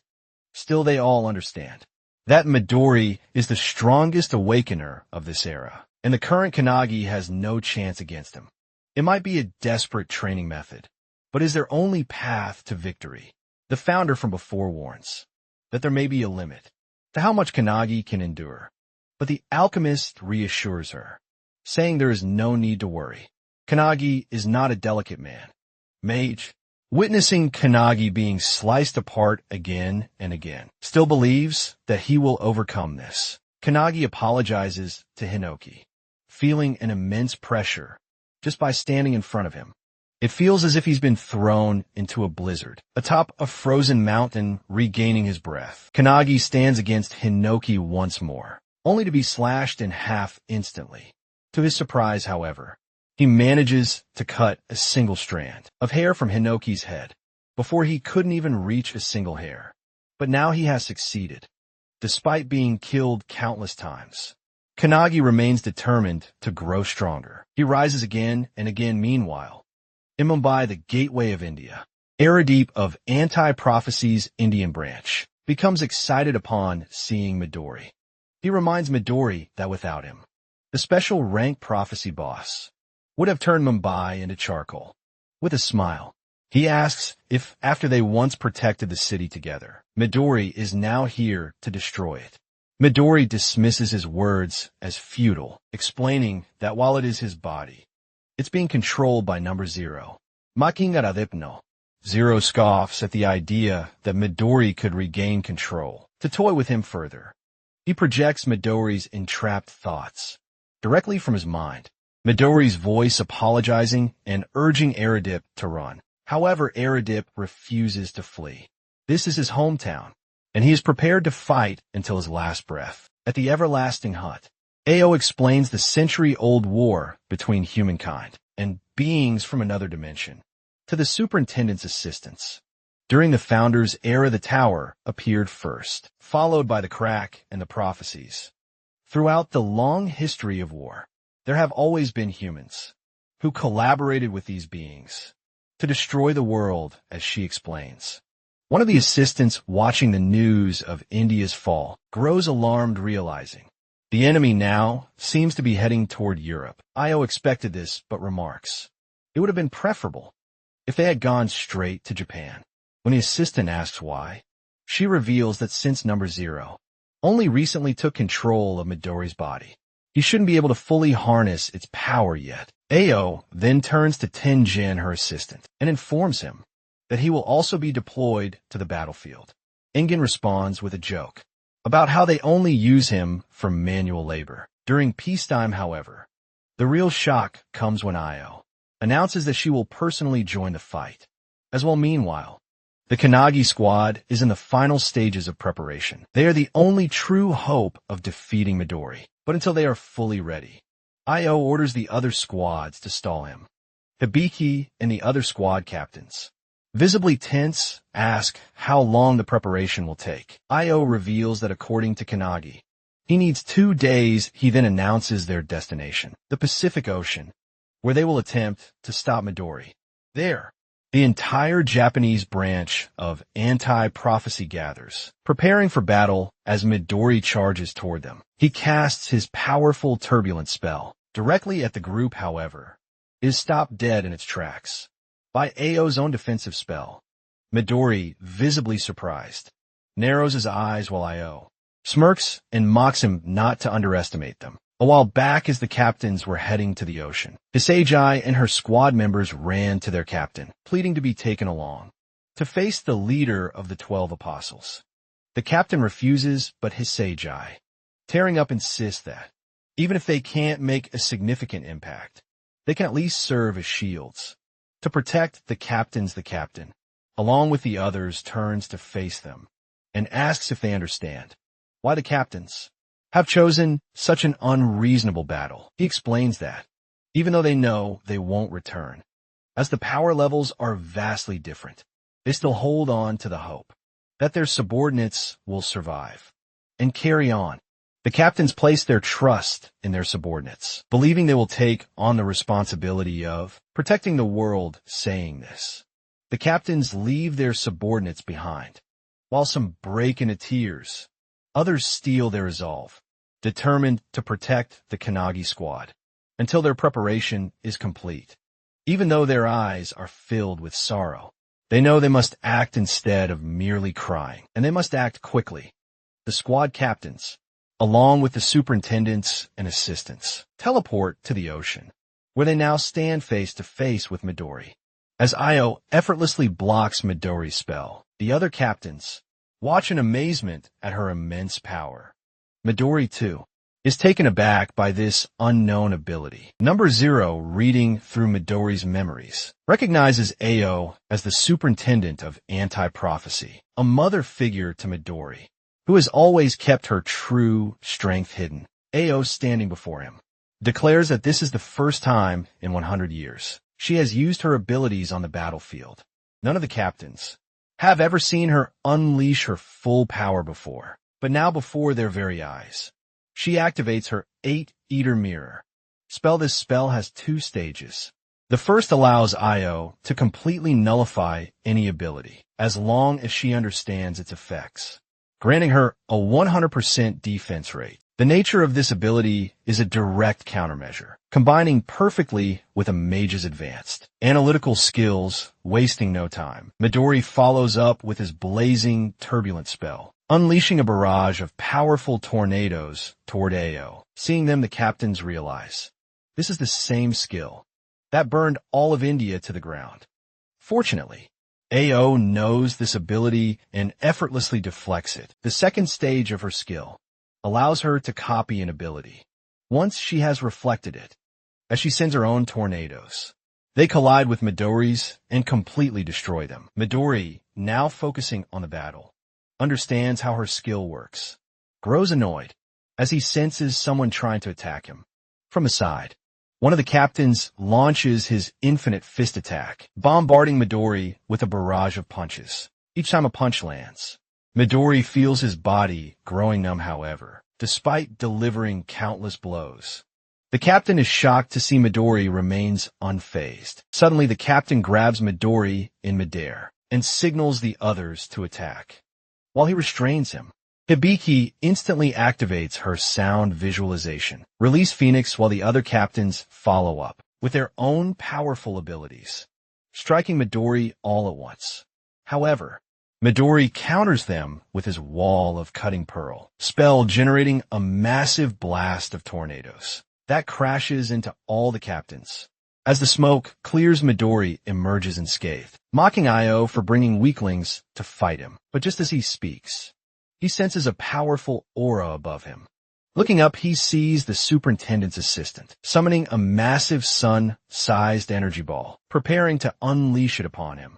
Midori immediately realizes this ability grows stronger the longer it is channeled, as he attempts to summon his own energy ball to counter it. The female assistant uses her slave maker spell. Shackling his hand, Midori is stunned. He hadn't expected them to have a warp awakener, now trapped in the shackles. He is unable to cast his spells. Meanwhile, the male assistant finishes channeling and hurls a massive, fiery sphere toward the immobilized Midori. Seeing the attack closing in, Midori realizes he can't dodge it. However, if he unleashes his most powerful, wind-based attack at the last moment, he might be able to lessen its impact. But just as he processes this plan, he notices another identical fireball coming from the opposite side, created by Io using her mirror spell. The lady raises her arms toward Leona's vault, saying that for the sake of everyone's future, he must die. He is trapped in an energy chain, and curses the old woman someone is watching from afar. With the help of binoculars, 2 flaming spheres collide and cause a sinister explosion. Like a huge atomic bomb, the mushroom cloud rises into the sky, and that explosion takes over the entire landscape. The soldier, using the binoculars, gets worried about the situation. He lowers his tool, an aircraft carrier, and several military ships are approaching the target, rapidly in disbelief. One of the soldiers handling transport asks them to look at the situation. The white light must be at least a few thousand degrees, and he doubts anyone could survive that, whether they are an enemy or an ally. Pointing at the screen, he says he believes that should be enough to handle the situation. A very stern man, with crossed arms, observes the situation, and they call him Mr. Richard. With a grim face, he says that this isn't over yet. The light energy that formed in the sea begins to glow, with a violet star at its core. And looking closely, a silhouette of a man can be seen in the middle of it. The long-haired blonde man is shocked to see that. No one can believe that someone was able to survive the gigantic explosion that just occurred. Leona's vault puts his hand on his head and asks if they sacrificed their own people to try to kill him with that explosion. He knows he owes them praise for catching him by surprise with all their efforts, and for making such an elaborate plan to manage a successful explosive blow against him. But he bets they didn't imagine what was coming next. He grits his teeth, trying to contain all the emotion in his chest. Then he starts yelling, telling them to look at him. because he is completely unharmed. The boy opens his arms and says, he was just hit by a 1,000-degree fireball, and there isn't even a scratch on him, while the blonde guy boasts about surviving the situation. A crosshair begins to lock onto him, and at that exact moment, a troop of several planes starts hitting him, with multiple direct shots to his body. Missiles are also launched from the aircraft carriers and planes toward him. Some pilots are injured in this operation, and they begin to notice the loss of troops. The sea rocks with all that explosive war happening, more so than in a storm, with the force of a massive wave. The aircraft carrier shakes in the sea, and the planes start getting hit too. The boy is in a state of euphoria, starts to laugh, while various explosions and deaths happen behind him. Another larger ship begins to approach the battle site. Mr. Richard yells for Marcus to act according to the plan. A golden aura ascends through his body. The ship they are on then gains a protective shield, but it doesn't last long, and soon it starts to take damage and crack. Marcus is dumbfounded by such power. He says he can barely hold on even from this distance. He knows that with power of this magnitude, this guy would be capable of destroying the entire world if he wanted to, Mr. Richard clenches his fist, getting very nervous, and says no. He insists that this isn't over yet, and they cannot give up under any circumstances. Leona starts to feel an uncomfortable dizziness and puts his hand on his face. In his thoughts, he begins to hear voices, saying they knew he would use too much energy at once. Now he is in the company of a white-haired lady, who asks if he finally ran out of energy. He holds an empty vial and calls the boy number 0. In another location, we see a small house with a thatched roof, and a few people gathering. Natsuna asks if they have no chance against the guy, but a blonde man with glasses tells her not to ruin their morale. She asks if she always needs to sugarcoat things for him. The boy gets annoyed, but the lady warns that they probably won't be able to defeat him anyway. A white-haired woman asks how the commissioner lady intends to stop him. She says that even without winning the battle, they can still achieve their goals. And to do that, they will need to use an artifact they possess. She picks up a vial with a liquid. This artifact is the sand glass cage, and it is now imprisoning Leonis' vault. He observes the bars of that prison and feels that it looks very familiar. The commissioner lady bets that he recognizes that cage, as it's just like the artifact he gave to his henchman. Dionysus' memories come rushing back. He really has seen that cage before. It was used by the man who ended up losing his arm. In that situation, he didn't imagine there was more than one of that artifact. But he maintains his posture and asks, so what? If he wants to get rid of that cage, he will need to use a massive amount of aura. But since he practically drained all his power, that will be impossible with the dark look. Leonidas stares at the old woman, and you can feel the hatred in his eyes. He lets out a small smile and asks if they're just finding a way to buy time. But this confuses him, because he says that trapping him for a moment won't change anything. Lady is confident and says he wouldn't say that if he knew what was on her mind. He has no idea what is coming. We can see 2 swordsmen training, and the lady continues, saying that if he just waits a few days, you will certainly witness something very interesting. Placing a hand on his chin, Leonis asks if she really thinks. He doesn't know what they are planning. The blonde man asks if it's something related to a boy named Minato Kanagi. Leo's expression changes instantly. She is shocked to hear that question. Pointing to his head, Leona says he had enough time to fish out some memories from her brain. He asks if the lady knows what Midori Ichihara thinks about him, and reveals that he thinks the boy is the one who will end all prophecies. Io's eyes go wide, and she thinks that Midori said that about Minato, feeling extremely impressed. Leona says that the moment he took control of his body, Minato became the top of his target list.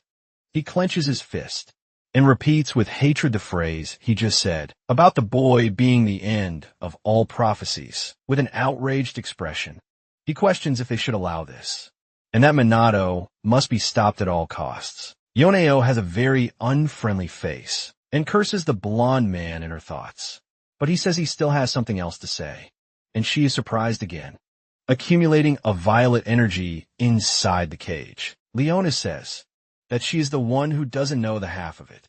Even now, as they talk, Midori Ichihara continues to get stronger. The woman is now in a panic, not knowing what to do. The amount of aura he has used so far is nothing compared to the total power in his body. All they have done so far is melt the very tip of the iceberg.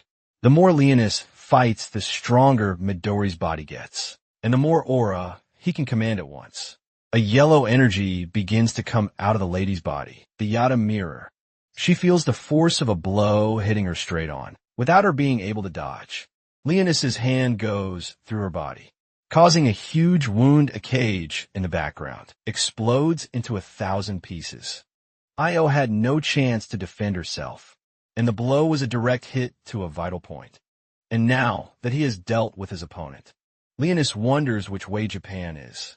While that battle was happening, our protagonist is sleeping, and the symbol on his hand begins to glow very brightly. The Japanese CPU did everything it could to try and imprison Midori, but their plan ended up failing miserably. Number 0 ended up learning how to release massive amounts of aura using Midori's body. A vortex of violet energy begins to form and can be seen even from Earth's orbit.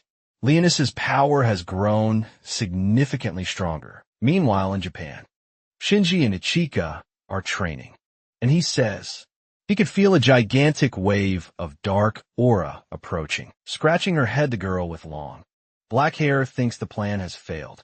Midori is training, and they decide to return to the headquarters. Kurosaki is also in the middle of a fight, but can sense the different energy. Everyone at the academy becomes apprehensive and worried about what is happening. Ichika says they need to prepare to face the enemy. Shinji already readies himself to grab his sword. Meanwhile, at the CPU headquarters, inside the monitoring room, the woman with her hair tied up is desperate, asking if they are still waiting for the video. Images from the American fleet. Her assistant is working on the computers and says the American fleet was practically wiped out by the enemy. So she asks to see the satellite images. The woman is extremely apprehensive. She knows she can't use Raven Eyes at sea, and she wonders how the commissioner, Lady, and her team are doing. A group of people appears behind her, and they call for Rin. She looks back, yelling for Shiki in a cry of concern. The group is badly injured. There are many people, and the white-haired girl says they need her recovery techniques urgently. Rin quickly approaches everyone, running as fast as she can. Her expression changes. She panics when she notices one thing. That Commissioner Io is extremely injured, unconscious. Shiki has tears in her eyes and says it's a very critical condition. It's possible to see that life is unfortunately already draining from her body. In recent memories misses, Yo asked Shiki to listen carefully. She said that their survival on that mission would depend on the girl. After going over the entire plan again, she said she needed the girl's help to stun the enemy. While she and Tanjin used the heavenly descent, Shiki gave a respectful bow and said she would give her life to ensure it. But as she was about to complete the sentence, she received a slap on the head, which startled her missus. Io got angry and said she was a fool and had misunderstood everything, because she needs to stay alive no matter what, to bring everyone home safely. He asked if Shiki understood that, because it is very important that she survive, no matter what happens to her. Not accepting this, the white-haired girl tried to argue, but Mrs. Io made such a frightening face that would silence even the bravest of stubborn people. With tears in her eyes, Shiki tries to express herself with a trembling voice. She remembers when she was just a child and Mrs. Io took such good care of her and the others. She said she doesn't want to lose her. The girl recalls the woman's reassuring smile at that moment, and that afterward she put her hand on her head, trying to calm her down, saying that everything would be okay, and she wouldn't let anyone die smiling. Io said that this was the main point of the mission they were about to execute. But now that calming smile is gone, and the lady is on an oxygen mask and extremely injured, the group mobilizes to try to heal her and save her life. Chicky yells for Commissioner EO not to leave them. She tries to pressure Rin, who is doing her best to help. But it's a complicated task. Her healing ability isn't working properly because of that artifact that stopped time for her. The woman with glasses and long hair tries everything to help, but says the most she can do is keep her alive for now. However, time only stays stopped for Mrs. EO if she is inside the CPU. So the idea of taking her outside comes up, but she is in a very critical state. But a very loud noise interrupts everyone's conversation. Tenjin, Shiki, and the others are surprised. Tenjin looks up and realizes they have already arrived. Outside the CPU building, someone with their head covered by a turban can be seen observing everything, is accompanied by 3 other people. Besides Leonis Vault, who is wearing a frightening smile, Shiki has fire in her eyes and yells that she will end the life of every single one of those bastards. Rin warns her not to do it, but it's already too late and the girl is gone. She appears near all those beings that emerged outside the CPU. With hatred in her eyes, she joins her hands and uses her spatial division ability.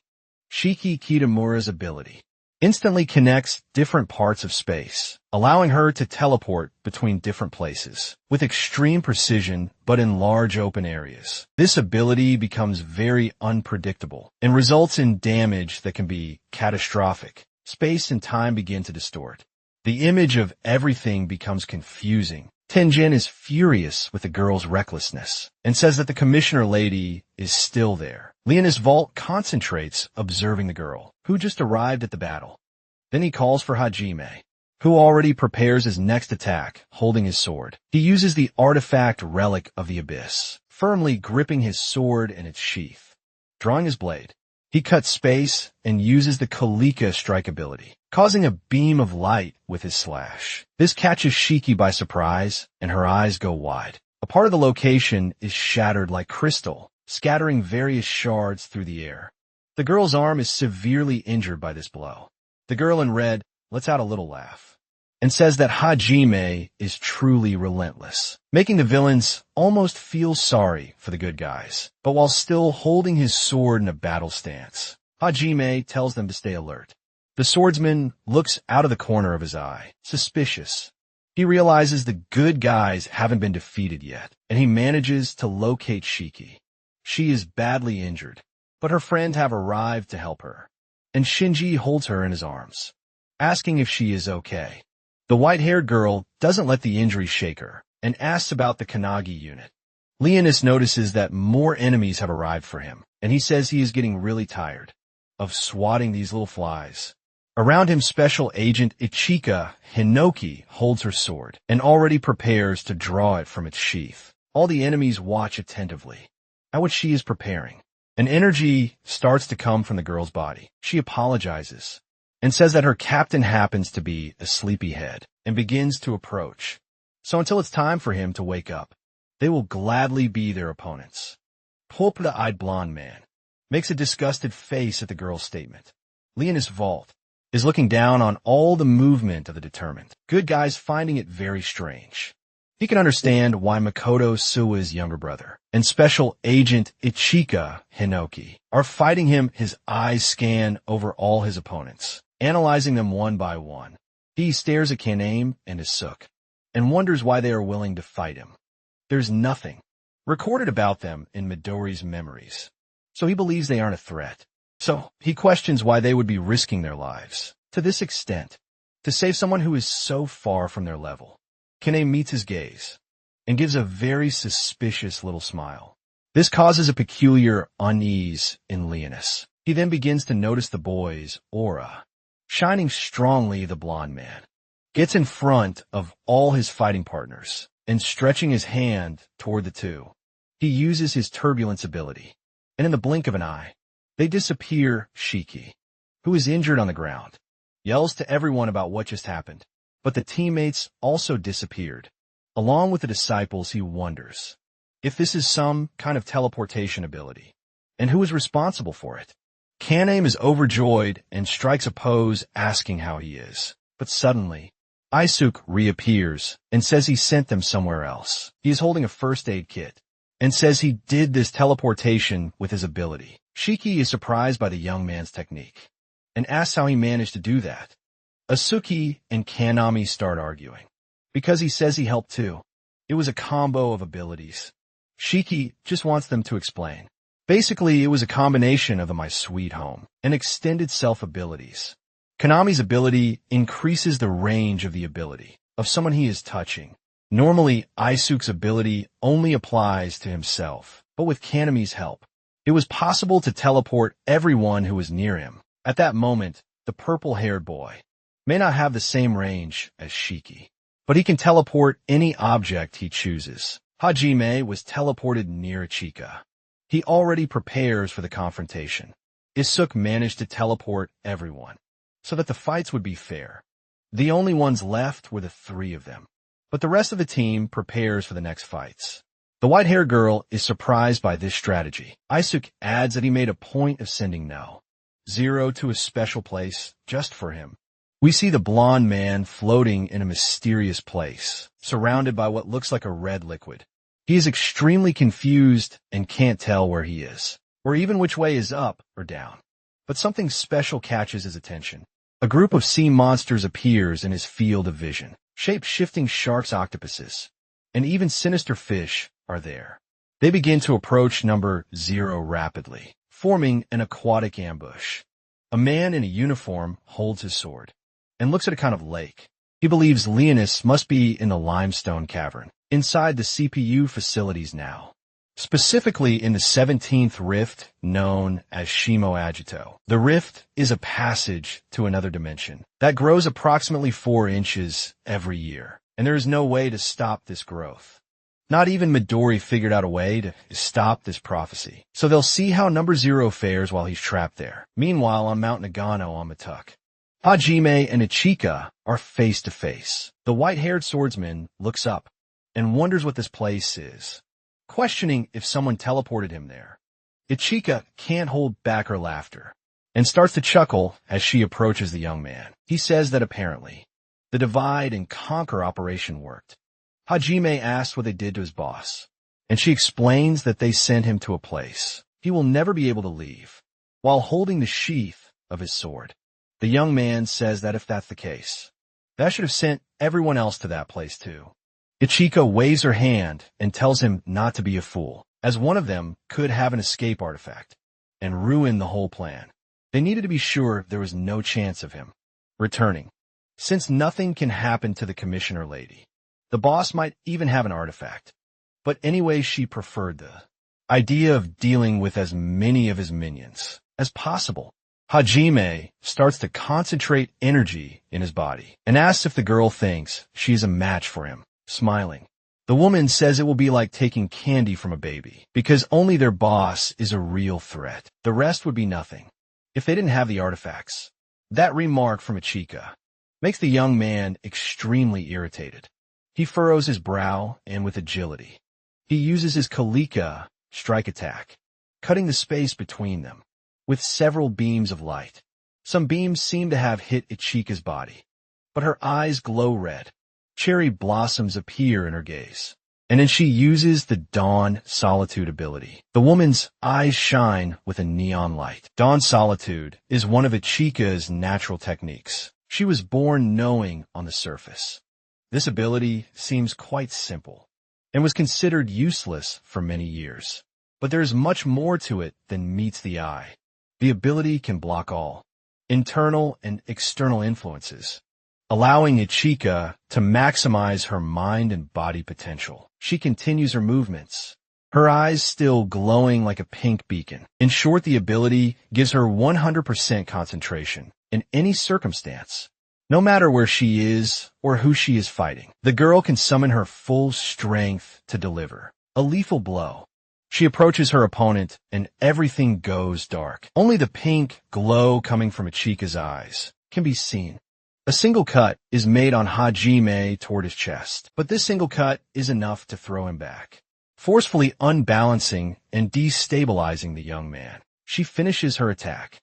Transcendents specialized in martial arts spend countless hours honing their physical skills, so they understand better than anyone the value of a perfectly trained body like hers, with a serious and superior look. The girl says he doesn't even compare to Makoto. Meanwhile, back at the CPU's large-scale practice area, a pair of good guys and a pair of villains face each other. With a mocking look, the girl in the red hat, Sita says, "It won't make any difference to change to a 2-on-2 battle." A pair of CPU warriors doesn't look frightened or anything like it. Seti turns to Ashura and asks what their plan is now. It starts to rain at the location, getting all the warriors there wet, with his eyes closed and a sad expression. The man says he can fight them if she holds them. But a fist is already approaching his face. The punch hits him hard, and Ashura flies far away from the force of the blow. Midori asks if he thinks they will just wait. While they get trampled, Set watches the white-haired warrior advance on her teammate while she is distracted. Her opponent's long hair grabs her. He starts to have memories of when he was a child. His little red-haired friend touching his locks, and with hatred in his eyes. He asks if she is one of the bastards who kill Makoto. Already almost completely wrapped up by the boy's hair, she says she understands now, and with a smile on her face. She asks if he is still mad about that. Red lightning begins to appear in the sky, turning it dark red. The two good warriors have to dodge the lightning bolts that seem to be trying to hit them. With a maniacal look and surrounded by playing cards, Seti starts to laugh while her eyes widen. She uses her Queen of Hearts ability, and her cards start to grow legs and arms. The long-haired man notices that this ability seems to be some kind of telekinesis. She orders her loyal minions to disperse. A gigantic army of cards begins to appear, and she asks them to find Minato Kanagi for her. But her opponent is not willing to let her go. After Minato, he starts to charge energy. And again, a scarlet thunderbolt tries to hit him, but he manages to dodge quickly. The pair of CPU combatants is reunited side by side. Again, Ashura appears through the mist and smoke, and says that his ability allows him to physically manifest emotions. He puts his hand in front of his face and uses the Mask of Thousand Faces ability. With a sinister voice and a frightening aura, he tells them to prepare to die now.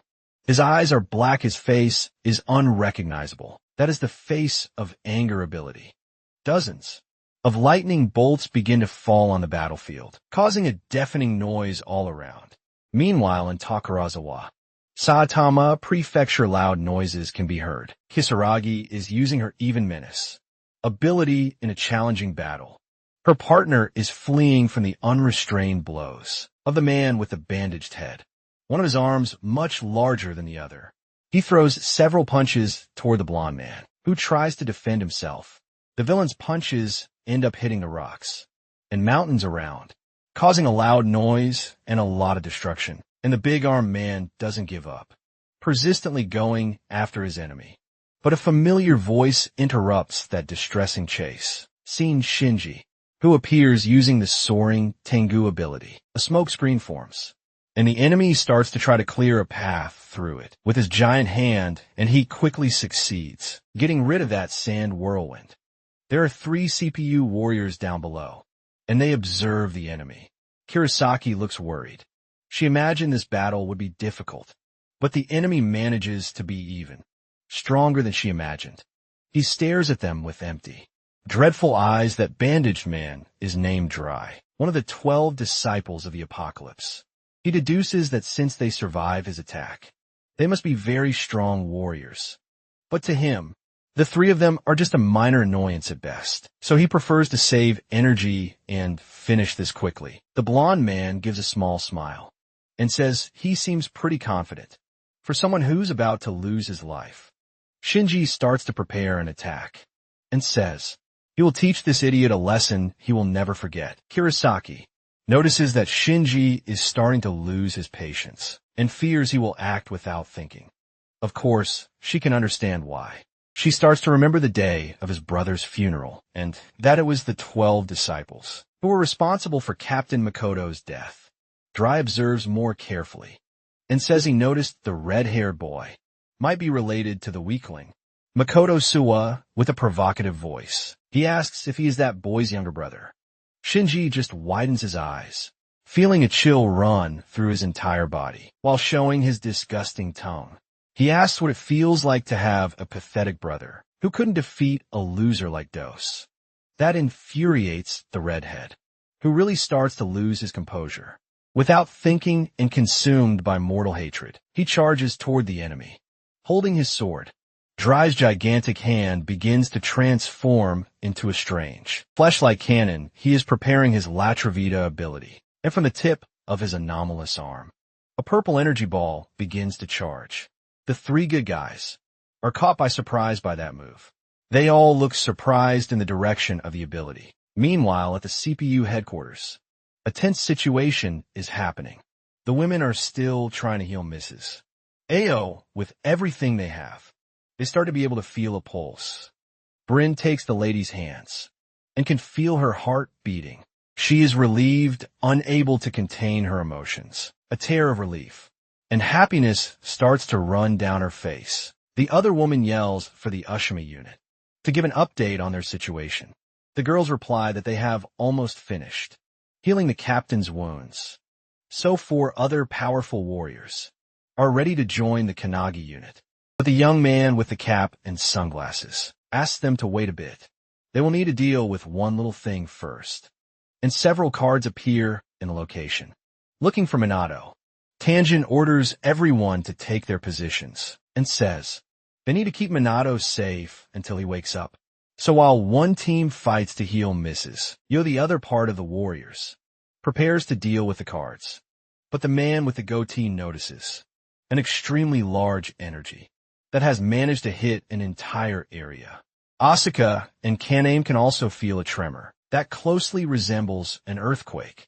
But Asuka knows this isn't just a mere earth tremor. A gigantic purple vortex appears in one location, messing with the energy of the entire environment. The man in the uniform, who is watching Number Zero's prison, realizes he has escaped and says, "That guy's a real monster."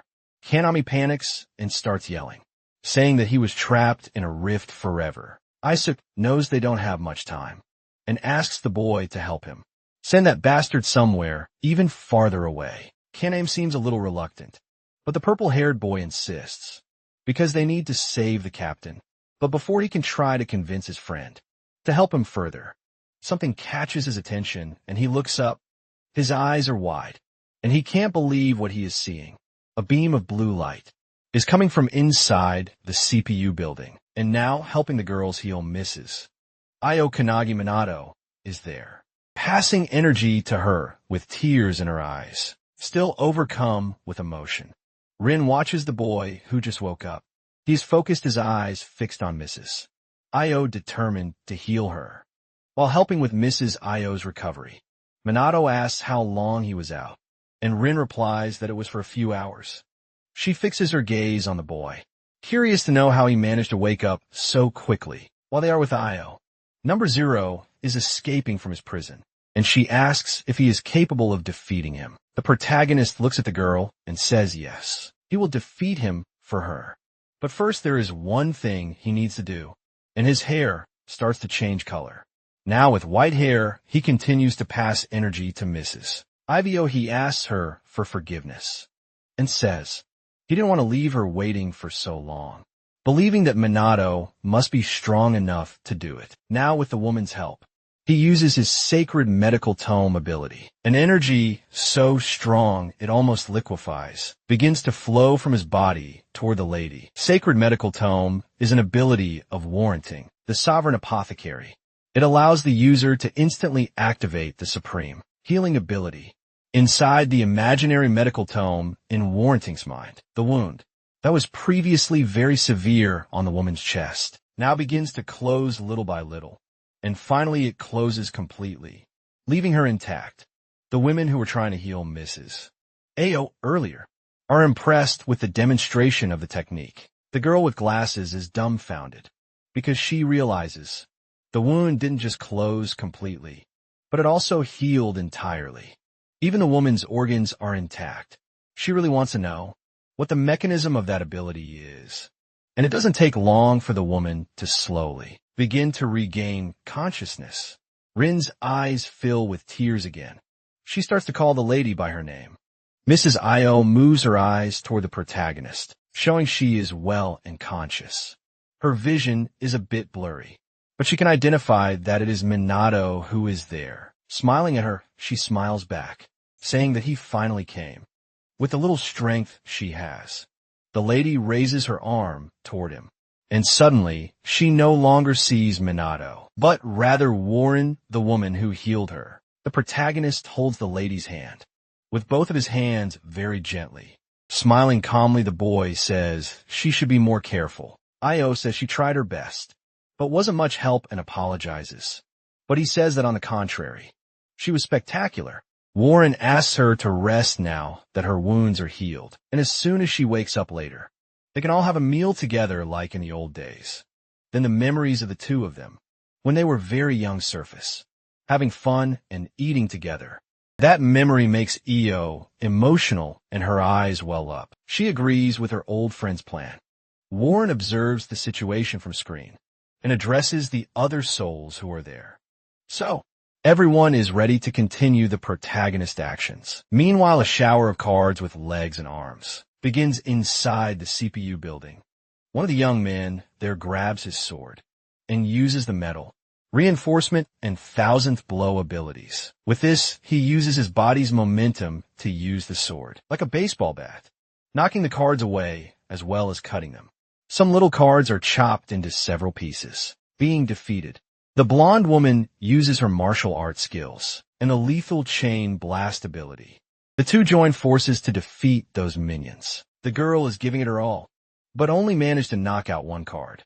This is very similar to when they fought Ava. Each of these minions is as strong as Shikami. In fact, they are much more powerful than that. She fixes her eyes in a direction behind her, trying to protect herself. A 3 of clubs. Card lands a direct kick to the girl's face, sending her flying from the force of the blow. But with perseverance, she manages to regain her balance and hold on, determined. She thinks that she refuses to give up without a fight. A flood of cards approaches her, but the woman does not intend to be defeated. She remembers Captain McCabe with a smile on his face, saying he is counting on her to save the world. Since he is counting on her, that is why she will battle until the end of her days. Then while she is trying to attack the cards, with her martial arts ability, she feels she is not alone. It's Captain McCabe who is helping her, using his stone punch ability, and decimating some little cards over there. Not believing what her eyes are seeing, the girl starts to shout the captain's name, to make sure it's really him there. He looks at her with a smile on his face, and apologizes for coming back, since a true warrior should die in battle. Suddenly, someone using the golden bat ability manages to defeat a bunch of cards all at once. The boy in the cap looks at this somewhat confused. It's Captain Yorozuya, who is holding his pose and all pompous, defeating several cards while moving with his bat. With a serious expression, he asks everyone to listen to him. He needs to finish off all these cursed little cards, and asks them to help him finish every last one. The two young people are much more energized, and their morale is much higher, with the presence of their captains there. But before starting to move, Captain McCabe asks them to wait a bit. He can see Minato up high near the armored batter. The protagonist is holding his sword, in the middle of several cards, and McCabe thinks he is about to do something. Then the boy changes his stance and holds the sword, as the cards notice his presence and begin to approach. Concentrated, he charges the energy in his body, letting it flow to his arms, like a drop of water falling into a river. It is the Hinoki style, the sword technique. And finally, he unleashes the Shadow Vortex ability with all his strength, quickly cutting down all the cards there one by one. Spinning his sword, he forms a true vortex with his blade, which covers the sky and leaves the boys down below. Impressed, a shower of paper begins to fall. All the little pieces of the cards he chopped up are now inanimate as they should be. Meanwhile, on the other battlefield, several red lightning bolts are still falling all over the place. Sethi suddenly gets startled by something, her eyes widening. Ashira asks his partner what is happening there. She can't believe her eyes, because there were over 500 cards in total, and yet they were eliminated in the blink of an eye, with pure hatred in his eyes. The white-haired man asks if this is the work of Minato Kanagi, their main target, and now he promises he will kill him. Then, his gaze turns to the opponents on that battlefield. The two are dodging the lightning bolts, and he says he has better things to do than fight with these little worms. He yells at them to stop resisting and just die already. Midori lets out a long sigh and prepares to act, changing his stance. The man begins to charge his next attack. He holds one arm with the other and points at the two enemies right in front of him. And as his arm begins to emanate energy, he says, "They are the only ones there who are about to die."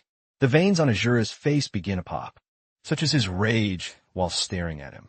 He asks what Midori thinks he is doing, but before he can do anything, a mark on his arm appears and begins to glow. It is the powerful ability of the man in sunglasses, the holy seal of exorcism.